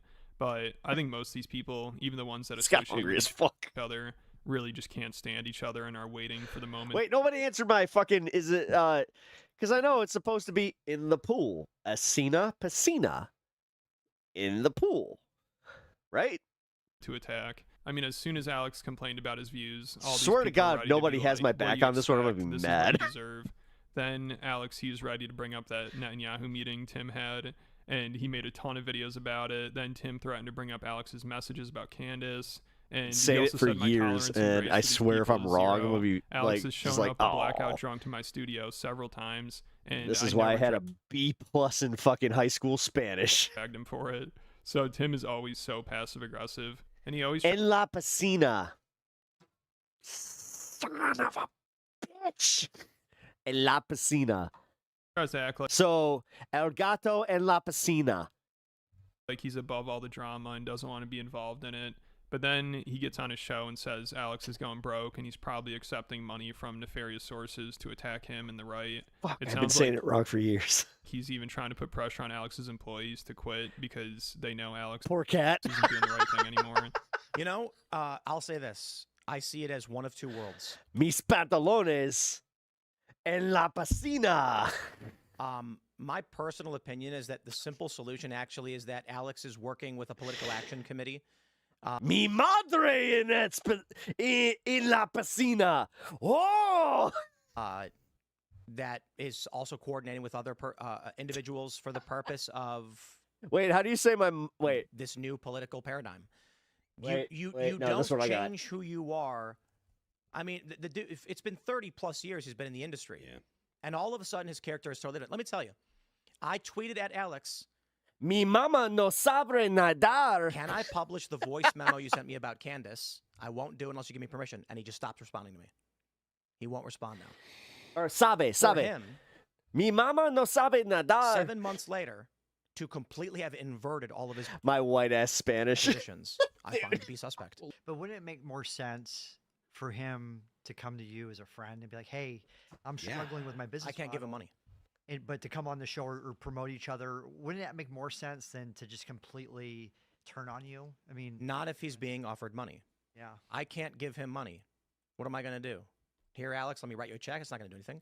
But imagine there's a political action committee, and they said, listen, as we go after the midterms, we're going to this is going to be the play. you can see that, Tucker El gato puede nadar. and Anna Kasparian are completely aligned in their worldview at this point. For someone like Alex, Hey, I know that one. friend of ours for years, I worked in a kitchen. to abruptly and seemingly for no reason be like, F Tim Pool, he works for Benjamin Netanyahu. It's just like, okay. That makes zero sense. What just happened? It's irrational. Yeah, it's like, Alex Jones was my friend. He literally would just text me stuff. We would talk. We had a conversation once about what private jets to buy. Just like, that's what rich people talk Tim about. He's like, casually saying that he's broke. Jet for Yep. about $1 million, And I was like, Alex, I'm not buying a private jet. And now all of a sudden he's just like, Tim Pool is secretly meeting with Netanyahu and works for him. And I'm just like, out of nowhere, I got people texting me, and they're like, what is happening? What happened? Like, what did you do? And I was like, Wait, is it Israel or is it Israel or Israel?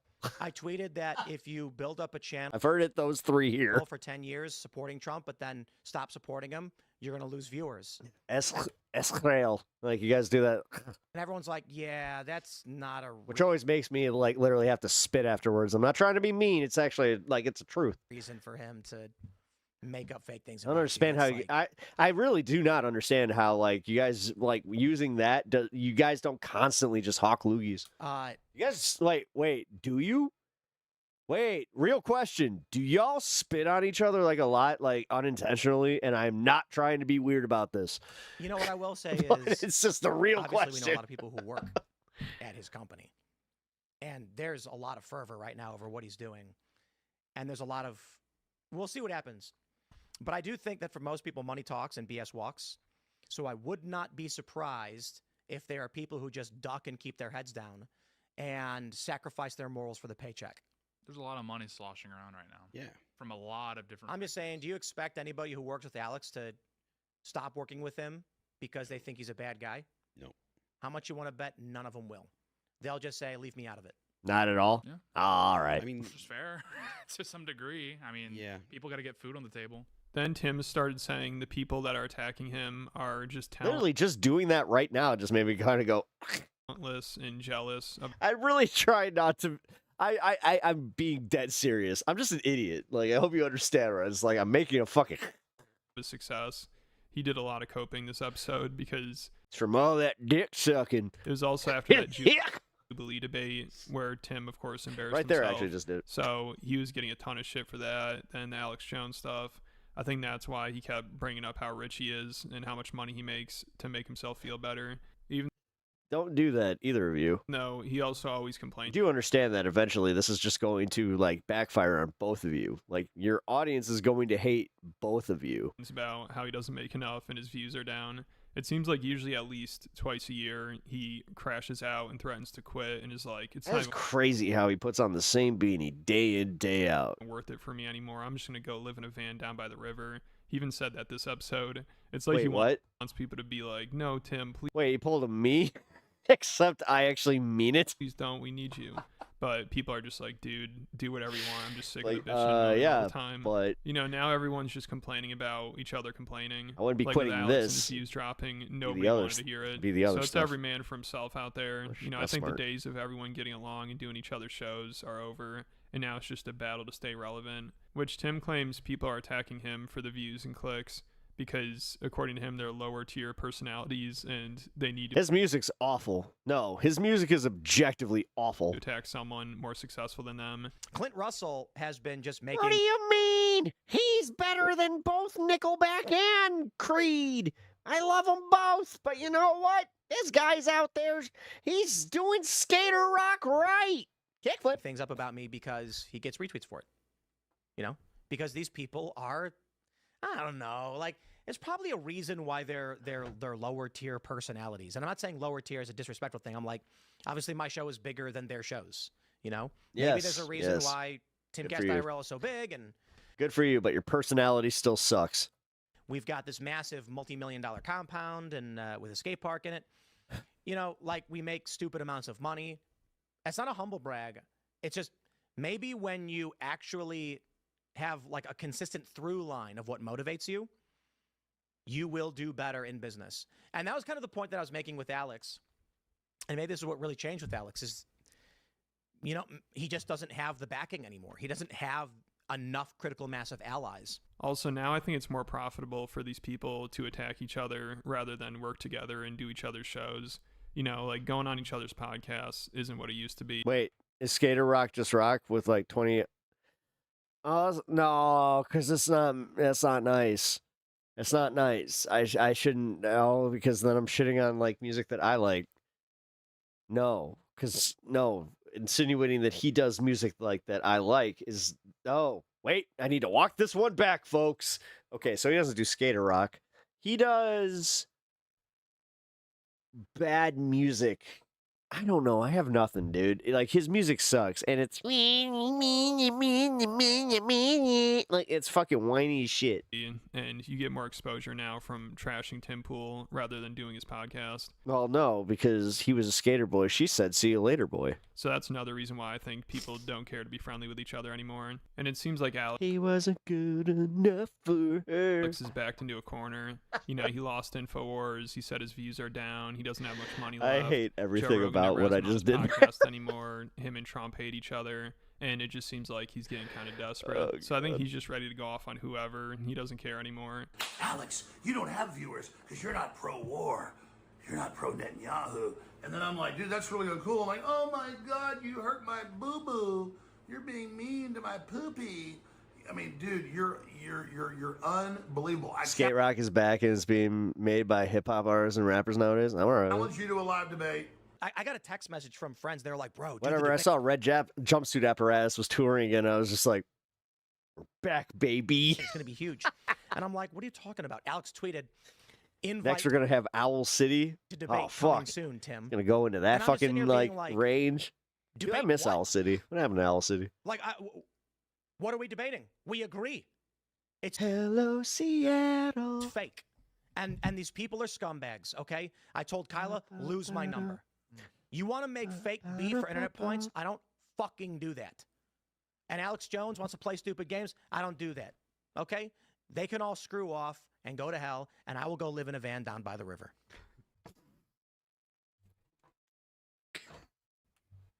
And you think I'm joking? So I think Tim's scared. Once Alex challenged him to an in-person debate, he's like, what are we going to debate about? You know, we agree on everything. Even though he was just calling Alex out for turning on Trump. And Tim is always defending Trump and acting like everything's a 4D chess move from him. They also obviously disagree on Israel. But now Tim's pretending like It's he's crazy how much they work So him his and Alex ass. agree on everything. You know, it sounds like he just doesn't want that smoke from Alex Jones. And he's trying to defuse the situation. He also said he would do a debate for $300,000, but Alex doesn't have the money, which Alex took offense to and challenged him to a bare knuckle boxing match. Well, I mean, if he wants to debate, he'd have to take the pro-Israel position. So I say yes. Absolutely. Adam Young's Owl City is a composer that helps other people. Yeah, he's like Ben Folds. $100,000.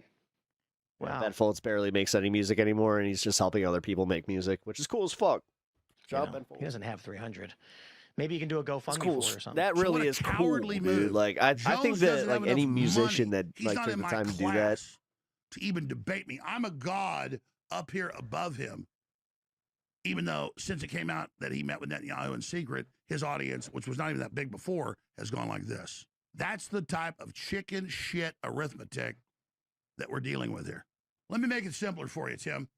You pick the spot. You get a ring in a state that allows it. I'm an older man than you. Let's have a boxing match, bare knuckles. Ah, the fuck! It always turns to this. You and me, mano y mano, knuckles up.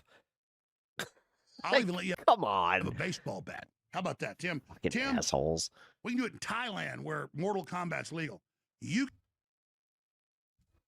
can get in a ring with me in Thailand. This motherfucker could go full Goro on. It'd be worse for you that way. Let's give you a sword. Let's give you an axe. I'll How get you in the can- ring you with in can't do that, Thailand. Mortal You can have a Kombat, sword bitch, and an wrong axe. Oh, I guarantee you franchise. it's that way. Get 'Cause over I don't here. even turn on my juice. No, you got so it. I'm facing a real threat. How about we get in the ring in Thailand? You can have a 9mm handgun, huh? Because you're going to need it. What the actual fuck, Alex? What the fuck? You and your beanie. I want in the ring with you, Pool. Because if you want to bang heads with me, I can show you what it's like till you're bleeding. I want in the ring with you right now. Because you symbolize... We need to make a... Wait, I'm not GoFundMeing there. No. No, I'm GoFundMe-ing my life or well, my medical bills. I technically am. Everything this country is You guys under can't contribute to that. I have it in the Discord. attack by, and all the smarmy little double-dealing rats. Sorry. Joke petered out when I realized how existential that shit is, where I'm like, oh, right. I want Tim Pool to be the champion of Netanyahu. You can wear your trunks, the Star of David right there. You can have rabbis there doing chants because you've got that magical beanie. The mothership yarmulke that gives the orders all out.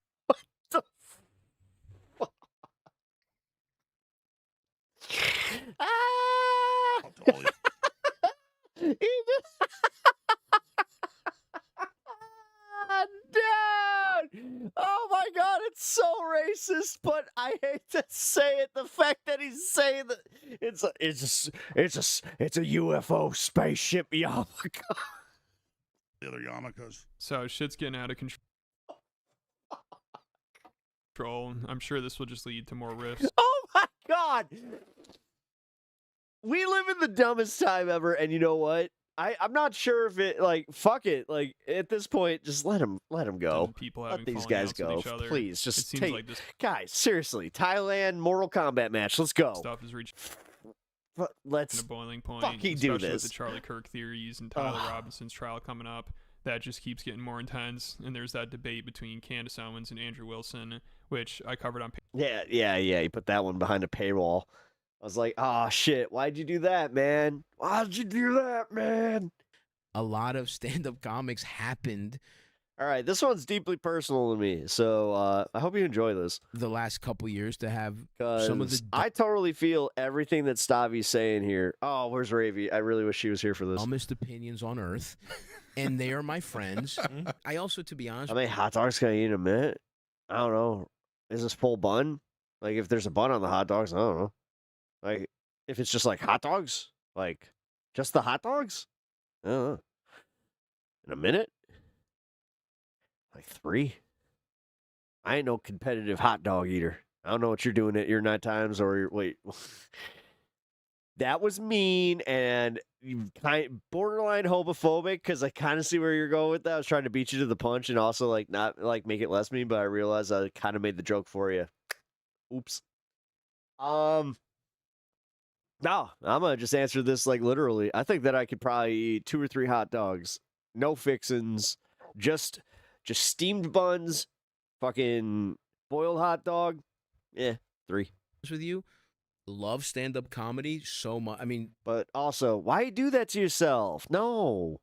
Thing is, I get halfway through the first one, I'd be like, yo, can I get some relish? What's going on? Truly. Just the relish alone I'd be okay with, but, come on, relish, some mustard. I love it more than anything in a sometimes I'll be okay with pathetic those. way. And I don't like that the thought process of a lot of people is, well, can I get some onions? That this is a right-wing art form. Yeah. That does piss me off, right? So I do think that's new, right? That's really Like, new. The whole point was like, I mean, Fucking grab people with his hair like Sindel. Like Star I forgot she used her hair, not just her voice. Rose Halkias has officially doubled down on his stance that a lot of his friends and peers in the comedy world have completely ruined what it means to be a comedian nowadays. No, I'd be like Smoke. Smoke was actually always one of my favorite characters, even before I like started smoking herbs. As he just appeared on a podcast for the New York Times, where he seemingly took shots at guys like Matt Rife, Joe Rogan, Tony Hinchcliffe, Tom Segura, and even Dave Chappelle. Thank fucking God. Stavi's the best, dude. And the best part about Stavros doing this is, of course, the timing of it all. Because he's currently on a comedy podcast press tour promoting his upcoming comedy special, Uncle Stav. So let's all pray that he appears on some of these Rogan Sphere podcasts and confronts these guys with the exact criticisms he's making here. Like, it would just be so funny to see him say what he says in this next clip I can't here do to 'em. someone like Rogan, Hinchcliffe, or even Andrew Schultz. I think, especially for comedians, the main thing that they were responding to, and you tell me if you think I'm wrong, is that people were trying to silence them. yes, and that's so. I mean, it's lame. It's so clear they were fucking wrong. Like that's the hardest part. Is like, guys, even if that was true, you can't think of a different word. Like that's another thing that pisses me off. We were just talking about it. Yep. It's good to have restrictions. Right. Like if a lot of the people complaining were shitty at stand-up. That's the thing that was tough. It's like, dude, I know you haven't tried hard to make this joke work. Try to make it work without it. Just for fucking 3 months, try to make it work without a slur, right? And it's like, oh, who cares if you couldn't say, like, you're not martyrs. Lenny Bruce actually went to fucking jail for this shit. You know what I mean? Like we want to pretend we have victim. Like, it's so funny because these are, a lot of times it was so hypocritical because these are people who are like, oh, that guy's being a victim or whatever. It's like, that's the biggest victim mentality of all time. I can't say a couple slurs and now it's like that's the thing that always. I love how he's making it just be like, this was our Holocaust. And I didn't get is like, as a comic, we couldn't say the R word or the F slur. Right. Don't you want to be good enough that they you even can told us we couldn't use the N word with the A. What's with that? Go for you can get away like because that is what how I saw it. No crush. God, I'm not too far off. If you're good enough, you can get away with it. Totally. And so Stavros obviously doesn't mention Lenny Bruce wasn't punching down. No, but it was a case mostly in free speech. Anyone? Listen, Mifune, one thing I will say is I do actually prescribe to like the whole sign of the times. I don't put my modern sensibilities on something from the 60s, okay? Plain and simple. You can recognize that they're wrong now, but you cannot like retroactively just go back, like do this thing where you're judging them like in wanting to cancel back in time where it's like, no, what Lenny did, like, I hope you understand this. If Lenny didn't do that, I wouldn't be able to do what I'm doing right now. Plain simple. By name here, become. Because we were very close to going towards that Canadian fucking way of freedom of speech, which I think that if you've never been to a country that does not have freedom of speech, you might want to look into trying to go to one to, and I'm not trying to be a dick, but it's true. You need to go to other countries that don't have the same types of freedoms as America to appreciate the certain ones that we do have. Like, this is why I am a free speech guy. Like, I really am. Like, and this is specifically when it comes to comedy, parody, any of that shit. This is why I get so fucking mad when Trump pulls his bullshit to try and go after the media, where it's like, nah, dude, like, I was defending Lenny. I was saying he was punching up. My bad. Come on. There's only like 4 or 5 comics that really fit the sorry. I read that as was punching down. bill here. God damn it. I hate having dyslexia. I really fucking do. Like some of Stavros's friends spent years acting It's like not their always an speech excuse, was but being god damn it, oppressed that's just exactly because what happened. platforms told them that they couldn't say the F slur. I Okay, mean, that was sorry. That was a moot point, but at the same time, all right, moot point against like anybody talking shit because nobody was talking shit. basically the entire identity of the Rogan still good sphere for a while there. Like, how many times have we heard them on podcasts Ugh, ranting about how that's the one thing I would change. cancel culture? Like, if I could fucking like do the whole genie thing and just be like, "What would you change about you?" I don't know what that accent was. I'd be like, can I not have dyslexia? Because dyslexia really sucks. It was destroying comedy, and how that they were all being treated as victims of the woke mind. Exists for comedic effect. Wait, it's funny to you guys? If it's funny to you guys, then I'm all right with it. Like, that whole mentality probably made a lot of these guys Thing is, it just even makes worse everything at that much harder comedy for me. than they already were. Because instead of figuring out how to make a joke funnier, they simply just started performing inside of an echo Takes chamber. me a of lot yes longer men to that read would things. worship them for It does for whatever you. they Well, said not on a stage. lot longer, Like, but- they've surrounded themselves with Long enough to audiences be annoying. that already Oh my god, is that their actual height difference? Of everything that they say. And that's something that Stavros is actually afraid of happening to himself. Like, he doesn't want thousands of people hooting and hollering at every joke just because they're already fans of his. Because eventually, as a comedian, you stop finding out which jokes actually suck. That's what I want. Yeah. I really want adversity Yeah. because Yeah. I think going in front of your cheering fans, you get shit. There's no way not to. Nobody gets funnier on a private jet. You don't get fucking better at it when your life is better. Not a single person, dude. Sam Kinison proved this way back in the day. The more famous he got, and the fucking like more stuff that he did, the less he cared about the comedy and more about the fame. And the problem was, for some reason, the audience was just like, "We don't care. He's doing the thing. Ow, ow!" Like, it just, but it wasn't good. You go back to all those specials, and they're borderline unlistenable. Better if you work really hard, you can stay funny. And Yeah, it's like, I'm look, 100% with Stav on this. the longer your life is good, and I'm worried about this by myself, right? Like, and you see it with, I think, older comics, you just kind of rest on your laurels a little bit. And the idea that, oh, well, stand-up's not like sports. you don't lose your fastball. Sure you do. You Yeah. know, like you don't your knees don't go. You can we can still dunk, right? Crafty knuckleball pick. Right, yeah, exactly. But it's like the reality is this is an underdog zone. And just remember, guys, that these are only the problems Stavros has with his friends' actual comedy. Like, he hasn't even gotten to his biggest issue with this entire group yet, which is, as you probably guessed, their completely unprepared transition into right-wing politics. And Yep. Stavros really doesn't beat around the bush when it comes to this stuff. He's clearly on the left. This is where I say I'm 10,000% with Stavros. Obviously, our politics align, but goddamn, his takes on the way that they handle this in comedy are perfect. And he seems to think that a lot of his I think it's friends because we're sitting about on the same age, and like we honestly like he knows these guys. If I know any of them, it's literally from meeting them one time at a fucking club while they were, fence, playing doing both a few, sides, and pretending that everything is equally a few bad. shows It's just a locally here. load Well, of locally baloney. for So me. it'd just be great to hear him say what he says next here to someone as clueless as Joe Rogan, who on one day will be having a private one-on-one meeting with Donald Trump in the White House. Oh my God, the ice cream. And the very next day will swear that he is politically homeless. I mean, again, I don't want to do the both sides bullshit because that's just not true. One side is worse than the other, objectively Your speaking, and comfort that- zone is how you get funnier that's stories. a big problem that we have culturally. Well, I mean, yes. Like if you're a story comedian, though, like most people, like a lot of comedians, man, they ain't story comedians. Like, listen, I'm not going to name names, but I'm going to say this much: you guys would be very uncomfortable with the amount of comedians that pay other comedians to write their material. Too is thinking like, and I'm oh, but talking like material that you guys know. These are both crazy people. It's like Written I don't, by I really somebody don't else, believe that, especially performed not in by this somebody moment. that. I'm just saying, guys, that's just how it One is. side's disappearing people, and one side wants Stavi, children not so to go much. to have health. Let's put it this way: the more that a comic does crowd work, the more likely they have somebody not helping them write their material. Care, you know what I mean? Like I don't think that's equivalent. And maybe at different times, even the first Trump administration, I could maybe humor that argument, but we're past that.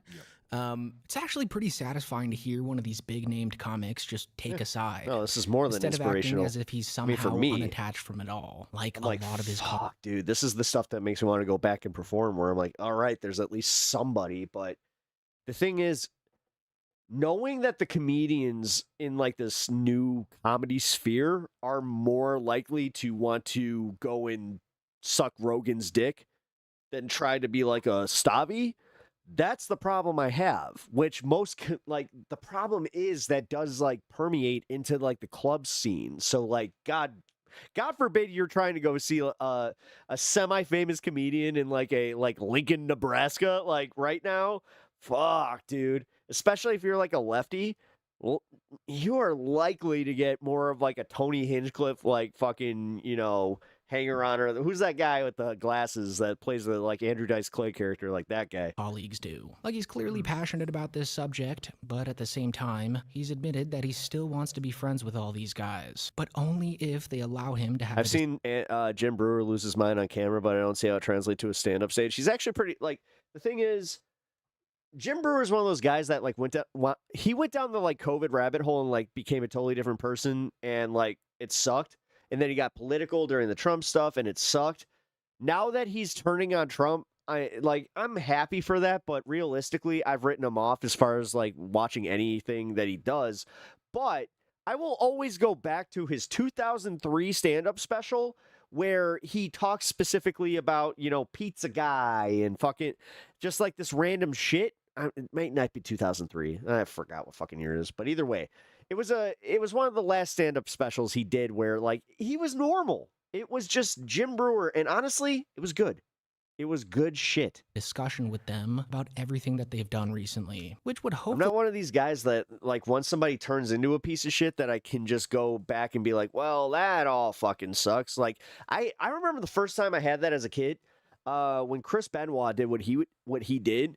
I wrestled. I wrestled, but I did. I actually like had a hard time with it where I was like, fuck. Because like I was no longer a fan of him, and he was a horrific monster. But there were some like moments that in my head I was just like, yeah, but I can't fucking not admit that like without this moment, you know, wrestling would have been different. And I was like, fuck. Hopefully, fingers crossed, be on a public podcast because there is no Am I the same way person that, that it I wouldn't was turn yesterday? into a heated conversation. Actually, just talked about that with my therapist. Yeah. For the first time in a long time, I had a stagnant week where like I felt like I didn't grow at all.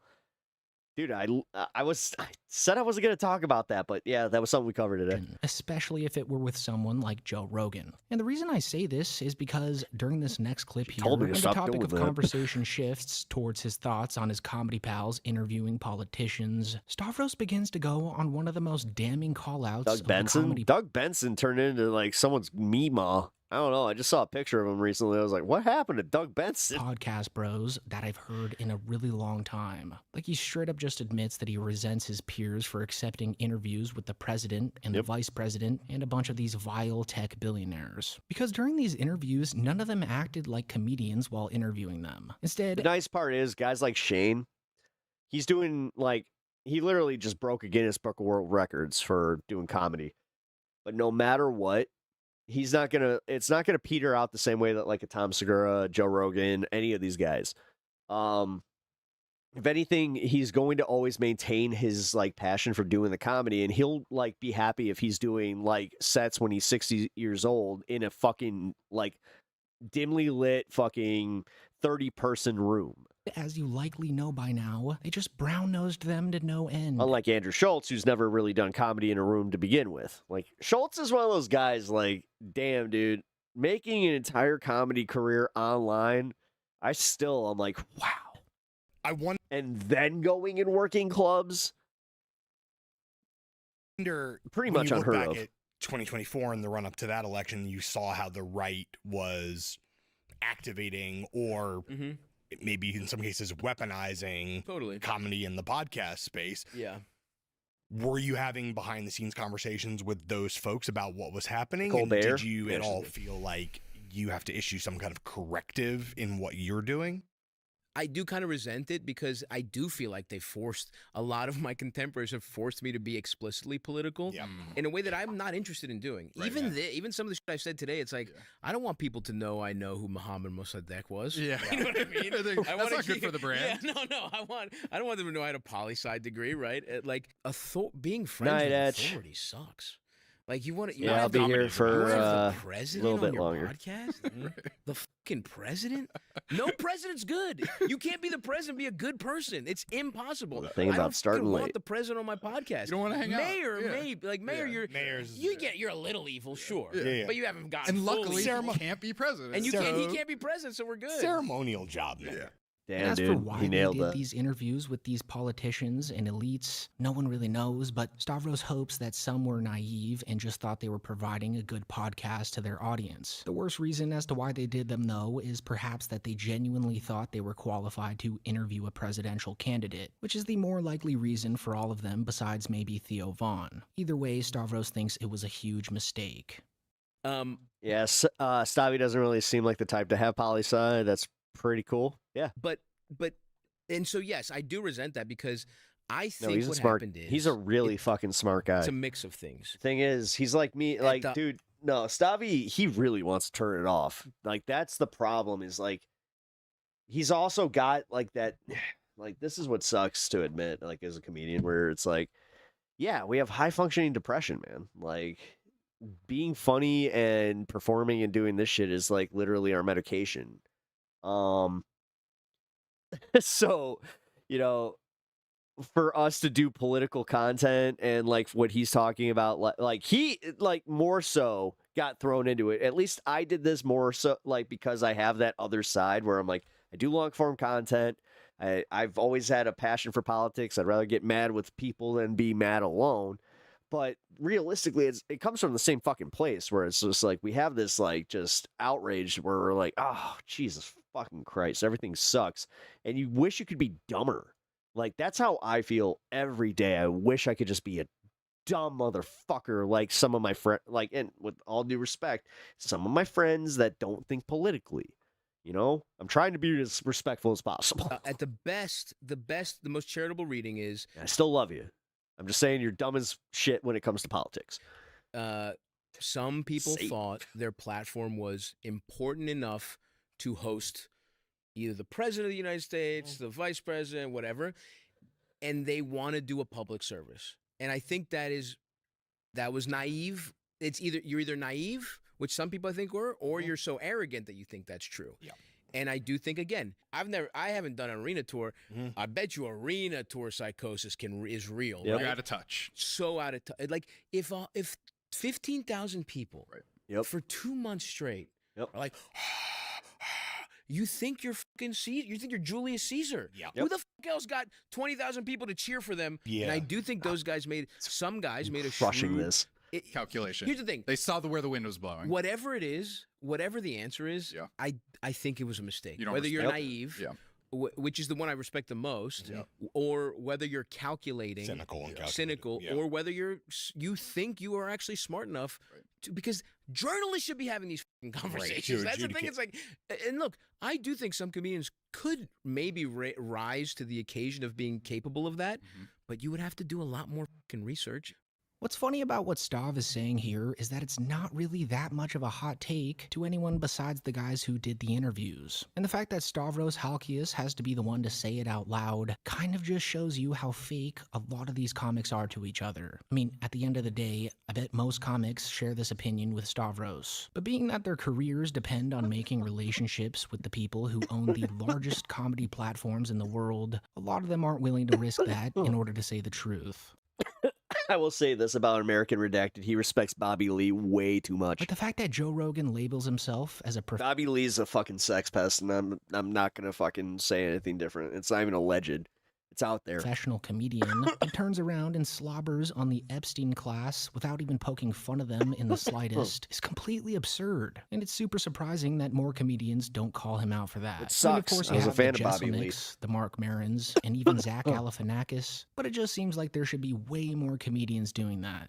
There's a hierarchy to authority that, like, you shouldn't want to be around. Sure. Like, these people are bad. You're taking you know? you're taking stand-up comedy back to its roots. Yeah. Don't hang out with the president. No, the president is a fucking piece of shit, no matter who it is. Like, that's almost always true. I like that. That's the red line. Is if you have if you're a comedian, you have a podcast, you cannot have the president on. I just think you can, but you have to treat it like a fucking real. Like, no, you can do. Look, you can do whatever the fuck you want, but like. If you have somebody on there and it's like very rare for people to someone with have both. power, right? Yeah. And not just a president, like This is why I'm not sure if I could actually do that like in a stand-up set. I can do that here, but titans of industry, right? Doing 6 to 8 hours is a lot different than doing a fucking AI kids, right? Like type 15 to you 30. can't have these people on and suck their for 2 hours and not challenge them. The whole point of stand-up is you challenge that it's again, I hate this because it's the corniest bullshit on earth. It's the stuff I wanted to get away from stand-up, right? You think I like doing political jokes? They fucking suck. That's just not You're like, funny. you made me I'm do this. trying my hardest to make this sort of okay. I don't want to, like some people are good at it, but I don't want to be Lewis Black. Yeah. So I think it's pretty clear now that this I love that he's so real about that too. Where it's just like, is fuck, really the man. main reason that Stavros has decided to distance himself from this group. So who knows if that potential JRE episode with him would even take place? Because if that did end up happening, there's just no way that Stavros would be able to refrain from scolding Rogan. All right, about someone all just this got mad at me for posting about fucking Trump store lady and her store closing. Oh, the hypocrisy of one side claiming to advocate for mental health while also seemingly using someone's mental health struggles for their social media entertainment. We truly live in a clown world. We all lose in a two-party system. Knowing Joe, though, I don't think he'd even let that podcast take place. Like, the guy is What just you want to bet that she's gonna have America First fucking merch at her next place? Capable of learning anything from the other side, or even looking at stuff from another perspective these days. As You really he's like Lewis 59 Black? years old, I love Lewis Black. and has most likely been compromised for at least 2 years now. So don't get your hopes up for that episode to ever happen. One of my best friends got drunk at a Lewis Black show and ended up fucking puking before he could get like to the bathroom. Like he was navigating the aisle, and he said once he turned the corner, he puked right in the aisle. But if it does, it would certainly make for a They'd great puke video. on anybody, But though. anyways, besides calling the still. enlightened meatheads out for their politics, another area that Stavros criticized them and comedians in general for is that it seems like the main goal in comedy these days is to become the next arena touring comedian Yep, like Dave I hate it. Chappelle, Shane Gillis, and even Matt Rife. See, the thing is, even when I started doing comedy, I never went into it with ever being an arena guy. A theater guy, maybe. 1,200 seats, okay. Arenas? Like, I get it. The payday's great. But the actual show's gonna suck. Like, it's hard to put on a show for that amount of people and also get the feedback that you need to maintain that. Like, oh my God, that's that's one of those ones where you have to have, because you can't do crowd work, so you have to just have your fucking, like, everything, like, beat for beat. Man, so somewhere I could not. Or along I the couldn't do lines it. of trying to become a literal billionaire, these comedians I'd rather have just fallen do it out like with a the theater. truth of what actually makes them funny, which just drives someone like Halkias What actually made Tom Segura funny was the fact that he was a fat dude that was, married to one of his best friends, and they started a podcast together. What made him awful was the fact that he turned into every fucking lame rich guy, wants to F porn stars, and just, whatever. Like, he divorces his wife when she hits her 50s. He's got 2 young kids. He's every lame fucking Hollywood fucking wannabe. And then on top of it, he does the Andrew Tate stuff that unironically, and then is just like, I'm doing it to be fun. Yeah, fuck you. Fucking creep. Absolutely insane. I don't know. Isn't that the whole thing with stand-up? Isn't she speaking The truth to problem power? is, like, there's too many comics out there that are just like, yeah, I can't wait. Like, Mark Norman says, or, yeah, I can't wait to meet the first piece of ass that she's, like, can I just also say, Mark Norman, stop trying to be like Norm Macdonald. We get it, dude. We get it. I used to love Mark Norman's comedy, but goddamn, lately I have just, it's literally, he's just trying to be trying to be Norm. It's gross. And honestly, just be yourself, for fuck's sake. But for real, man. Which I found corny. A personal Like, isn't that Sorry, now I'm just getting critical of other theoretically be comics. part of it? It's like You never we're heard of Matt like, I Rife? You never heard of Matt Rife? Ugh. do the same way I'm like worried about the Good for you. younger generation of stand-ups not caring about the art form. I do think there's an element that troubles me where I haven't thought about it like that, but he's definitely copying off Norm. Yeah, no, he is. this has become like people just want to be as successful as possible. They want to play arenas. I grew up listening to Norm. He started not just using vernacular, he started using his jokes. That's not okay. That's like me turning into Mitch Hedberg. Like, literally. Because I'm a stoner comic. He's dead. He ain't using it. That's how they think about that shit. Arena's sake. They just want to be the kind of There is being inspired, but then there's that fine line where you're like, dude, you're stealing his act. like they want to be on a private jet.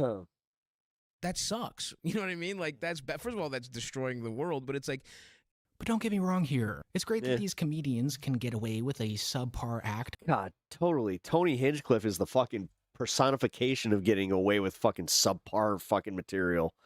Oh my God, he used the F word for gays. Whoa! He's bringing it back, folks, and that's what did it. Dude, seriously, that's literally what brought Kill Tony back, was a bunch of fucking dudes that just be like, I want to use the R word again. Look, this guy's he makes me feel straight because he talks like a gay. On stage. But then he makes funny observations that are racist like mine. And sell out Madison Square Garden simply because they're funny on podcasts. So much. Like, all power to them. But if you're a true fan of comedy, then the fact that Matt Rife can go on a worldwide arena tour by just flirting and making fun of his fans in the audience should be pretty disappointing to you. Like, just think about how great comedy was, and then compare that to what it is now, and you would probably understand where people are coming from. Well, this isn't what comedy is now. It's what people apparently like now. But I also watched Dane Cook sell out stadiums, and And while we're on the topic of Matt Rife, it seems like Stavros may have actually thrown a little I don't know, folks. shot at him during this podcast as well. Because if you don't know by now, all Matt Rife's comedy really consists of is a little thing called crowd work, which is when a comedian interacts with the people in the audience. All comedians do it, but most of them just sprinkle it on the side of their main material. Like most comedians see this as kind of a warm-up to their main bits. But Matt Rife, on the other hand, bases his entire act on stage on this. He's even gone as far as to label his official comedy specials as quote-unquote crowd work specials. Big J shit. Oh, no wonder he's been pissed off at Matt Rife.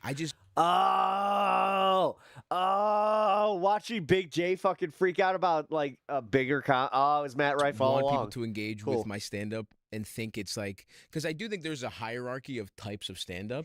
And a well-constructed joke is more valuable 100%. than It's yes. a riff. It's an so much insult harder riff. to do, and yes, and like, and crowd work to me, it's like if He instead acts of like he watching, invented like, it. That's the problem. You know, Jalen Brunson in the fourth quarter. If that doesn't go viral, it's him at the layup line. Right. Like, because to me, crowd work is Him dribbling through his legs. Exactly. In It's a or warm up. something. To me, it's like It's a warm-up, Because yeah. what's special about stand up is every relationship with each crowd is different, right? Yeah. In the room is the real magic. No, but if you spend enough time in a place where you're just like, this place sucks.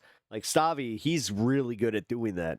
I remember he did one in Nashville where he's just like, yeah, I always love, performing in a fucking Holiday, like a broken down Holiday Inn with a BP across the street.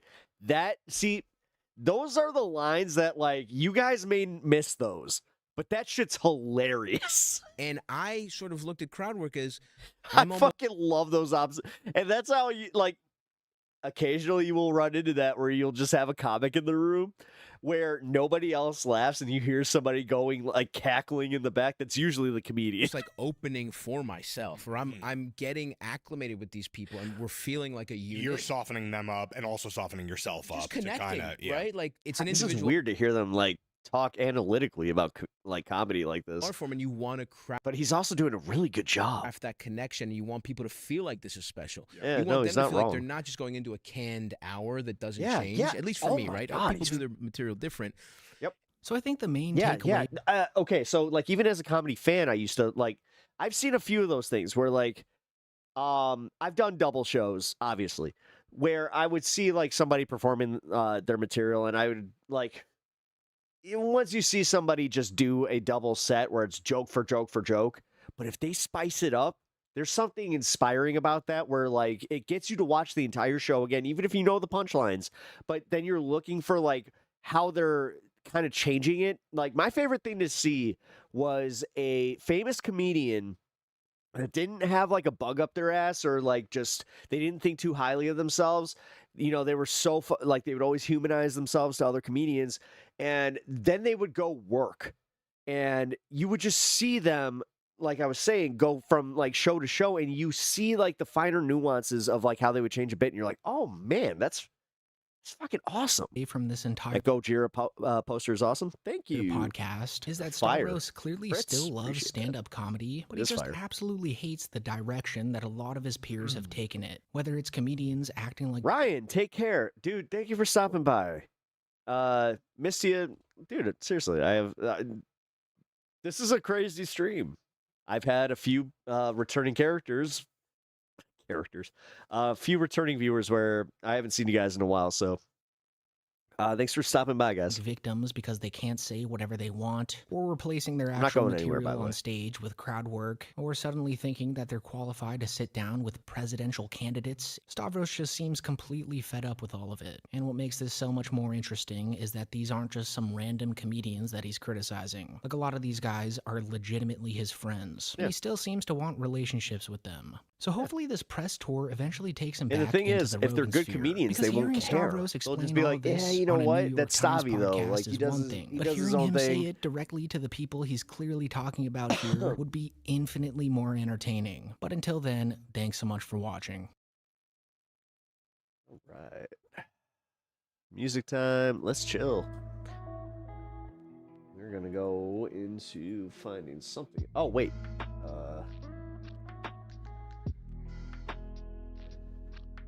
Yes, please join the Discord. That's this space Discord. Also, guys, I'm a little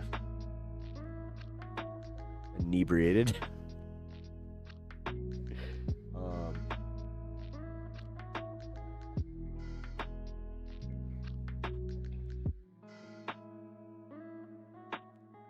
All right, y'all. So YouTube made. All right, hold on. YouTube made a fatal error. Kyle Kalinski's covering it. It's not political. Fuck it. This has to do with me. Let's go. A pretty disastrous change here that on its face, like, people wouldn't know why it's disastrous. Even I, honestly, when I first heard the change, I didn't like immediately connect the dots as to why it's so terrible. I got a video here for you from Penguin Zero, aka Charlie, aka Moist Critical, and he breaks down why this new YouTube change is actually catastrophic. So let's listen and we'll break it down. Here we go. I mean, like, I don't even know what to say. Like, this new YouTube change is my he sped it up, so I guess I gotta second least favorite change they've ever made, second only to dislikes being removed, and this is only slightly behind it because I think this one is on almost the same level of baffling stupidity to even have the idea, and even more befuddling to pull the trigger on actually implementing this idea.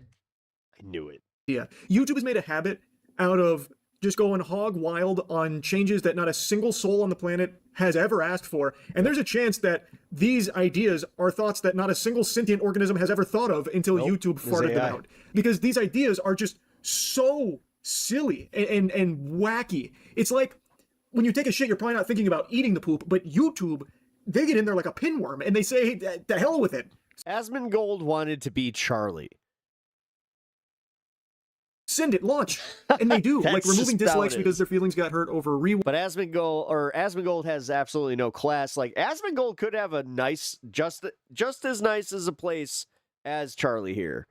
He's a lazy piece of shit, and I guess he had his dad's house that has roaches in it, and it's nostalgic or whatever. But he finally started fucking some chick, and she's just like, yeah, no, I'm not doing this. And he's like, I'm just gonna buy a new house. But if he does that, he's gonna lose his entire audience because watch.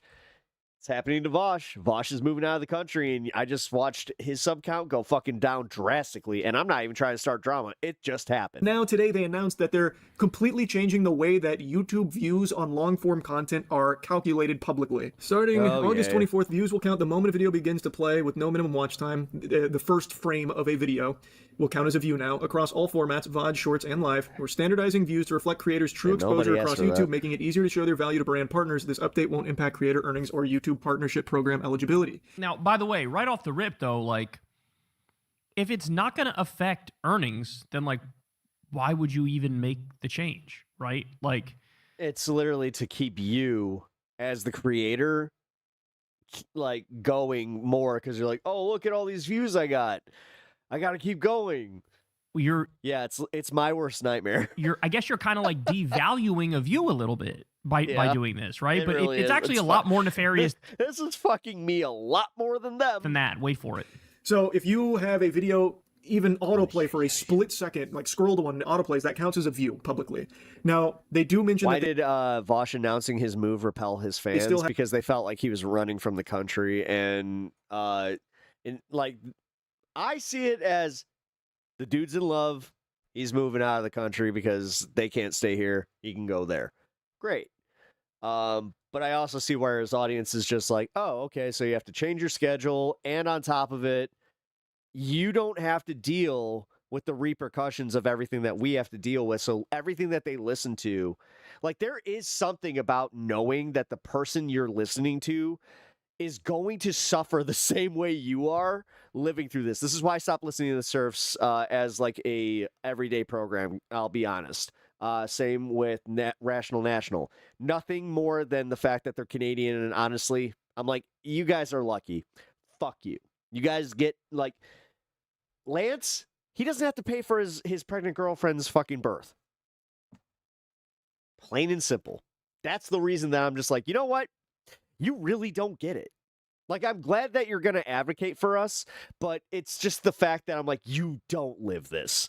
It's why I'm also not watching Kyle and Crystal as much, like, with the same, like, veracity that I used to have engaged. Where it's just like, dude, you guys live on a totally like different plane of existence. You're millionaires. Viewer metrics, which is kind of the old way of calculating it, where you need a viewer to stick around for, it was about like 30 seconds on long form content, which is like an actual view and something that's been standard on the platform. Someone with dual citizenship, I get it. Yep. For ages. Now they're going the way of shorts calculation, which is even if you like fall asleep. Meanwhile, here I am, you know, I used to think that I lived in the country everybody wanted to come to, and now I'm finding out that if I wanted to get the fuck out of here, I couldn't even get into Canada.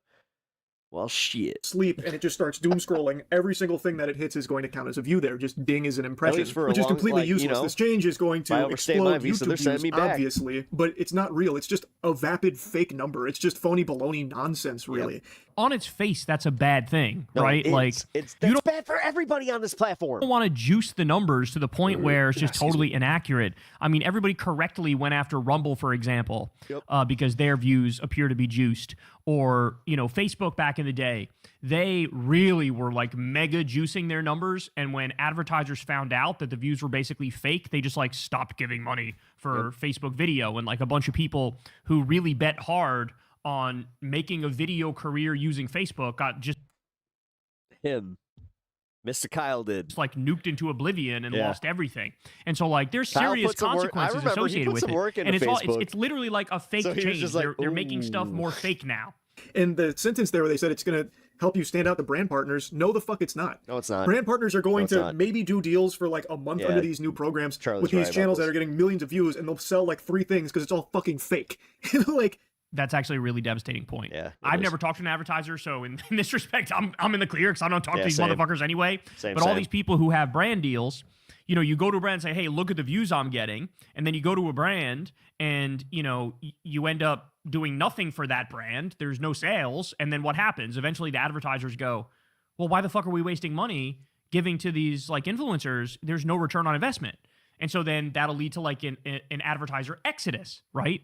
Seems like a bad idea. So silly. And the only channels that stand to benefit from this are the channels that you don't want to thrive here, the ones that have already poisoned shorts, which is AI, clickbait, and just fucking endless amounts of slop, mainly AI slop. I have to say, and I've seen it more and more start to take over the platform too, where it's just like complete AI channels. And I think that should be illegal. I don't think it should be allowed on YouTube. I think YouTube should try to ban 100% AI channels. I mean, it's insane that I even have to say these words out loud, but like, we shouldn't be drowning in slop, right? Like, shouldn't that be obvious to people? We're drowning in fucking slop, and now their numbers are going to get juiced. The slop factories are going to get juiced numbers, and then attracting advertisers to them over real people. I mean, this has got disaster written all over it. This now incentivizes them to break containment, the SCP protocol here, and go on to long form now, because now they can thrive there too. And they already have been thriving in long form. Oh shit, I see what he's saying. So he's saying like there's a lot more AI slop in short form, but now this allows them to break through into long form, which will further drown out the real creators. Even with the previous view metric calculation. But at some point, they're going to figure out that a lot of people don't watch the AI slop bullshit. Like, yes, it will catch the eyes of the short form content like people, but we've all done it. Like, I know that we have all done it. If you're in my audience right now and you guys are like long-termers, you have all done this where, oh shit, that was AI.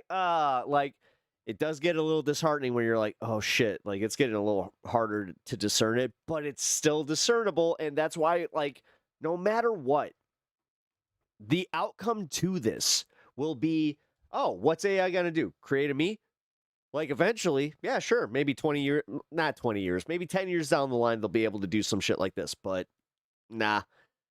Like, there's always something where you're like, that's not right. And realistically, the problem, like, at heart is that AI, nobody wants that shit. They want authenticity.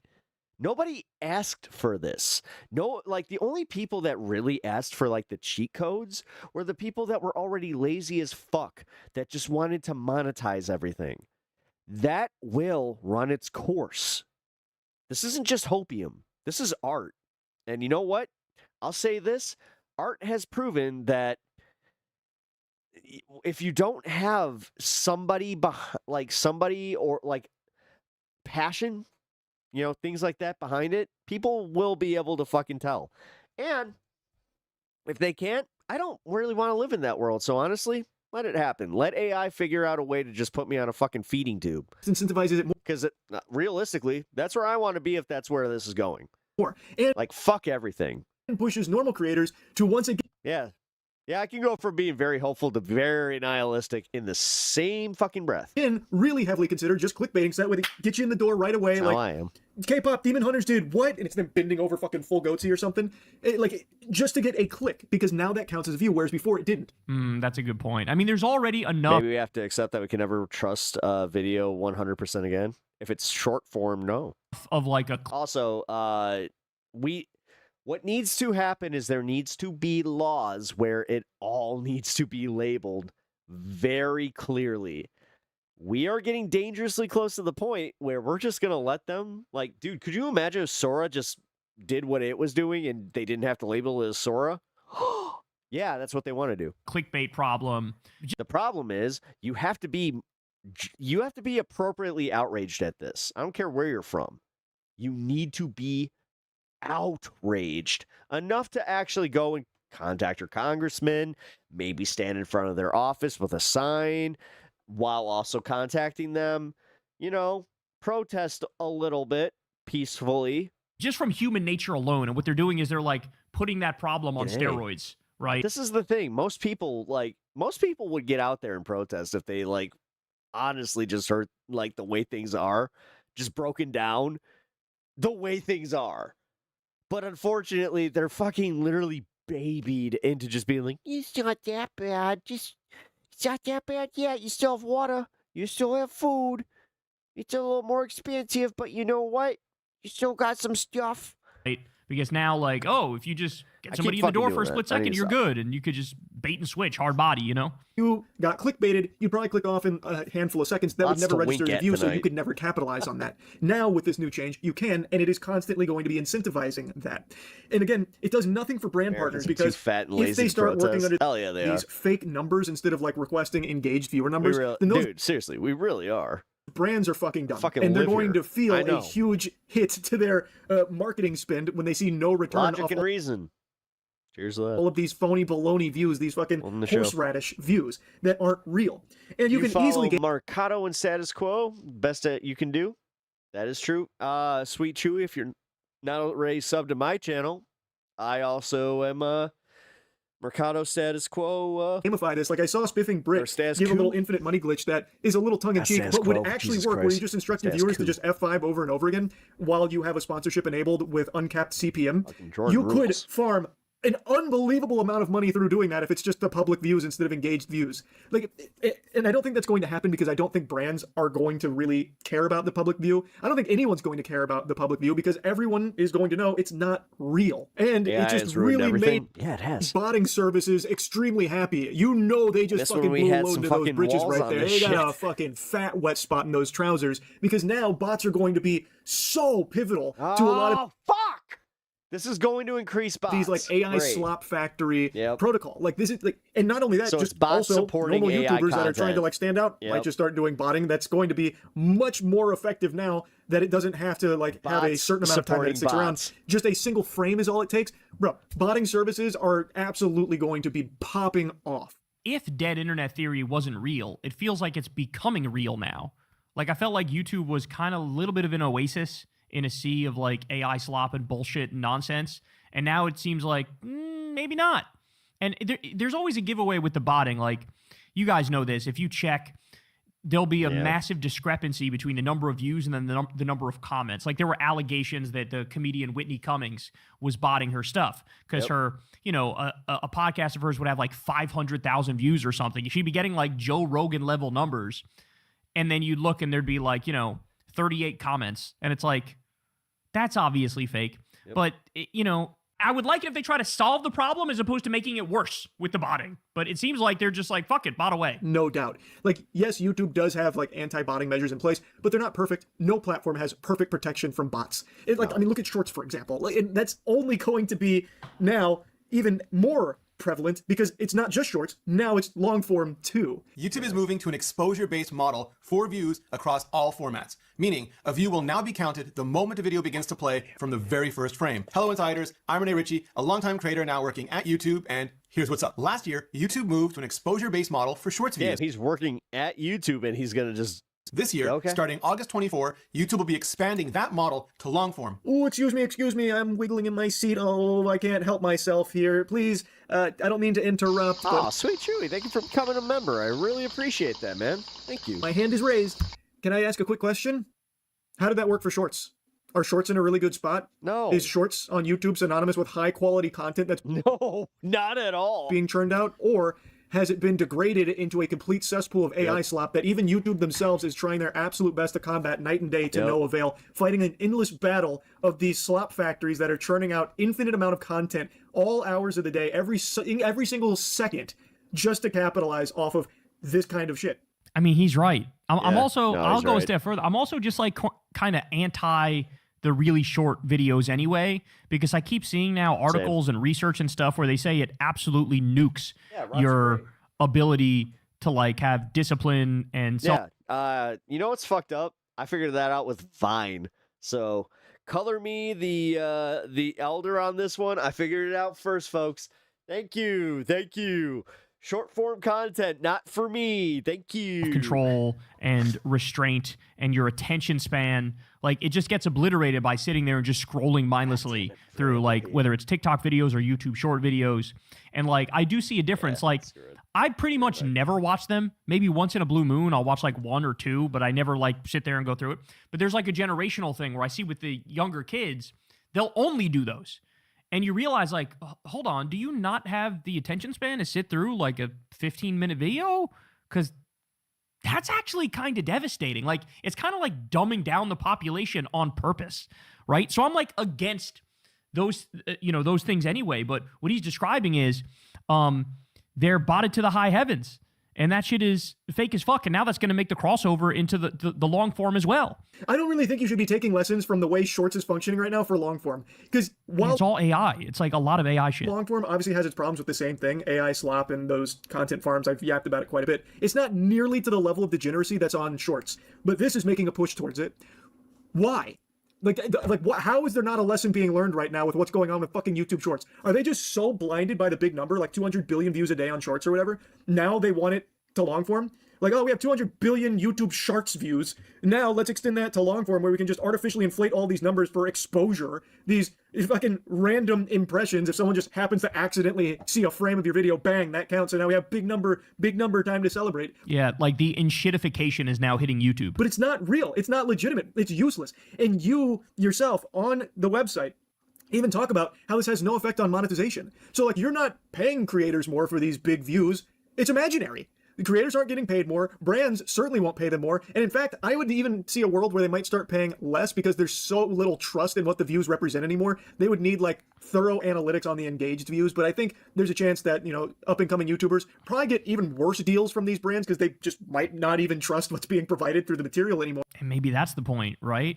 Maybe that's the point. Shortchange people more. And you guys know that I think they made the standards harder to even monetize your YouTube channel in the first place now. When I got monetized, I think it was like you need to have like 1,000 subscribers or, a certain number of watch hours, but they've since made it way stricter and like the standards way higher. And like that's fucked up. The whole point of YouTube was that it's YouTube, like anybody can make one. And now it's like, well, the barrier to entry is just way higher. It's not good. It's not good. There's no, which is weird because they like also inform me that technically I'm not I'm not affected by this, but what really weirds me out is full disclosure. I don't necessarily meet those metrics based on my shorts feeds. Winners here, except for AI slop, clickbait, just to get that first frame view, that first frame click, and botters. Outside of that, I don't see who this actually... Yeah, but live content is also not getting that first frame click. Like, so the way that they're also doing is, so when like a video plays automatically when you hover over it, that was counting as a view. Now it's counting as a view for people that aren't live, which is fucked up. Benefits, except for people that just like to see big number, but if it doesn't mean anything, what's the point of big number? I don't understand it. I really don't. It just opens the door to just exploitation and just a further degradation of the content that gets posted onto YouTube. Once again, trending more towards AI slop and that kind of filth. And that's terrible, bro. Like, I really think they should ban the 100% AI stuff. I really think. I mean, is that even controversial to say? I feel like that shouldn't even be controversial. And like I said, it's not doing anything to help. If anything, why aren't they making a YouTube AI category where you have all your normal YouTube videos, but anything that uses AI gets put in that category? Not that hard. Normal people that are trying to they got music. What? They got fucking make it on kids YouTube, because none of these new view calculations are going to matter to making it into the partnership program, which they just doubled the requirements for. Doubled it. So you still need to hit the engaged views. Well, demonetize it and also curate it so it's not getting mixed in with the real creators and the qualified watch hours, which they can fucking tell for a real creator or not. Trust me, man. When they make us fucking get monetized, it ain't just there ain't no computer that could just do it. I'm gonna say that much. These do not count towards, so it's completely vapid useless. He's right. No, and this is also incentivizing creating AI slop, like they were saying earlier. Totally right. And this video goes on. You guys can watch the rest of it if you want. Dude, they really do want you. This is them taking your bread and circus. They're gonna fucking take the bread. The fucking food's running out. This is them taking your circus. Eventually, they're going to piss everybody off because they think that they're going to make this next generation of just vapid fucking AI trained idiots, which I'm sorry, but if that is actually what's going to happen, then you failed them as parents. Do not do what the boomers did to us. Here's what really pisses me off is how fucking up their own ass parents can be. And this is a life lesson for all of you. If you have children, if you have your own little, what I call crotch goblins, I get to say that. I don't have kids and I can be a dick about it. Here's the thing. You have to fucking care about their future. My parents used to say that they did. I remember back in 1992 when my parents used to talk about the ozone layer and, they pretended like they cared. Well, at least my dad did. Or my mom cared about the ozone layer, but my dad, he pretended to care. Well, here's the thing. Here we are. And honestly, I love my dad. I love my mom. Rest in peace, Mom. But realistically, they fucked up. They fucked us. They fucked all of us. The boomers fucked all of us. And this is why you have this generational divide, which really pisses me off when they're just like, oh, there's always a generational divide. There was a generational divide with the greatest generation. Yeah, except with the greatest generation, they actually left you, a world that was worth living in. Now you guys have taken that from us in every fucking way, shape, and form. And then anytime that we actually asked for just our what we thought we deserved, you told us that we were entitled. You call us, and then you said that we were we're the takers. Oh no, we can't do that. But simultaneously give your kids everything that they fucking want. Never understood that one. I will never understand boomers that will fucking literally, they have millennial kids, they'll pay for everything, but they'll simultaneously then talk about how every other millennial's a fucking taker. That's just wild to me. Anyway, I'm just ranting. But then I also wanted to show you this. So Andrew Kaczynski says, all search has been ruined. Google date search hasn't worked in a decade. Yep. Facebook search doesn't work. Yep. YouTube removed sort by, updated, and search strings. Yeah. And, I've I noticed that too. YouTube, I noticed recently, they had a decent search thing until relatively recently. And now when I want to look for a specific video of mine, I type in secular talk and a word that's definitely in the title, and it just doesn't come up with the video. And I'm like, this is ridiculous. I have to go to the back end of my own YouTube channel, which obviously you guys don't have access to if you're looking for a specific video of mine, and type in the back end of my YouTube channel, the word that I know is in the title, and then it will come up. But you can't access a lot of the videos just publicly. They've made it worse.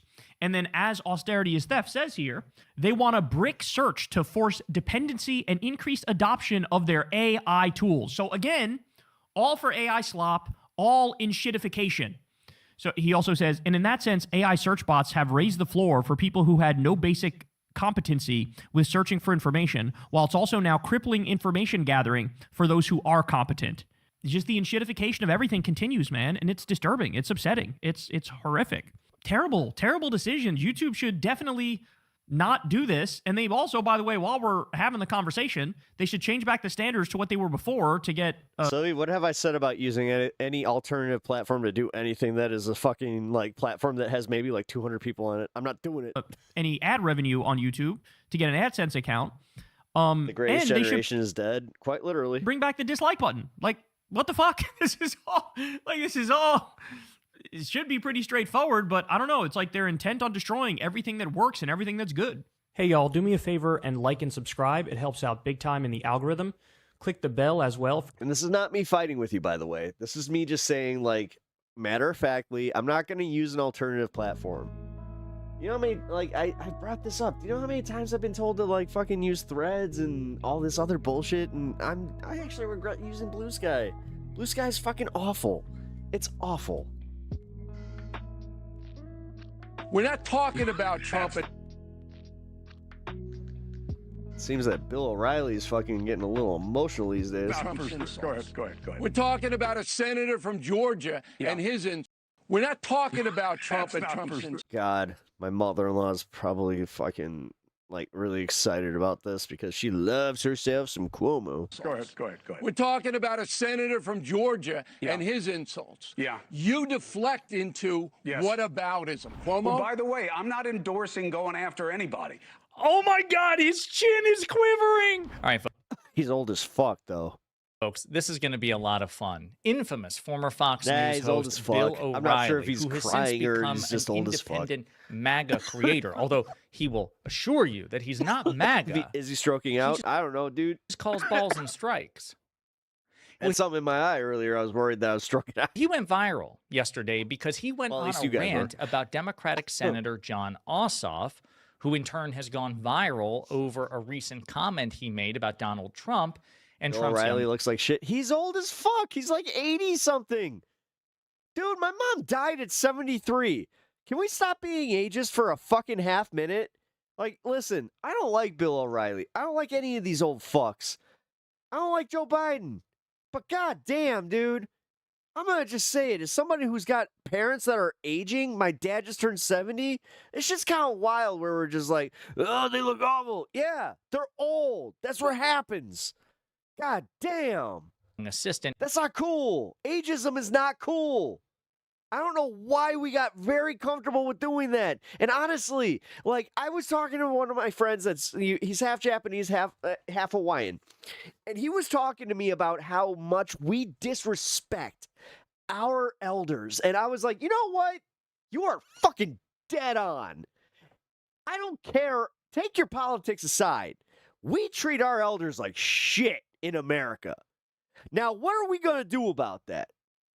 Are we going to fucking put our liberal values, you know what? Punch me in the nuts for that one.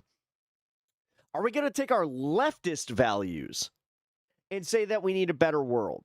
Part of a better world is having fucking, taking care of our elders, appreciating our elders. Do I think that they should be our president? No. Do I think they should be in positions of power? No. But do I think that we should treat them with dignity and fucking give them a good time on their way out? Yeah. Because you know what? I want that. I want to grow old and I don't want to work at Walmart. And I don't like the way that they're fucking making all of us very okay with the idea that once we get to that point, that's what we can expect. That's a psyop. We need better. We need to take care of our elders. Shut the fuck up otherwise. Natalie Harp. It was just a passing comment that was factually true, which is that Donald Trump flies around a lot with Natalie. No, I'm saying it. I'm just saying it. Harp. I don't care. Objectively true statement. Now, yes, they disrespected us. Our fucking parents disrespected us. Fucking funny enough, trying to create a world to better us. But the thing is, our parents were the first, helicopter parents. They were the first ones to kind of, hang around a little too much. They're the first ones to hang around, give us the trophy parents. They realistically are those. But this is what pisses me off, bro. I'm not going to fucking mince words. We treat our old people like shit. and we have become way too accustomed with it, and I think this was part of it. It's not okay. The implication for a lot of people was that there was some sort of affair going on. But Ossoff never said that, and then he just moved on with the rest of his speech. Well, Bill O'Reilly in particular was so exercised by Ossoff's statement, so outraged, that he insisted he would vote for Vladimir Putin over John Ossoff and demanded that everyone in the United States condemn we need to put Ossoff. Pop in a home. No. Like, listen, am I the only one that thinks that, like, we need to be Japanesey about this? That was borderline, but true. We should be. We should be taking care of our elders. We should put them into a position where they don't have to work, where we actually care about them. God forbid. Off.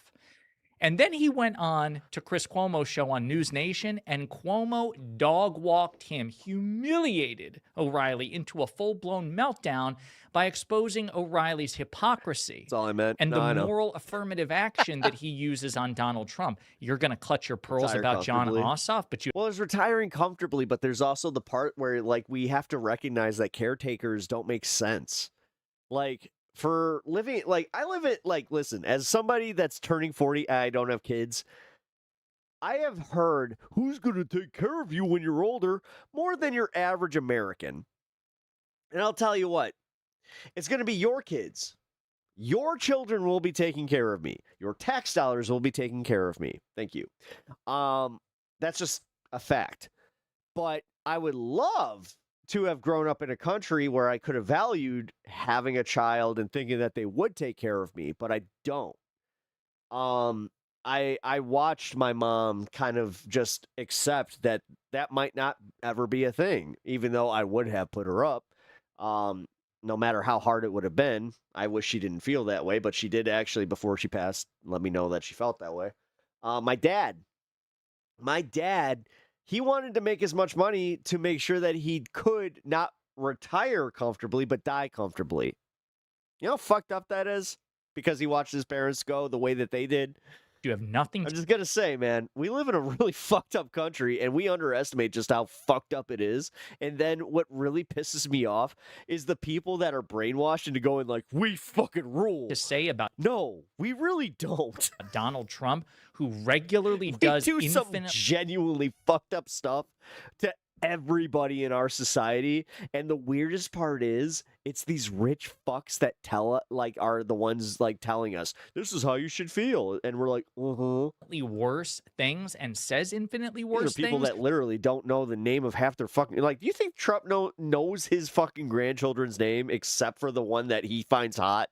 Yeah, I said it. I can't wait to share this with you. But before we unpack all that, if you end up liking this video and you want to support the channel, please be sure to hit the like, subscribe, and notification bells before you go. All right, folks, so here's what O'Reilly said in response to Ossoff. Then we'll get into the heated back and forth with Cuomo and O'Reilly. They were laughing, the far left. I'm waiting for my Wally chair. There's a guy named Mehdi. As long as the Wally chair's hit by the time I'm 60, I'm good.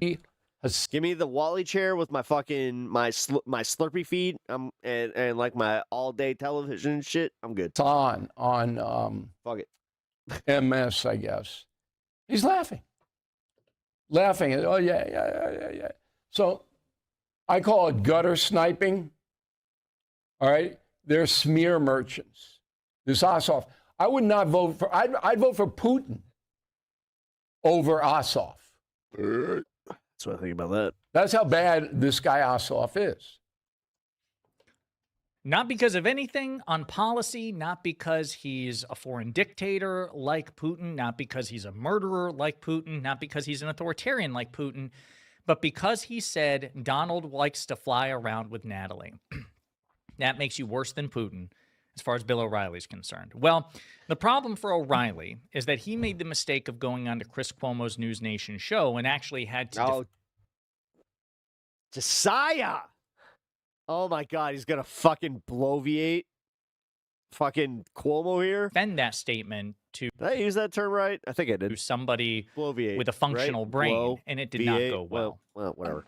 Now, you teased Ossoff. I want to get to that. Oh, yeah, go ahead. So You said you'd Ossoff rather is vote running- for Putin. I would. You would vote for Vladimir Ossoff goes Putin, out- who is goes a out. murderer. You would vote for a murderer over a U.S. senator. Well, a Russian murderer dictator over. Yeah, it kind of sounds like you're anti-American, honestly. What's American about just being like, I hate the Democrats so much that I would vote for someone that's an enemy of the people and a proven enemy of the American people because you know what? The Democrats are that much of an enemy of the people.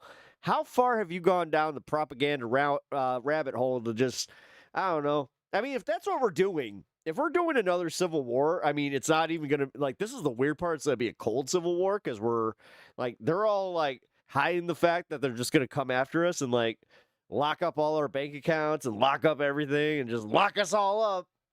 Apparently. I mean, that's what they want us all to think. Be afraid. Be very afraid. When you frame it that way, I might stay home.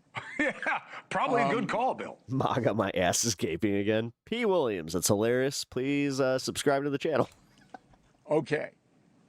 Ossoff I'll goes get one. out there and number one says, Trump, this is Trump's war. He lied about it, but doesn't say what the lies are. I'd like to know what the lies are because I don't know what That they are. were in And then imminent he threat of attacks. getting something, that it would be over in All a right. couple of weeks.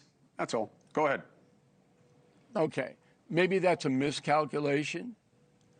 It's not a lie. A lie is when you wake up in the morning saying, Damn. He's like Bidening all over this fucking interview.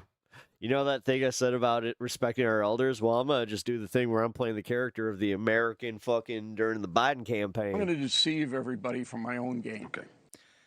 Someone get this stuttering idiot off the screen because he's going to lose us the election. Bill O'Reilly regularly accuses Democratic politicians and pundits. I'm just going to say it, man. Biden, his Zionism was enough to lose it. But the fact that people kept bringing up how he stammered and how he was old, those are two things that I'm just like, yeah, that was genuinely fucked up that I saw a lot of people on the left bringing that one and using that one hard. Not like, oh, hey, you know, hey, he might be too old for this. No, they were going at it like pricks. Not cool. Because if you guys are genuinely like not expecting to get to this age, number one, I remember when I used to make fun of like my fellow hockey players where I was just like, oh yeah, my knees will never be bad. I'm hitting 40 in December here, and I'll tell you what, I want to apologize to all of them. Of lying without So, any thank evidence you. to support it, simply because, in his opinion, what they say is wrong. But he's willing to assume malintent, a deliberate deception, a lie. Then, when you fact check him, well, Donald Trump made a series of ridiculous claims about the war that have borne out to be untrue. O'Reilly clutches his pearls and says, well, no. No, O'Reilly's always had that look on his face. It's the fact that he's just now at that point where it's like, oh, like O'Reilly's the classic case of where he always looked 80. Even when he was 60, he looked 80. Now that he's 80, you kind of got to go like, oh, that motherfucker's 80. Oh, maybe they were miscalculations, but you can't assume malintent of Trump. That's only something we can assume of Democrats. So already on just this tangent, you see the hypocrisy in full effect. That's what a lie is. And then also I'm sitting here like, respect your elders, but fuck this old man. Natalie Harp. Now, I know Natalie Harp. And there is nobody that I know I like this segment. I'm having fun. who works harder for this country. She's always on call. Oh my God, dude. Just admit that you want her to give you. Well, you're too old. Okay, she is a decent human being. Someone's got a crush. And I can attest to that. Why would you do that? Why would you impugn someone's got a this crush. woman's character? In Wait a minute. Now this is all about assaulting women's character. 2024 election. Let's go. Right now. Let's play the hits. a cheap gutter snipe way. So Ossoff is a gutter snipe. God damn. I love how much they play the victim in these cases. This is hilarious. listening to O'Reilly, I want you to keep looking at Cuomo this is funny. because you can just see. I mean, already the responses like they're almost self-generating, like, and they're probably infinite in their volume. That's who he is. And the people of Georgia I just noticed Cuomo's face. Look at this motherfucker. should know because character counts. You know? He couldn't even keep it in. It's just like, dude, you're just so full of shit. It's actually, this is hilarious. Bill, the man he said it about. What? And you're going to say, I don't do that. I know, but you only don't do comparison when it's to Donald Trump. The idea that you or Scott Jennings have your panties in a bunch over what Ossoff said about a woman connected to the president, when this man does nothing but denigrate women for sport on a regular basis. What It about matters, Bill? Yeah, because it matters. It doesn't matter. If you're going to say you don't like... Yeah, it does, actually. Why wouldn't it? Why does it not matter when you're like, oh, well, this sweet, succulent little blonde girl, she couldn't be, you shouldn't be attacking her. But that brown woman with the darker hair and a little bit older, you could go after her any day. That's what it is. Like Ossoff talking about Natalie Harp. Well, by the way, I'm not endorsing going after anybody. Oh my God, his chin is quivering. Holy shit, did you see that? Look. O'Reilly is so... Can we cringe at Josiah being cringeworthy? I'm okay with it. Oh, this withered husk, this mummy of a man is so triggered right now. Look at his chin. Look. Ossoff talking about Natalie Harp. Well, by the way, I'm not endorsing... You know what he doesn't have the benefit of having the lights anymore, by the way. He always has to wear that yellow shirt to contrast his fucking his camera. Going after anybody. I'm just saying it's a little rich. This is fifth grade stuff. No, it's not fifth grade. This is fifth grade Bill, stuff. you can't Yes, pretend no, that's it's the not. standard of decency that you don't employ on the president. You can't do that. It's hypocritical. Button it for a minute. He's so mad, but Cuomo is He's so right. It's so, mad. you're going to hear the rest of this, but folks, I'm sorry, this matters. And this is the exact way to respond to it. You need to laugh at them, you need to mock them, and you need to fact check them every step of the way. Yeah. Bill O'Reilly doesn't say shit about the stuff that Donald Trump says on a regular basis. He says worse things than Ossoff said more frequently than Ossoff said his thing. So Trump is worse in terms of frequency and magnitude by orders of magnitude. And O'Reilly does not and has never given a fuck. Because the entire... To be fair, Latino Mufune, I don't want to think about his wang. Right-wing apparatus has become an authoritarian cult of personality. I get where you're going with that, but... Not where I would have gone. And they know. I would have gone, he likes split pea soup because his dentures are fucking, he has to wait 20 minutes to put his dentures in or something like that. I don't know. That if they hold Trump to the same standard of competence, of lawfulness, of ethics, of morality, of honesty. This is the same reason that I'm not just going around being like, oh man, did you see Joy Behar? I bet her pussy sounds like a fucking bat cave. And also like anytime you just go, a bunch of dust comes out, like you're fucking cleaning a vacuum cleaner. That's kind of why. They would hold any other Democratic politician to, because at this point it's maybe a little bit more graphic than I would have gone. Goes beyond Trump. O'Reilly grades every Republican on a curve. He gives the biggest curve to Trump, obviously. And then simultaneously being like, they are bat wings and they haven't seen a lot of action. You know what? Between the dust bites and the pubes and then the dust inside, I think that, But he has an asymmetric set of standards. Piers Morgan does this. O'Reilly's just more blatant about it. But that was way more graphic than what I said. They know if they hold Trump to the same standards they hold Mafune's just like, Obama to or a Biden to, Trump always loses. It's inconsistent. It's hypocritical. This is why I love doing this show. Is 'cause shit like that. You're like, wait a minute. No. I don't need that visual. It's a tacit concession that they will always lose the argument. It's also a tacit acknowledgement of Trump's inferiority. This is going to help. Oh, Anna Kasparian covered We're the not Tim talking Pool about thing. Trump. Oh man, I don't wanna watch it. We're talking about a senator from Georgia and his insult. Dusting a nut. Yeah. You deflect into Yes. whataboutism. Yes. That's 5th grade. No, it's not. Fifth If you're going to be grade. upset about what he said, You bust the nut off. All of a sudden, it's like when you fucking close a piano too hard. It's been cleaned off for a while. Pong. and you need to employ that standard against the President of the United States, because that is nothing compared to what the President says for sports, and you say nothing. You say, that's Trump being Trump. Well, this is Ossoff That's being not Ossoff. true. Love him or hate him. That's, again, Man, O'Reilly's got to be pissed that he fucking reached that age where he's the same age as Biden.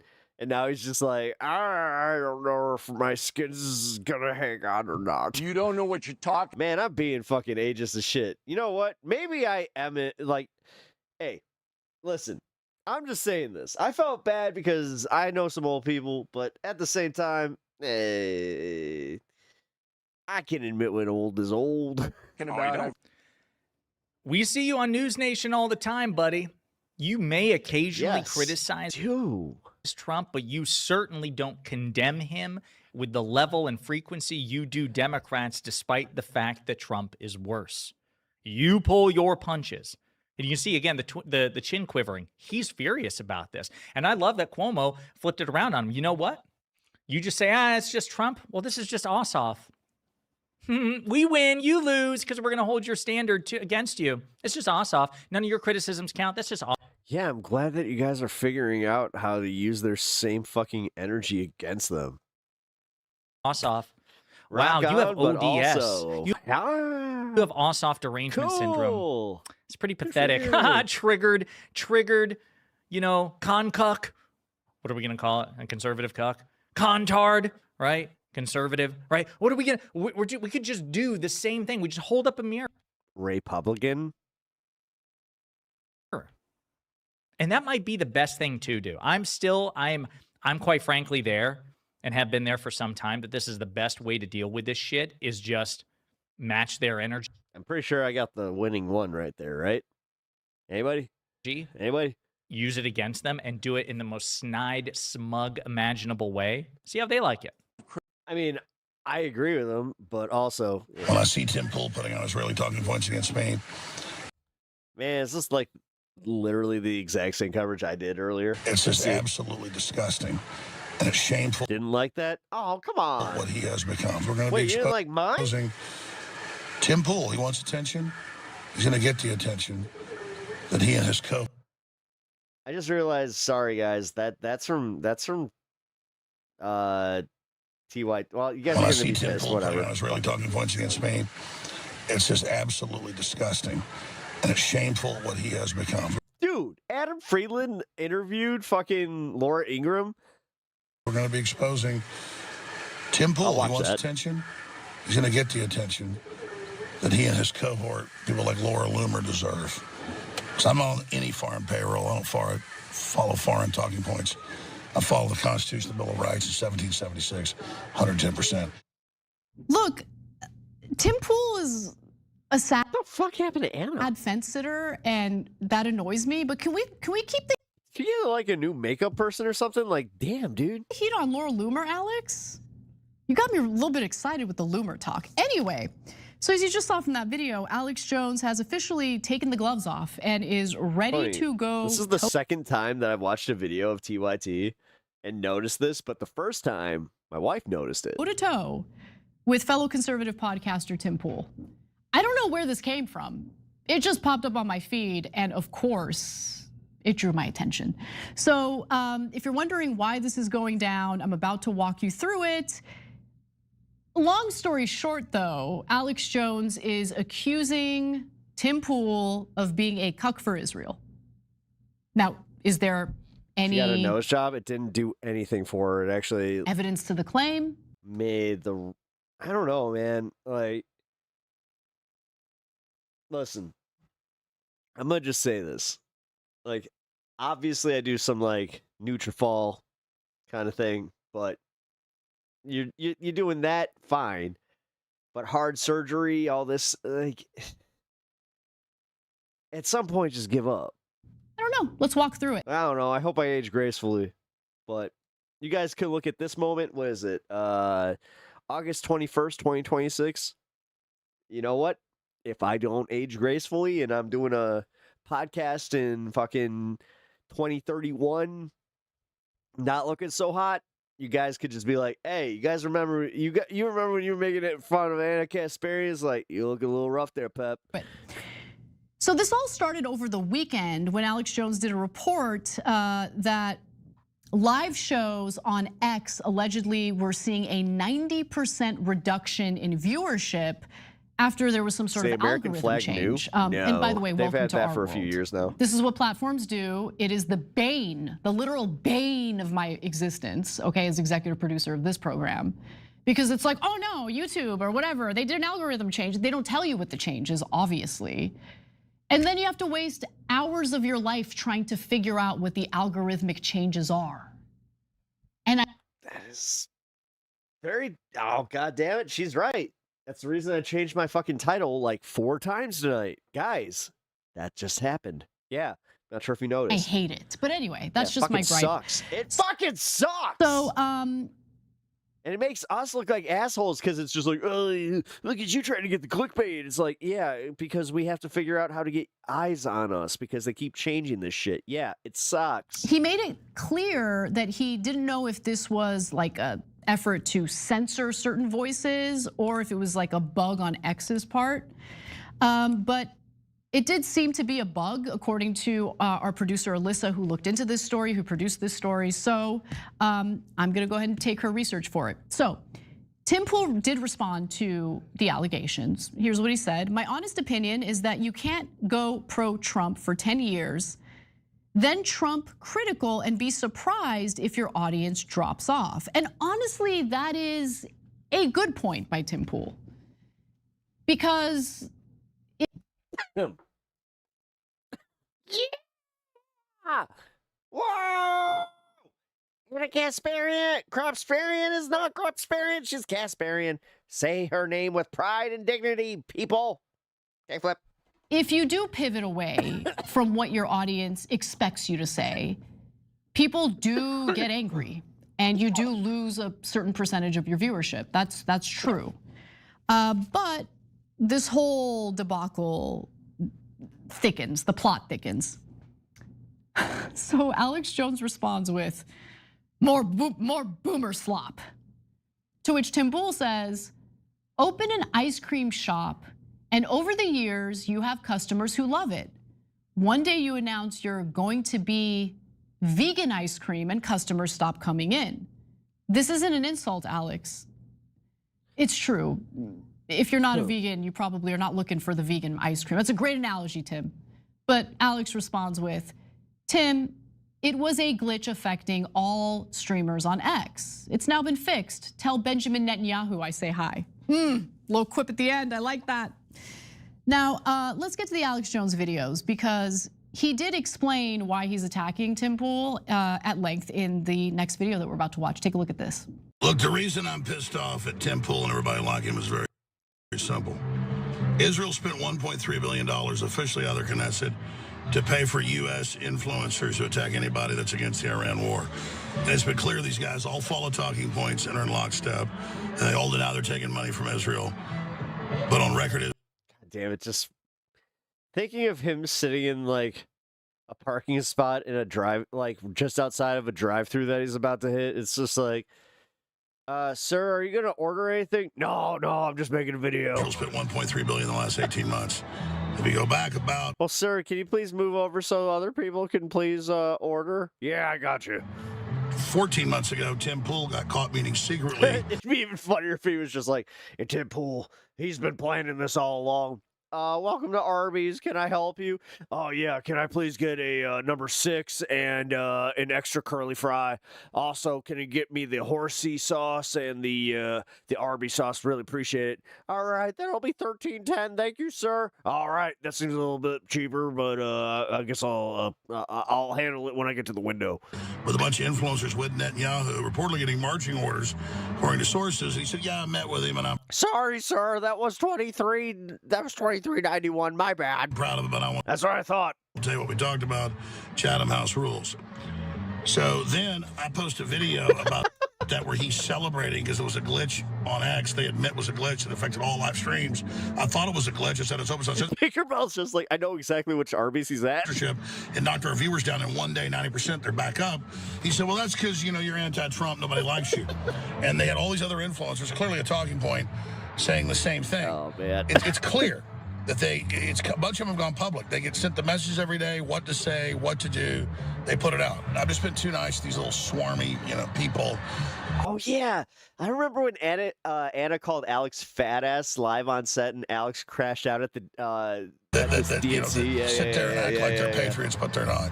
If you support Israel controlling our government, you support Israel taking Jimmy Dore is fucking funny as fuck. Over our military with the NDAA. Good. If you support all this garbage. Talked a lot of DJX. If you didn't see the space station show, excuse me, check it out, man. You're gonna appreciate it. You're not an American. I mean, I certainly agree with a lot Trust of me, what you'll Alex appreciate Jones it. said Which there. it's kind of ironic that I'm about to end the night ish.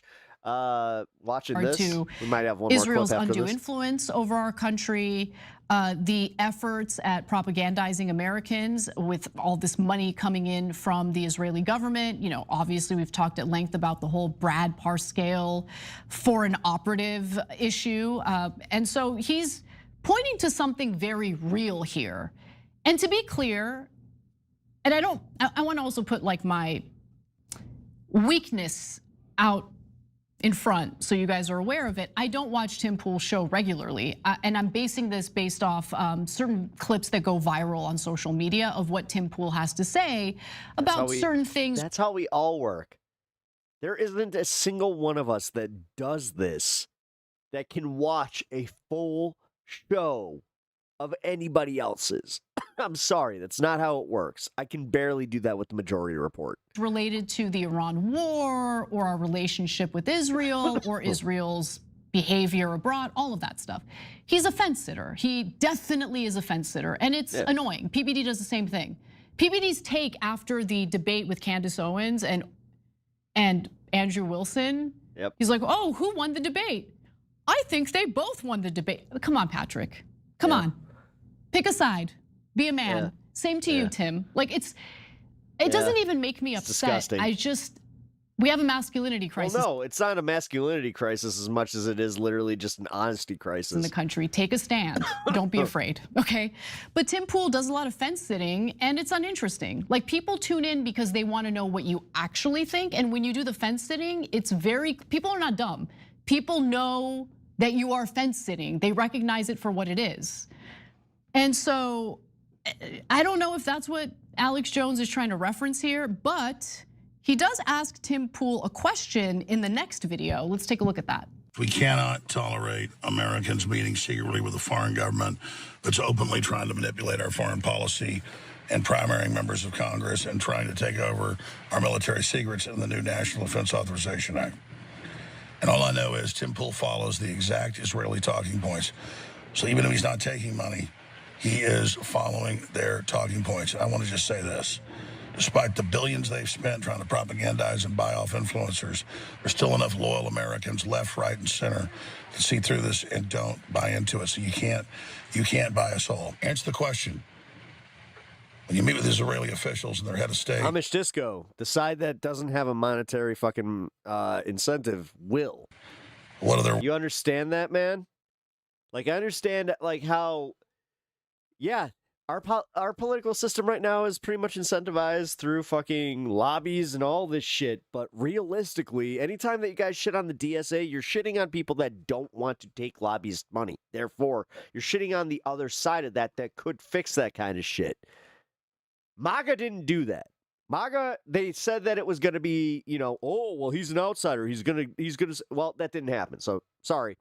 Marching Ravy, what up? orders, or your subsidiaries, or you, or any of the organizations. Ravy, how was your day? It's good to see you. You work with, getting any money from Netanyahu directly, the Knesset. I was going to say hi for Uni. I know that she was watching earlier. She might be doing her little game right now, likely. Mossad, their military, or their subsidiaries, or from AIPAC or domestically. Answer the question, Tim Pool. Answer the question. Have you ever been an agent of the rogue state of He hasn't, but has Tim Pepper? That's a question for another day. Kickflip. Israel? So I'm going to do a little bit of speculating here, and it is speculation. But if you can remember, months ago, Alex Jones was catching some heat from even his own fans because it appeared like he was paying lip service to like Zionist narratives. He was like attacking Candace Owens unfairly in some ways, and so I was like, what is he doing? Like, he's kind of built a career off of conspiracy theories, many of which were tied to Israel. Some of which turned out to totally be true, by the way. And now all of a sudden, he seems to be captured or influenced by Israel. That was my speculation back then. My speculation now is that probably did a little bit of damage to him in terms of viewership, and maybe this is a way to rehab his reputation. I don't know. Because this does kind of feel like it came out of nowhere. And he is going pretty hard against Tim Pool. It's your B-Day. Happy birthday to Ravy. Ravy, it's your birthday. Don't want to sing the birthday song, but it's Ravy's birthday. Woo! To be fair to Tim Pool, he's been open and upfront about the fact Special for you. that, oh yeah, he took the trip. Homeboy definitely met with Benjamin Netanyahu, and he doesn't need to tell me what they talked about. I know exactly why Benjamin Netanyahu invites American content creators to Israel. Hey, Caleb. I know what that trip is about. Oh, thank you. So for let's take a look at this wishing her a happy birthday. Appreciate that. video. He talks about meeting with Netanyahu last year. Last night I wasn't here. I got Tim Pool definitely sucked off BB. late word that I was invited to a private roundtable meeting with Prime Minister Benjamin Netanyahu. No, seriously, happy birthday, Ravy. It was You under spend a lot of what's time called here. I'm happy that I can give you something special. called Chatham House rules. For those that are not familiar, this means that you cannot reveal anybody who attended, nor attribute anything to any one individual. What about Cider House rules? Well, as they can deny it, and they would. However, what I love about what the White House is currently doing, when you bring together a bunch of influencers and podcasters who don't know much about journalism culture, whatever you want to call it, not that we respect it tremendously, most people didn't know what Chatham House meant. He's such an idiot. So, with all due respect, it's funny because they bring us into the Blair House, which is where Netanyahu was staying, and immediately people are walking around with their camera. Dude, seriously, never change. I want you to be just as confident every time that you talk about anything. Holy fuck. Their phones up. They actually took our phones from us. This is crazy. How many people actually buy his legit thought they bullshit? would maintain Chatham House rules, meaning Chatham you House can't rules. quote the prime minister, you can't quote his officials and the other people who were there, but you can report what was said generally.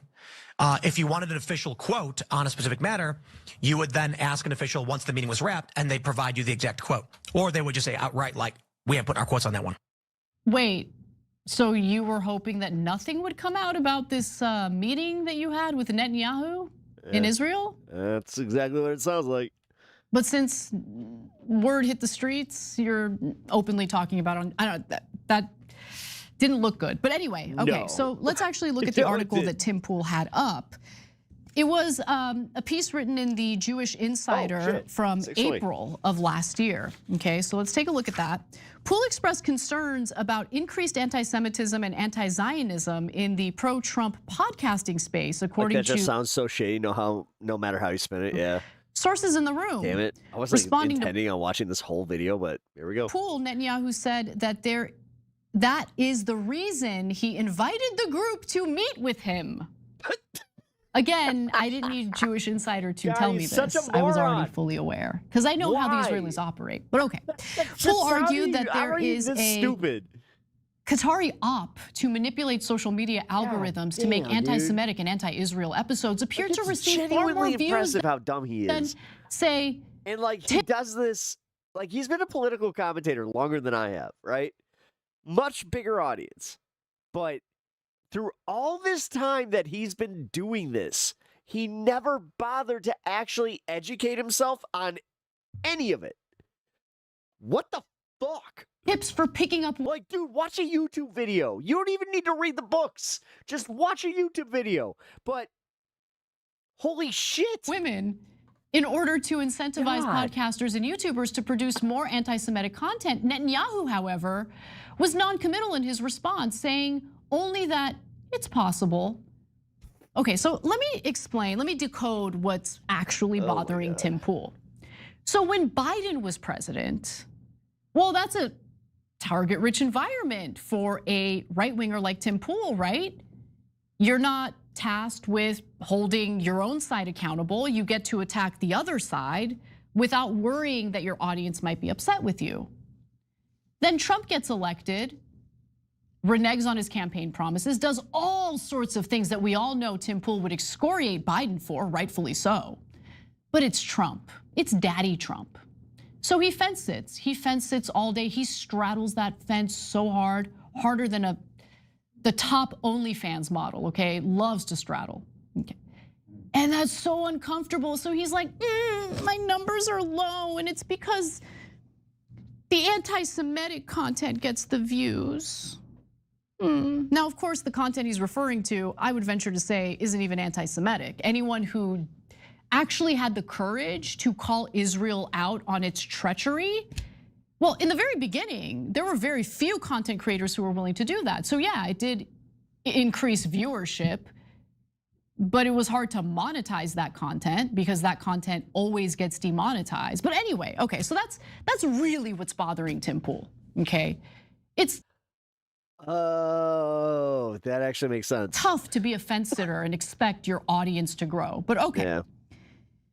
The Prime Minister emphasized, although to be fair, Anna, glass houses, in the context of Qatar as well as Iran, that Israel and the United States share the same adversaries. Iran, Netanyahu said, wants to destroy both the United States and Israel. Okay, what total clown, but let's move on. So a few months later in September, Netanyahu met again with influencers at the Israeli consulate in New York. We've talked about that meeting a lot on this show, but here's some more details. He said, we have to fight back. How do we fight back? Our influencers, Netanyahu said, according to a video posted on Instagram. That's by design, Pep. His audience is the most gullible demographic. They saw Trump do it, and he was like, I can do that too. Yeah, I play I can't say I play D&D anymore with them. We did kind of leave him behind. But when I was at the comic shop and we were playing D&D, we used to have this guy that was a Tim Pool fan. And Instagram. That tracks. By Leah, who attended. That community, they're very important. In September, a newly formed firm called Bridges Partners registered as a foreign agent for the government of Israel and disclosed plans for a $900,000 influencer program dubbed Esther Project. We've also talked about that at length on this show. And that's just one way, just one of the ways that Israel, I hesitate to even say that Israel got caught trying to buy American influencers because they're just... Oh, that's the reason that Tim Pool is even on her radar right now. I forgot about that, yeah. So candid, open, Israel brazen. lobbies. They tell us who they are every day. They tell us what they plan to do every day, and then they do it. So they didn't get caught. They said they were gonna do something, and then they did it. And then the influencers involved whine and cry when people criticize them for being involved in an obvious government-led propaganda campaign. Government-led meaning a foreign government. They're taking money from a foreign government to propagandize their fellow Americans on behalf of that foreign government. Not a good look. But you know, Tim Pool has some experience taking foreign money, right? Anyway. So here's Tim Pool on Batya Ungar Sargon's show just a few months ago. It seems unconnected to what we're talking about, but it's not. Take a look at this. Well, unfortunately, it's largely being perceived negatively. There are a lot of people saying that, Donald Trump campaigned on no new wars. And I don't come on my show and tell people what they think should or should not be in terms of their opinions on the morality of these things. But one thing I find deeply challenging is the narrative as to why we are engaged in this war, particularly among young people and in social media circles, is incorrect. And as you've already mentioned, there are a lot of people that immediately say this is Israel's ideological war that is pulling the United States into it. They're forcing us into it. But this is quite simply, and I think if the Trump administration really laid into the oil issue here, you might actually get people to accept it. I think one of the mistakes being made is trying to simplify the moral issues around this conflict, Iran potentially being a nuclear power. That's fucked up. With every one of these grainy images, you possibly are watching some, multiple people die. Just a reminder. Could wipe out Israel, but it could also destabilize the region in general. And all of that's true. But I think the very simple reason for this is they're disrupting oil trade, a large portion of it. Could have been. And I don't believe that likely was. We should sit by, we as in the world, and allow a single nation to disrupt 20% of oil and gas trade among peaceful, cooperating nations that want to trade oil. Likely Tim, was. Was the oil trade disrupted prior to the war being launched against Iran? The war that you're defending and supporting? Oh, unfortunately, Americans don't support it. Yeah, no duh. Because Americans know why we got dragged into the war in the first place. Yeah, and it has we're also led paying to for inflation. That's it has the biggest harmed thing. their personal finances. Yeah, people are fucking feeling this one, dude. Was the Strait of Hormuz controlled and closed by the Iranians prior to Trump deciding to attack them on February 28th? Why are you making it appear as though this war is to get the Strait of Hormuz open? Because that's what they need. They need to shift the narrative. Wow. Anna? That guy exactly the biggest fans, but you know what? It's still Sorcerer. He has an audience. It's amazing. But okay, let's continue. He has responded to Alex Jones in a variety of ways. Most of them are posts on X. Let's give you a few examples. Alex Jones says Tim Pool needs to come clean on his secret. This was funny. We kind of covered this. Meetings with Israeli government and Benjamin Netanyahu. They're not secret meetings. We all know about them. So I want to be fair to Tim in that regard. But he responds by saying, I have defended Alex Jones publicly for nearly 10 years. I've never said a bad word of him. Ask yourselves, what makes a man attack one of his allies in media? Well, because he thinks you're corrupt and you're taking foreign money to propagandize your fellow Americans into supporting things that are detrimental to the United States. And I think he's also trying to rehab his image a little bit. But there's more. Tim also says with friends like Alex, this is the lesson of politics. There are no friends, only conveniences. Alex was fine to use my support and show when it served him. Now he has decided I am of less value. That's how this goes, dude. You did this to Candace Owens. Y'all did this to Candace Owens, Alex Jones. I love watching y'all fight. They did to Dave Rubin too. Now you guys are like, oh, I don't even know whose show to go on. Oh, who's an ally of who anymore? Oh no. Hard when you realize some people never really were your friend. God. I know. But honestly, it's kind of true. Don't become besties with on-air personalities. It's a bad idea. Yeah. I should know. Don't mention that was a shot at Francesca. Them either. Bad idea. I should know. Now, Tim Pool then tries to flip the situation on Alex Jones. I have not seen this video yet, so let's see if he succeeds. Surface level dude, I read the news. I've got some experience. I know a little bit, but I certainly don't know everything. And so I have to wonder, when you get the likes of Tucker, Alex Jones, Candace, and many others inverting their worldviews on a dime, it doesn't seem organic. Alex makes a weird post saying Tim Pool needs to disclose his meeting with Israel or whatever, and if he ever got paid. And I responded with, it was an open meeting, Chatham House rules. We took pictures of ourselves at the meeting. Netanyahu was trying to lobby American influencers to support war with Iran. They mostly didn't, some did. And I've never received money from any foreign government for any reason ever in my life, and that is a fact. Now here's the weird thing. Alex still has a bunch of fans spam blasting me the same thing over and over again. Why won't you respond? Literally, the first thing I did was respond. Well, the question is, how does Alex So Chatham House Rules is essentially having an open and honest debate forum. All of a sudden have a bunch of... That's what that means. Tim, are you applying by that standard?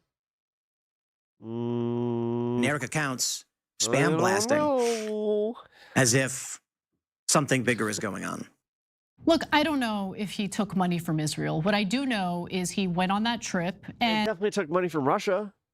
Even if he says, I didn't know I did. Well, he did. And if you don't want the heat, you don't go on those trips. I've been invited to visit foreign governments by said governments that want me to visit, and the answer is no. I'm not going to go on a government-sponsored trip because it's all about propaganda. Yeah. It's not just about Israel. It's any foreign country that's involved in some sort of political issue with the United States. If they are asking you as a content creator, influencer, news person, whatever, to come visit on a government-sponsored trip, they're paying for your flights, they're putting you up in hotels, that is obviously gonna lead to questions about whether or not you have a conflict of interest. Rightfully so. All right. Holy crap. She definitely got to glow up though. What do you mean she has to glow up? I mean, I'll say that she looks a little rougher than she usually does, but also at the same time, you know, she's a woman hitting 40. Maybe it's because I'm turning 40 where I'm like, yo, chill out. Got some gray hairs, got some wrinkles coming in, you know. I'm starting to get that, you know. But I ain't trying to tell you to not make fun of her. Because, yeah, she might actually, like, deserve it. I'll just say that much. Like, Anna Kasparian is one of those people that she's welcomed that criticism for a long time, but once it actually comes in the form of actual criticism, you know, where, you know, her going at Tucker Carlson, funny enough, I saw her push back like so hard on that, as opposed to when like she was getting the pushback for you know, the trans stuff or the homeless stuff. Like,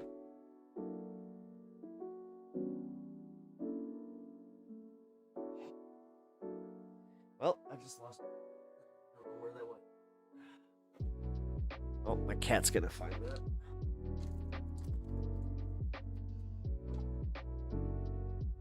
Either way. All right, what are we at? Oh shit, I am way over time. Way over time. Okay, yeah. So Francesca is better though, in my opinion. Yeah, she is. She's much better. Okay, so if you guys haven't already hit the like button, please do. Sincerely, I'm genuinely asking you to please hit that like button. It matters to me as a smaller creator. It does help. So please hit that. If you don't feel like doing so, fine. If you haven't already subscribed, please do. Hey, it's 1:30. Yeah, it's 1:34 here. So I gotta go. Oh wait, we're in the same time zone. Well, that's cool. You hit as many buttons as you could. Thank you. Also, yeah, share it to the people that you think would like my stuff. Like, for real. Like, I'm a pretty chill guy. I like to welcome people in. So that's like the main thing I like to do. Yes. Don't let Tinkerbell curse you. You don't want the Tinkerbell curse, because the Tinkerbell curse will make you. You don't even know. You don't want to know what it does. Like it's bad. It's bad. It might help. Like I don't know. Like this area down here, bad stuff. Last wink of the night. I'm winking a lot tonight because I have a dry eye. For real. So yeah, this has been fun. I appreciate you guys hanging out tonight. This has been a good time. But yeah, tomorrow, 4 p.m. All right. I'll see you there. Good night. Who the heck is Pep Talks? I'm not gay, but I fantasize about Marco Rubio. Pep Talks. Pep talks. Let's eradicate the Kung flu. I'm literally coming. Pep talks. Pep talks. Who the heck is Pep Talk? They want our women. They want our children. Pep talk. Sometimes no means yes. Grab them by the pep talk. Grab them by the Marco Rubio. Obama is a racist. Pep talk. I'm literally coming. I'm Pep literally coming. Pep talks. We found weapons of mass Pep talks. destruction. My fellow Americans, it has been confirmed today from Pep Talks that we are indeed all high on politics.